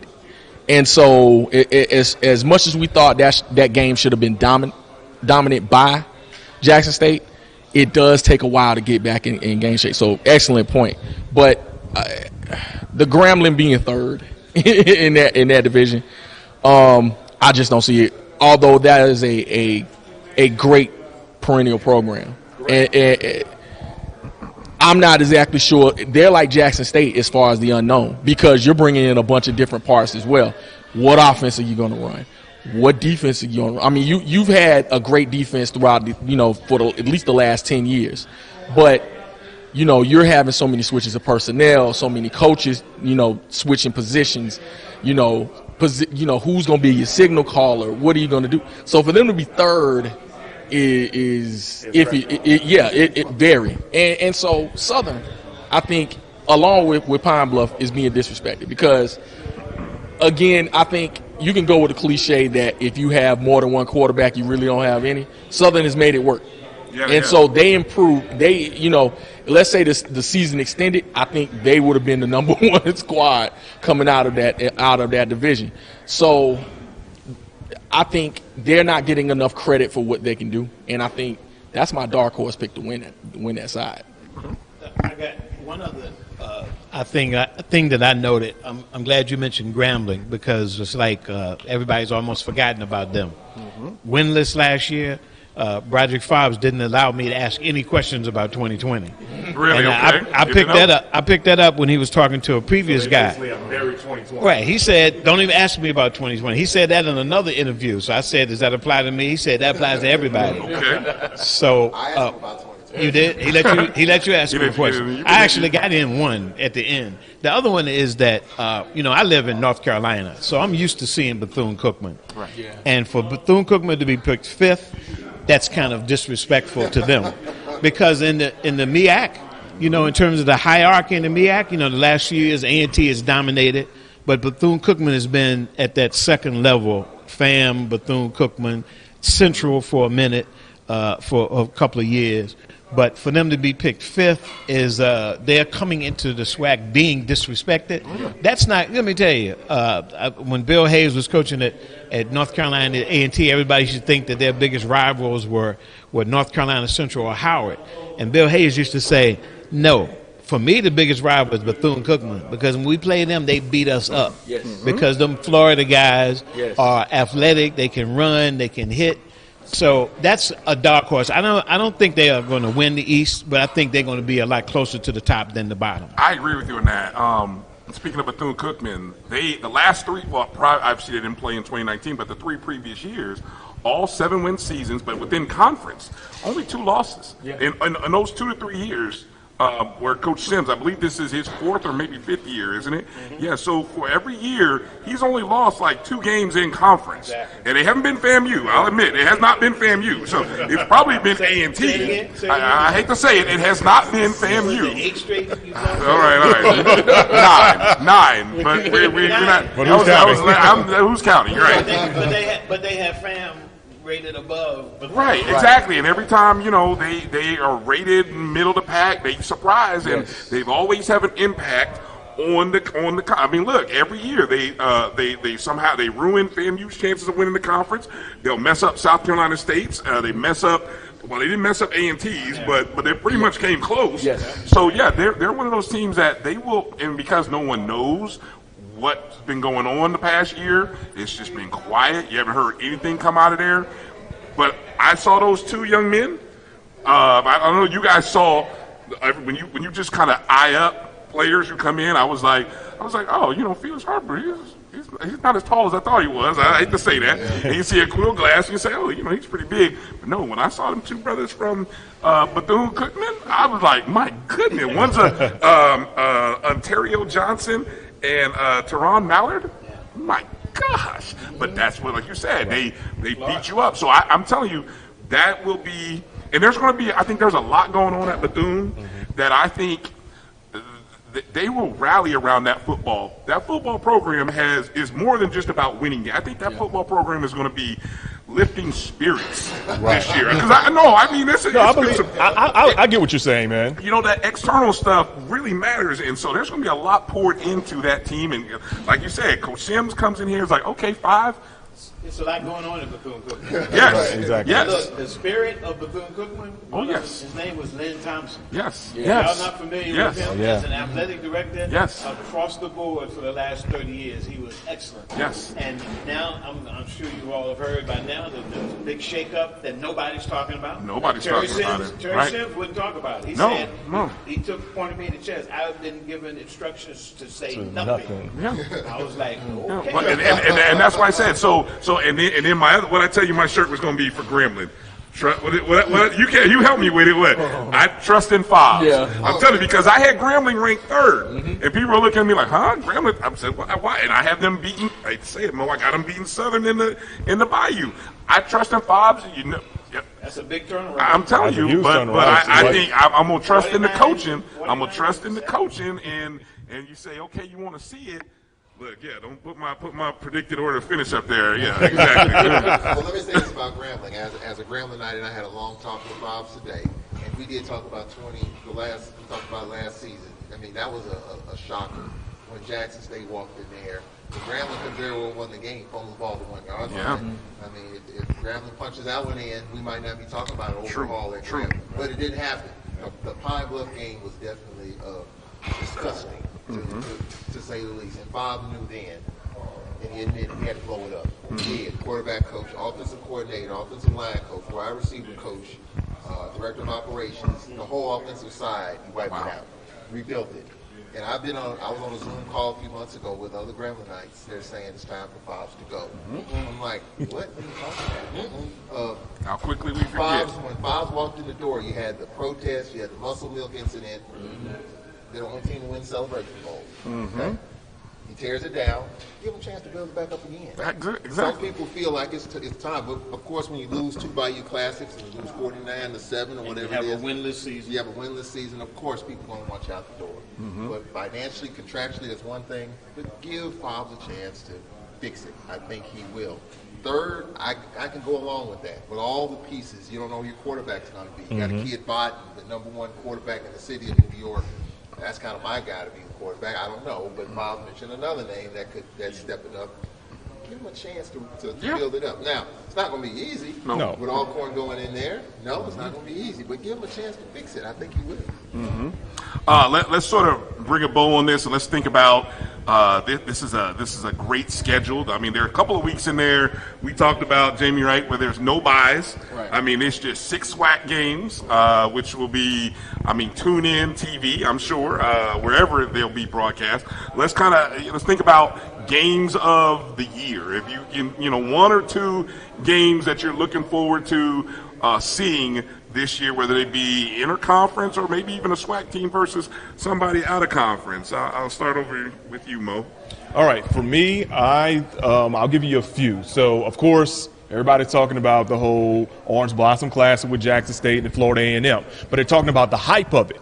I want people to understand this is still a SWAC game, and no matter what happens, the loser in this game is already 1 game in the hole. And in a very competitive SWAC East that also has your reigning SWAC champion, 1 loss is definitely going to be something that could be detrimental as the season moves forward. So of course a lot of people are going to be talking about that. I'm also interested to see the other opening weekend game, that Grambling State versus Tennessee State game. How will Grambling State respond after the spring that they had? You talked about Fobbs blowing everything up and rebuilding. I'm interested to see how they're going to respond against a Tennessee State team that just hired Eddie George. And Eddie George has kind of been doing things very, very, very smoothly, but softly as well. So you don't know what they expect from them. So I'll be interested to see how that game plays out on the NFL Network that week. Some other games I'll also be interested in. I'm going to be very, very interested in the weeks of October 9th and 16th, and that's when Alabama A&M hosts Jackson State for their homecoming game, and then the following week when they host Florida A&M for, in my opinion, I think between those games right there probably could help decide the East Division. That's halfway through. And you're right, that's halfway through. That is halfway through, but of course, still in all, every game is going to matter in that. And another set of games also I'll be looking forward to is the back-to-back weeks that my alma mater Southern will host Jackson State and they'll host Florida A&M down in Baton Rouge. As a matter of fact, they also have like Prairie View in the fold where, so there should be no reason why money should not be made in North Baton Rouge. You know what's funny, you guys, you went to Southern, you reporting on Alabama A&M. You went to Grambling, you reporting on Arkansas State. You went to Florida A&M, and you going to everybody. Yeah. You know, it's very interesting. Very, very much so. I don't know how you pick a game. Correct. I know this year. You just heard me give like 5. It's too many. It's too many. Every game. I mean, FAM and Bethune is going to be great at the end of the year, as it always is. Let me ask you, you guys who have been covering, you've been in this for several years. I mean,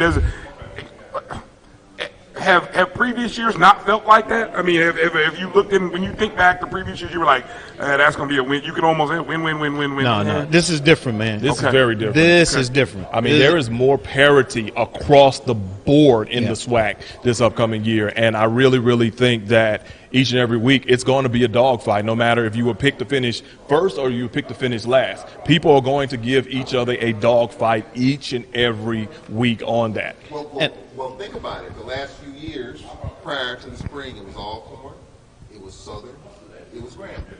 Yep. Now you got Pine Bluff. Now you got Alabama A&M.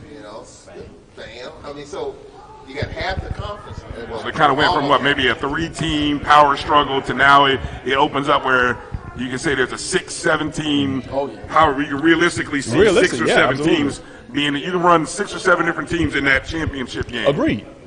And the thing I love about that, though, is the fact that will bring the FCS marks and ranks for the SWAC higher than what they've been in previous years. Of course, we know that it kind of had been top-heavy for those last couple of years that you talk about, but now you have more parity through it or whatever, so that should help the rankings. And considering the fact that, we know Celebration Bowl is the ultimate thing, but if we can get a team into the FCS playoffs from an at-large standpoint, having that parity will help it tremendously because you have great teams playing in and out, and you'll get some sort of respect from the NCAA from that committee. Of course, I know there's a whole other discussion we could talk about on that, but I think that's kind of the main point of it. You have to have competitive teams from top to bottom, and I think this is probably the most competitive standpoint we've seen in the SWAC in a very long time.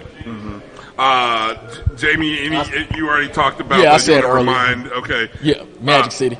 Magic City. Okay. Any game? I know it's hard to narrow down to 1 or 2, but any spotlight games you're thinking about outside of the first one, which you have beat me over the head with, Brian. This is an important game. I know, and I'm not sleeping on it anymore. The Orange Blossom Classic. I know, important. A division game in a classic. Division game in a classic. You trained me to. You have trained me to look at it that way, and that's how I'm looking at it. A division game and a classic. Yes, absolutely. Well, the one game I'm looking at just being an Alcorn guy, that Alcorn Southern game. Going down on that bump, getting on that thing is. I mean, Coach Rollins, he don't have his team ready now. He don't believe that. He ain't believe that. How many? What do you beat the Southern? How many times? 11 out there, and how many straight? Like 8 straight or something? Yes. Something like that. Yeah. Come on. As an Alcorn guy, of course you've been feasting off of Southern for the last 8 years. It's a different regime. No Dawson. Which means y'all gonna probably eat more. That's what that means. Yeah. Y'all gonna feast on the Southern as you've been doing. But I swear I cannot think of one game. There's just so many. And, this is well known that the classic games, the biggest attended games, have always been in the SWAC. Now you're bringing in Bethune-Cookman and Florida A&M, who were the only outside the SWAC that were in the top 10 in terms of those games, and bringing them in not just for their game against each other but against everybody else in the conference just enhances that whole thing. So I can't decide on one. Right. I mean, I can't think of a single game that has captures my attention. I'm just excited because I think this is what most people have said, that this is now a super conference. It was a good conference and a great conference. It's now become a super conference with FAM and Bethune coming in. Super conference. All right, so let me go this route then. So that was kind of tough. Bold prediction. Give me a bold prediction, Luke, for this upcoming year. Bold prediction. You mean for the celebration? The SWAC. The SWAC, involving SWAC teams. Give me a bold prediction. You mean East versus West? East, West. However you want to do. How you want to pit it. Oh, you mean bold? I thought you meant bold. No, I'm sorry. Bold. B-O. Okay, yes, I see what you did there. Okay. B-O-L-D. Bold prediction. That's a bold prediction. Okay, I'll give you this prediction.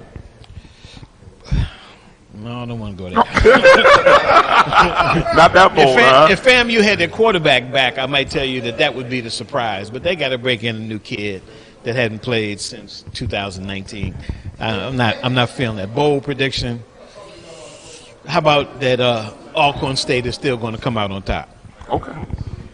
There are a lot of people who don't think that, so that's fair. That's fair. How about you, Charles? Bold prediction. I love this. Talking with Dr. Ely today. Alabama State, that front seven. They gave Jackson State fits. They're back. Good quarterback play. I'm going to make a bold prediction that Alabama State's going to shock more people than people think. Maybe if A&M catches them wrong, maybe win the Magic City. Ooh, okay. I like that. Bold prediction. Ooh-wee. He said that Alabama State's going to get Alabama A&M, which means that Dr. Hill-Eley will get his first win over Coach Maynor. Very, very interesting. Okay, so bold prediction. I will go with, and this is very, very, very crazy for me to actually say this. I will predict that Grambling will be in the top 2 of the West.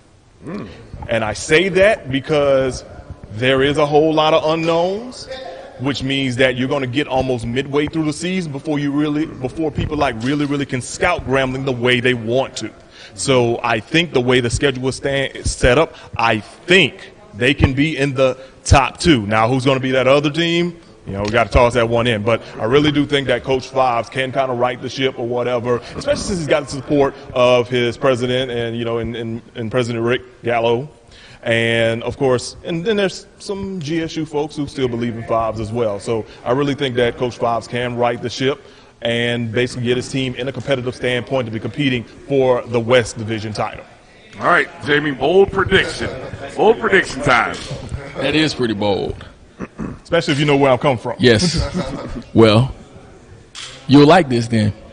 Southern would be the representative of the SWAC in the Celebration Bowl. Wow. That's bold. That's good. That's good. Yeah, okay. Is that why he got on that powder? He'll tell you that's Aggie blue. No, it's too soft to be Aggie blue. Not dark enough to be Aggie blue. Okay, so my bold prediction: the 3 major classics, right? Annual classics. You've got now in the SWAC, the Magic City, the Bayou, and the Florida Classic now. Okay, and I think of recent date they've been dominated, right, by A&M, Bethune, and Southern, right? I'm saying bold prediction this year gets flipped. All 3 teams that have been beaten, Grambling, FAMU, and State, all win. All win this year. I'm telling you, I'm going bold. I'm going bold. That is really bold. Part of my predicted order. Go ahead and put up the iron. I'm Mm-hmm. not ashamed of that. Part of that is based on what I said. Grambling in the Bayou. I'm going with Alabama State. I think that Alabama State winning it this year. In the Magic City, and then FAMU, it's a new decade, so it's time for FAMU to get back on the winning track. Brian had set us up for this. He already had it. Of course. I'm trying to be a good host here. All right. You know what? I have a question for the host then. Since you said that the Florida Classic winner, the Magic City Classic winner, and the Bayou Classic winner will all be flipped, out of those 3 games, which ones determine division champs? Because all 3 games have basically determined division and conference champs the last couple of years. It will be well, it's tough. It's tough. Well, yeah, but what I'm saying, what I think will happen is FAMU's win, well, because Alabama A&M loses the state, that ends up hurting them in their race with FAMU, and because FAMU beats Bethune, that's what pushes FAMU into the SWAC championship game. It's called bold prediction.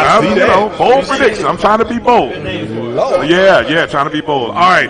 I think that's going to do it for our live continuous coverage since about 9:30 this morning. We've had Dr. Cavill's Inside the HBCU Game Day. We've had Bishop and Neely with the pregame show. Dr. Cavil, I thought I said Dr. Cavill's. Inside HBCU Game Day. Yeah, you kind of mixed two together. Really? Okay. Dr. Cavill's. It's been a long day. Dr. Cavill's HBCU. Look, you know what? Because I'm looking at the thing there. Dr. Cavill's Inside the HBCU SportsLab. There you go. Thank you. My apologies. The pregame show. The SportsWrap. Carlos Brown's been here. Jamie Walker's been here. Look, Jay and Tiffany. Jay and Tiffany. We had Jay and Tiffany on. I mean, all of the coaches, all of the players. Thanks to you guys. Thanks to our last set of media who come in and joined us, and a lot more coverage to come. Hopefully, you've enjoyed this coverage, and now go consume the articles. Look for these great journalists who are covering HBCU, not just football but sports. And make sure to share. That's the biggest thing. Everything we do, we need you to share. So whether you go to the Black College Sports page or you're on the podcast and listening to Charles at Alcorn, when you see Mo and you tweet out Mo and WZDX, and when you see Jamie, make sure to retweet, share, let some people know. We are covering Black college athletics. We're doing it because it has to be done, and nobody else is going to do it for us. So we have to tell our own stories. And so, gentlemen, thank you for your time, and we hope you've enjoyed. Thank you to Iron, who's been producing in the background, Roy Evans as well of Jericho Broadcast Networks. And so for Dr. Cavil, Mike, Charles, Neely, and all of you guys, Jamie, BJ, thank you for watching. I'm Brian Fulford. You guys be safe. God bless.